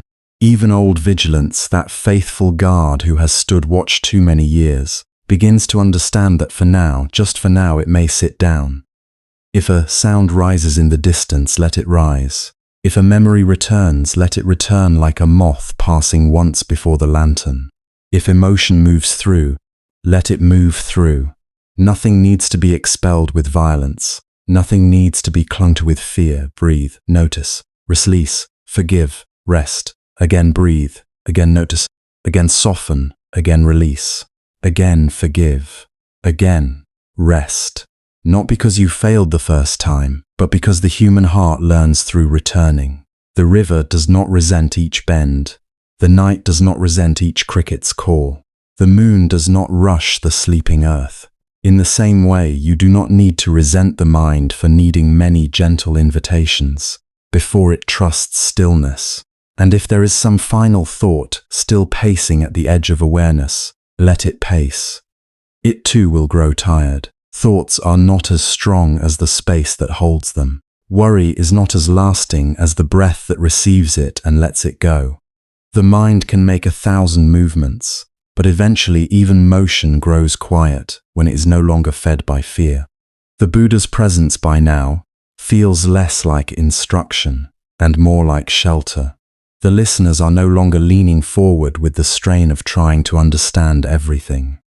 Many have begun simply to receive the night, to receive the breath, to receive the unfinished self with less harshness than before. In that receiving there is dignity. In that receiving there is peace. Somewhere a leaf falls, somewhere a sleeper shifts, somewhere the dark deepens by a shade so small no eye can measure it. The conversation has become almost silence now, yet not an empty silence. It is full of settling, full of mercy, full of the soft wisdom that comes when nothing more is being demanded. The teachings do not disappear into this hush. They become the hush. They become the gentle rhythm by which the mind learns it, can stop reaching outward and begin resting inward, here in this tender and passing life. And as the silence deepens, and the hearts of those who listen grow quieter inside their own listening, one final question remains before the night fully closes. Then, from within that nearly sacred stillness, a voice rises at last. It is not loud. It does not break the peace. It seems to come from someone who has waited a long time before speaking, someone who has listened to every word and yet still carries one small human ache that has not fully loosened. Blessed One, the listener asks, what should we keep when the day is finished? when nothing more can be repaired tonight, when no more words can be said, when the body is heavy, and the mind can no longer carry its bundle of thoughts with the same strength as before. What should be remembered? What should we bring with us into sleep? The question enters the darkness softly, but it touches every heart there. Because it is not one person's question only. It belongs to the mother who is tired of worrying, to the old man who cannot undo the years behind him, to the young one who fears tomorrow, to the one who has failed, to the one who has succeeded and still feels empty, to the one who lies awake beside grief, beside loneliness, beside regret. It belongs to anyone who has ever reached the end of a day and felt the helpless tenderness of that moment when effort must stop. For there comes an hour when the hands can do no more. The road cannot be walked any farther. The mind can continue circling, yes, but it cannot truly solve the whole of life in the dark. The body asks for surrender in the plain and ancient way that all bodies do. The eyes grow dim, the breath becomes slower, the world recedes. And still the heart asks, before I disappear into sleep, what is most important now? The Buddha lets the question rest for a moment, not because he does not know, but because some answers should arrive like dawn, arrives over water. Without force, without argument, without the sharp edge of instruction. He is speaking now, but it feels less like teaching and more like someone placing a warm blanket over the shoulders of the weary. If you carry anything into sleep, he says, carry no hatred. The words are simple, so simple that the mind might almost pass over them, but the heart knows at once how deep they go. Carry no hatred toward another. Do not take an enemy to bed in the chamber of your own mind. All day long, people strike one another in visible and invisible ways, some wound through cruelty, some through carelessness, some through their own confusion, their own pain spilling over into the lives around them. And because we are human, the wound does not always leave when the moment ends. It lingers, it repeats itself, it builds its house inside memory, it asks to be fed. But hatred is a fire that asks the vessel that contains it to burn first. So when night comes, if you cannot yet forgive completely, then do not force the heart into a false sweetness. Do not pretend that pain is not pain, but also do not make a pillow of bitterness. Do not press anger to your chest as if it will guard you. It cannot guard you. It can only keep watch over suffering and call it loyalty. Let the hurt be known. Let the wrong be real. And still, before sleep, loosen your grip on the wish to keep wounding alive. Say quietly within yourself, enough for today. I will not carry this flame into the darkness and ask it to warm me. It never has. The Buddha's voice remains gentle, intimate, almost impossibly close now, as though he is speaking not to a gathering but to one single exhausted listener lying awake alone. And carry no hatred toward yourself. At these words, something even softer enters the night, because for many, this is the heavier burden. To release anger toward another may seem difficult, but to release the harshness one keeps against oneself can feel almost impossible. There are those who forgive the whole world more easily than they forgive their own trembling, their own mistakes, their own slowness, their own need. The Buddha knows this. He speaks to that secret war that so many hide beneath a calm face. Do not go to sleep with a weapon still raised against your own heart. Do not end the day by standing over yourself as judge, accuser, jailer. There is already enough pain in being human without adding punishment to every imperfection. You have stumbled, yes. You have spoken poorly, chosen unwisely, failed to be as patient, as brave, as clear as you wished. Yes, you have left things undone. Yes. Yes. But who among the living is not unfinished? This day did not ask you to become flawless. It only asked you to live it. And you did, with whatever wisdom you had, whatever strength you had, whatever blindness and beauty were mixed together in you. If there is something to learn, let it be learned. If there is something to repair, let it be repaired when morning comes. But tonight, Let there be no war with your body for being tired, no war with your mind for being restless, no war with your past for having happened, no war with your heart for being tender. Feel how different that is. Not victory, not perfection, simply the laying down of arms. The Buddha does not say that the self must be praised. He does not ask for vanity, or for denial, or for a dream in which everything painful is renamed as good. He asks for something truer and much kinder. He asks that we stop striking ourselves when we are already weary. He asks that we let compassion to enter the places where judgment has become a habit. The night is deep now, and his words seem to move like slow ripples through it. Hold lightly, he says. Hold this day lightly. Hold your thoughts lightly. Hold your plans lightly. Hold even your identity lightly. This changing arrangement of memory and hope and fear that you call me. So much suffering comes from clenching, from believing that if we tighten enough, rehearse enough, control enough, then life will finally obey our wishes and become safe.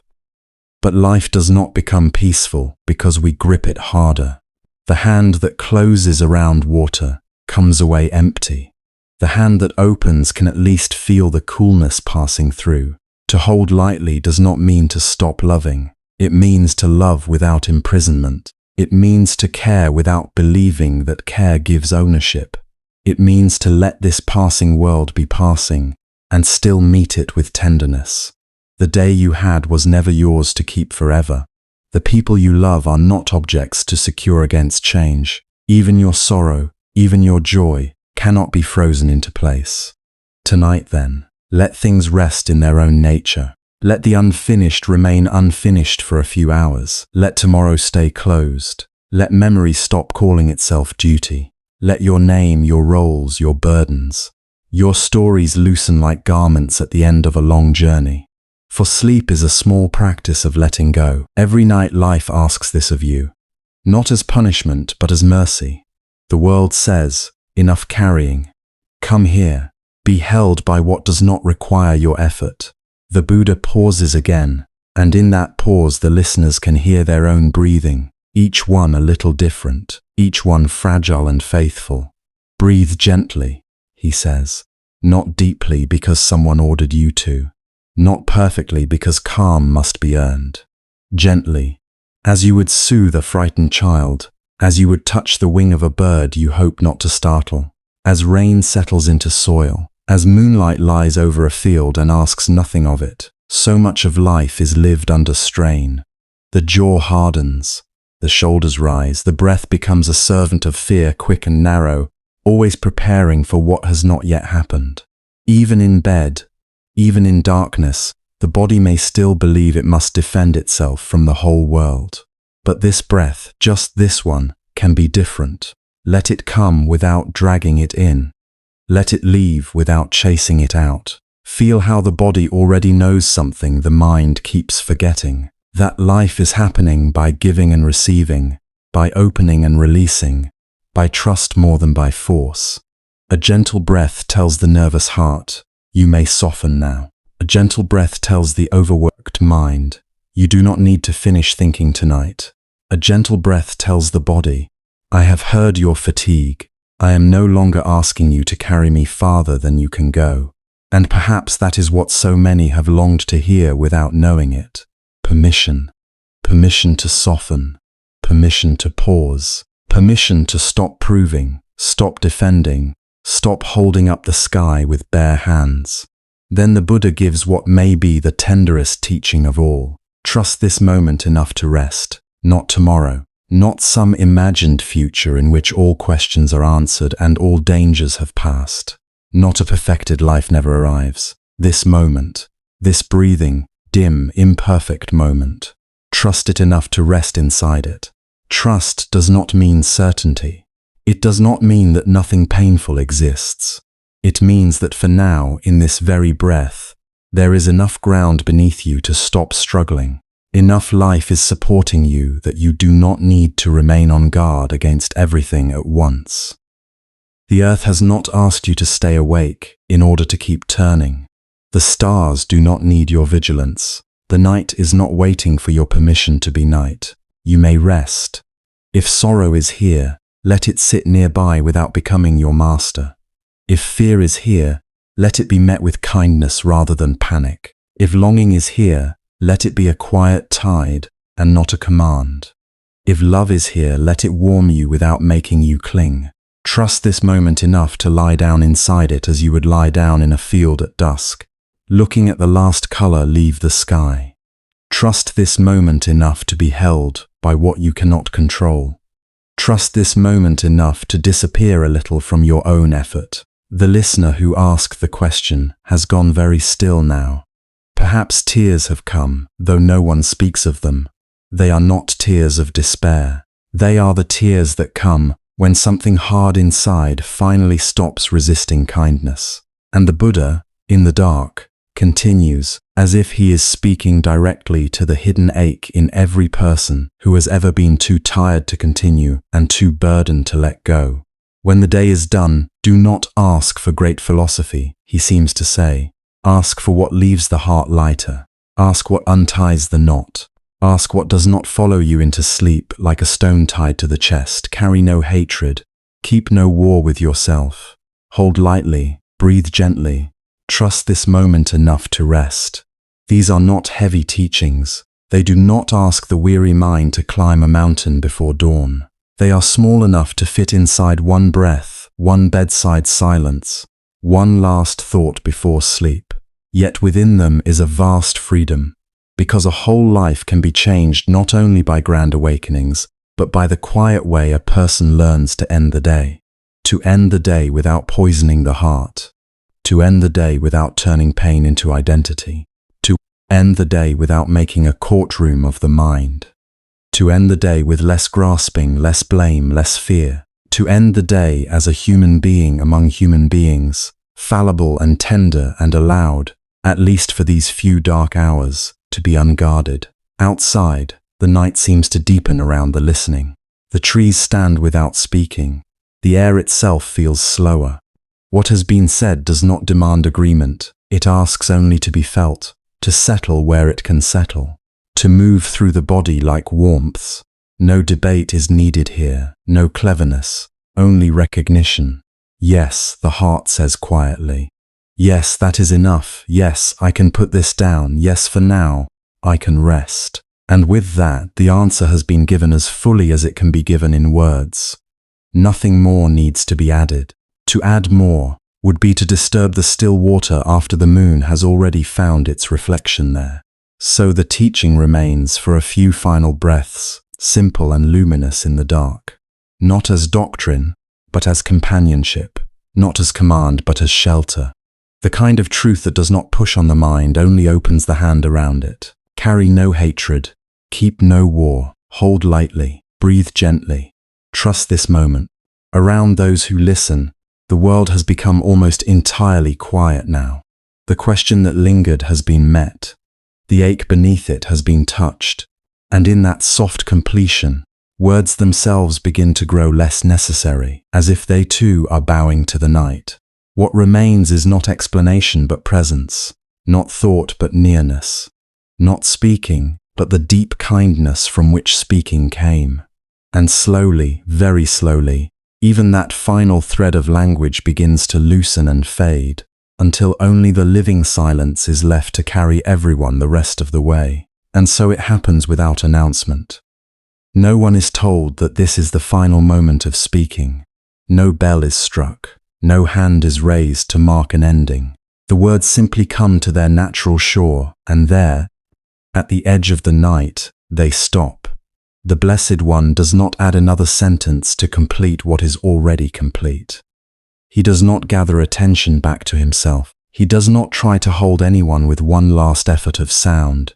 He lets silence arrive the way dew settles on grass, gently, without demand, without resistance. Those gathered near him feel it before they fully understand it. At first, they are listening for more.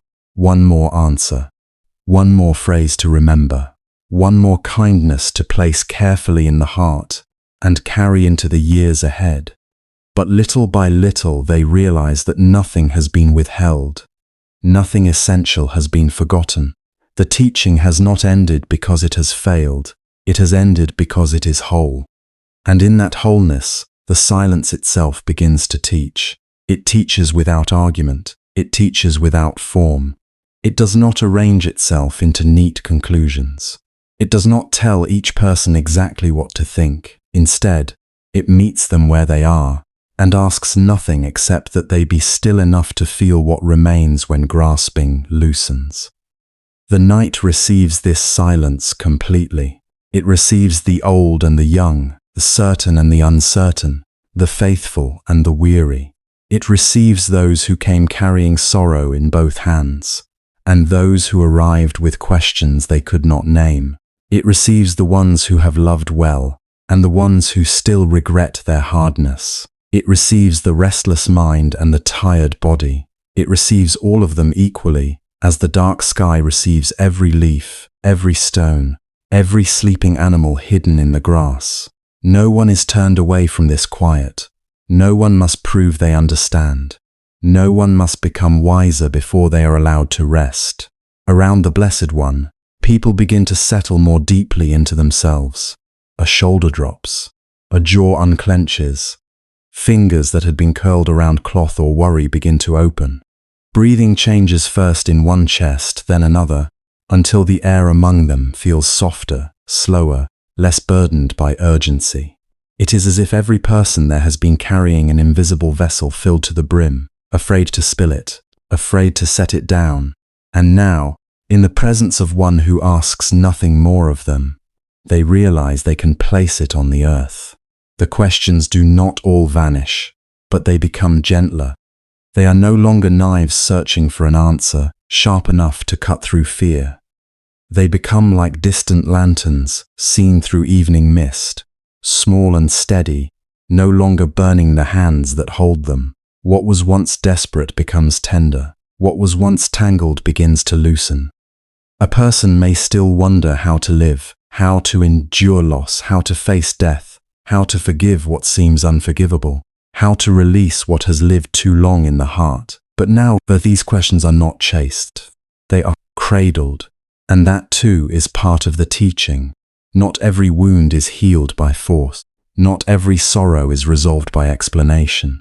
Sometimes peace begins when we stop demanding that life answer us on our timeline, in our language according to our fear. The Blessed One sits in that final stillness as though showing them this with his whole being. There are moments in a life when words are medicine.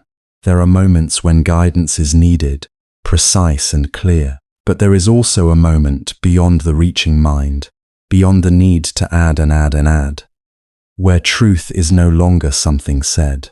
It is something rested in. The ones nearest him can feel that they are being invited into this resting. Not sleep yet, but the deep softening that comes before sleep, the loosening of vigilance, the easing of the inward grip, the almost forgotten trust that for a little while nothing needs to be solved.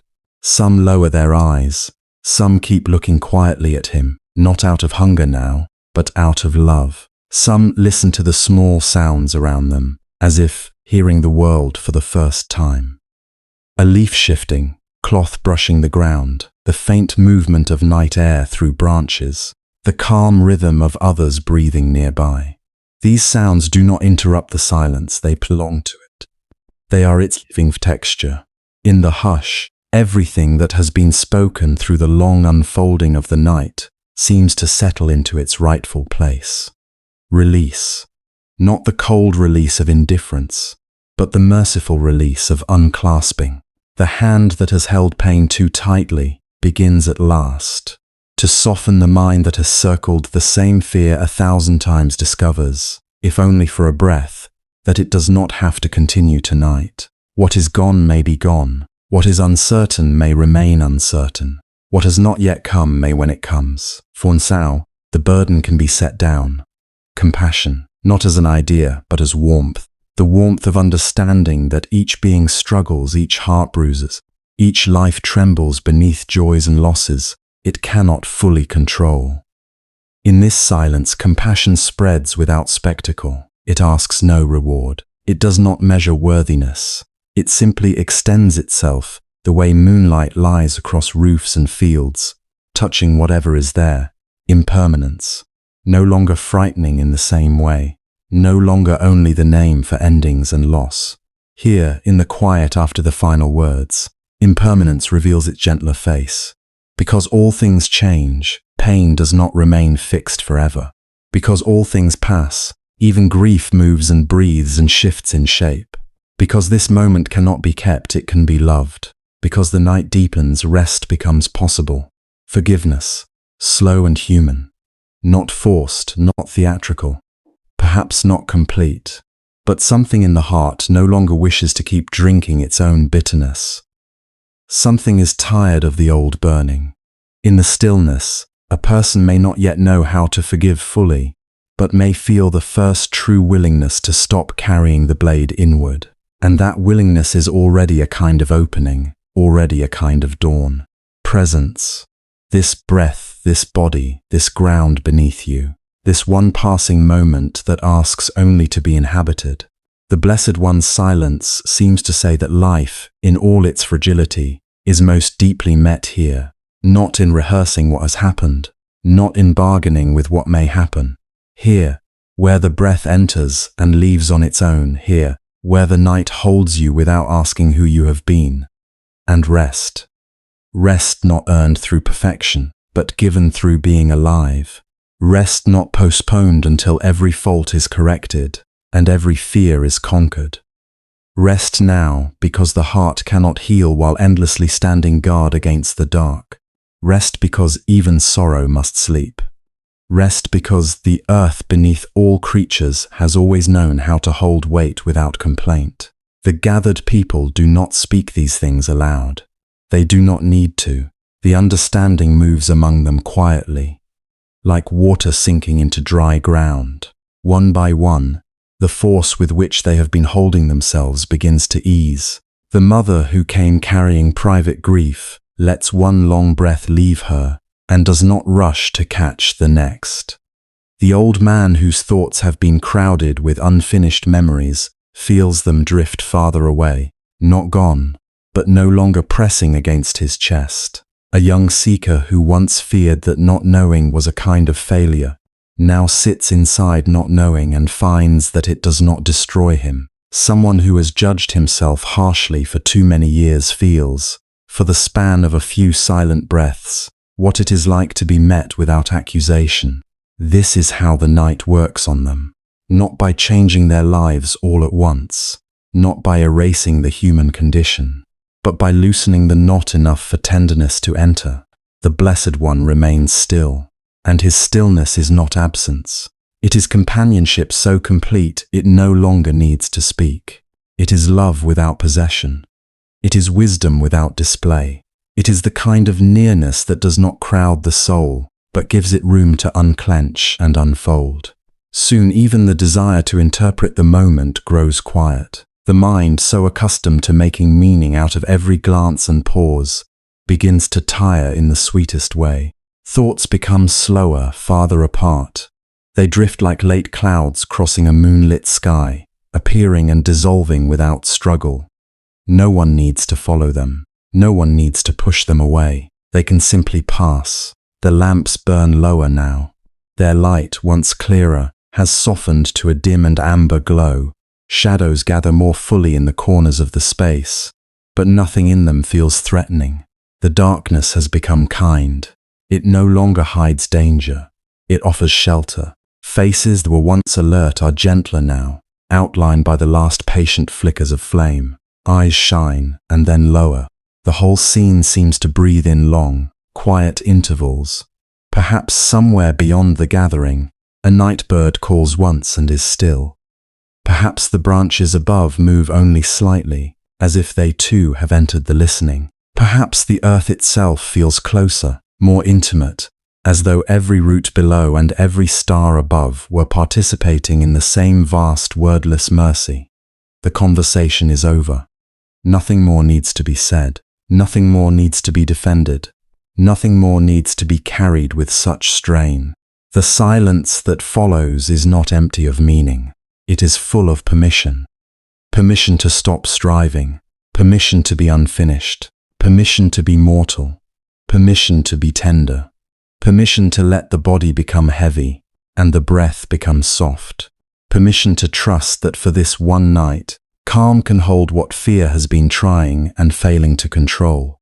And if anyone still carries pain, the silence does not reject it. If anyone still feels loss, it is welcome here. If anyone cannot yet forgive, cannot yet let go, cannot yet understand, still the night makes room.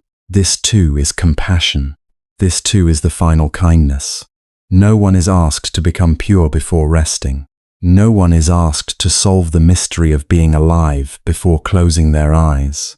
The Blessed One's last teaching tonight is simpler and deeper, that there comes a point when the most merciful thing is not another instruction, but the tender ending of instruction. Not another effort, but the release of effort. Not another reaching outward, but a quiet return to the breath that has been here all along. So the gathered people remain, and in remaining, begin to drift inward. Their breathing grows slower. Their thoughts grow rounder, less sharp at the edges. Their burdens, though not vanished, are no longer clutched with the same force. The need to resist softens. The need to explain softens.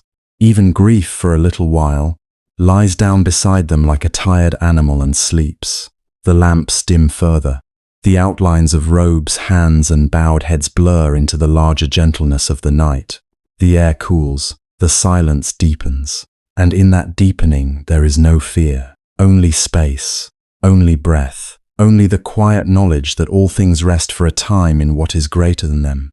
You can feel it too, as if the hush surrounding that ancient gathering has crossed the distance of centuries to reach you where you are now. Your own breathing may be slower, your own heart may be less guarded than it was. The thoughts you brought with you may still linger at the edges, but they no longer command the whole sky. They are smaller now, softer now, like footsteps fading down a far path. Nothing is asking you to stay awake and hold the world together. Nothing is asking you to keep carrying what can be set down until morning. You are allowed to loosen. You are allowed to be held by stillness. You are allowed to enter rest not as defeat but as trust. The Blessed One has fallen silent. And the silence is enough. It is enough for the weary, enough for the grieving, enough for the uncertain, enough for the heart that has loved and lost, for the mind that has wandered and returned, for the body that has done its best and now longs to be still. So let the final glow of the lamps grow faint. Let the edges of thought blur and soften. Let the breath become a quiet tide rising and falling without effort. Let the night receive you as it received them, equally, gently, without judgment, and slowly, very slowly, descend with this last peace into the tender dark, where the listener feels the Buddha's final words settling into the breath like a blessing before sleep.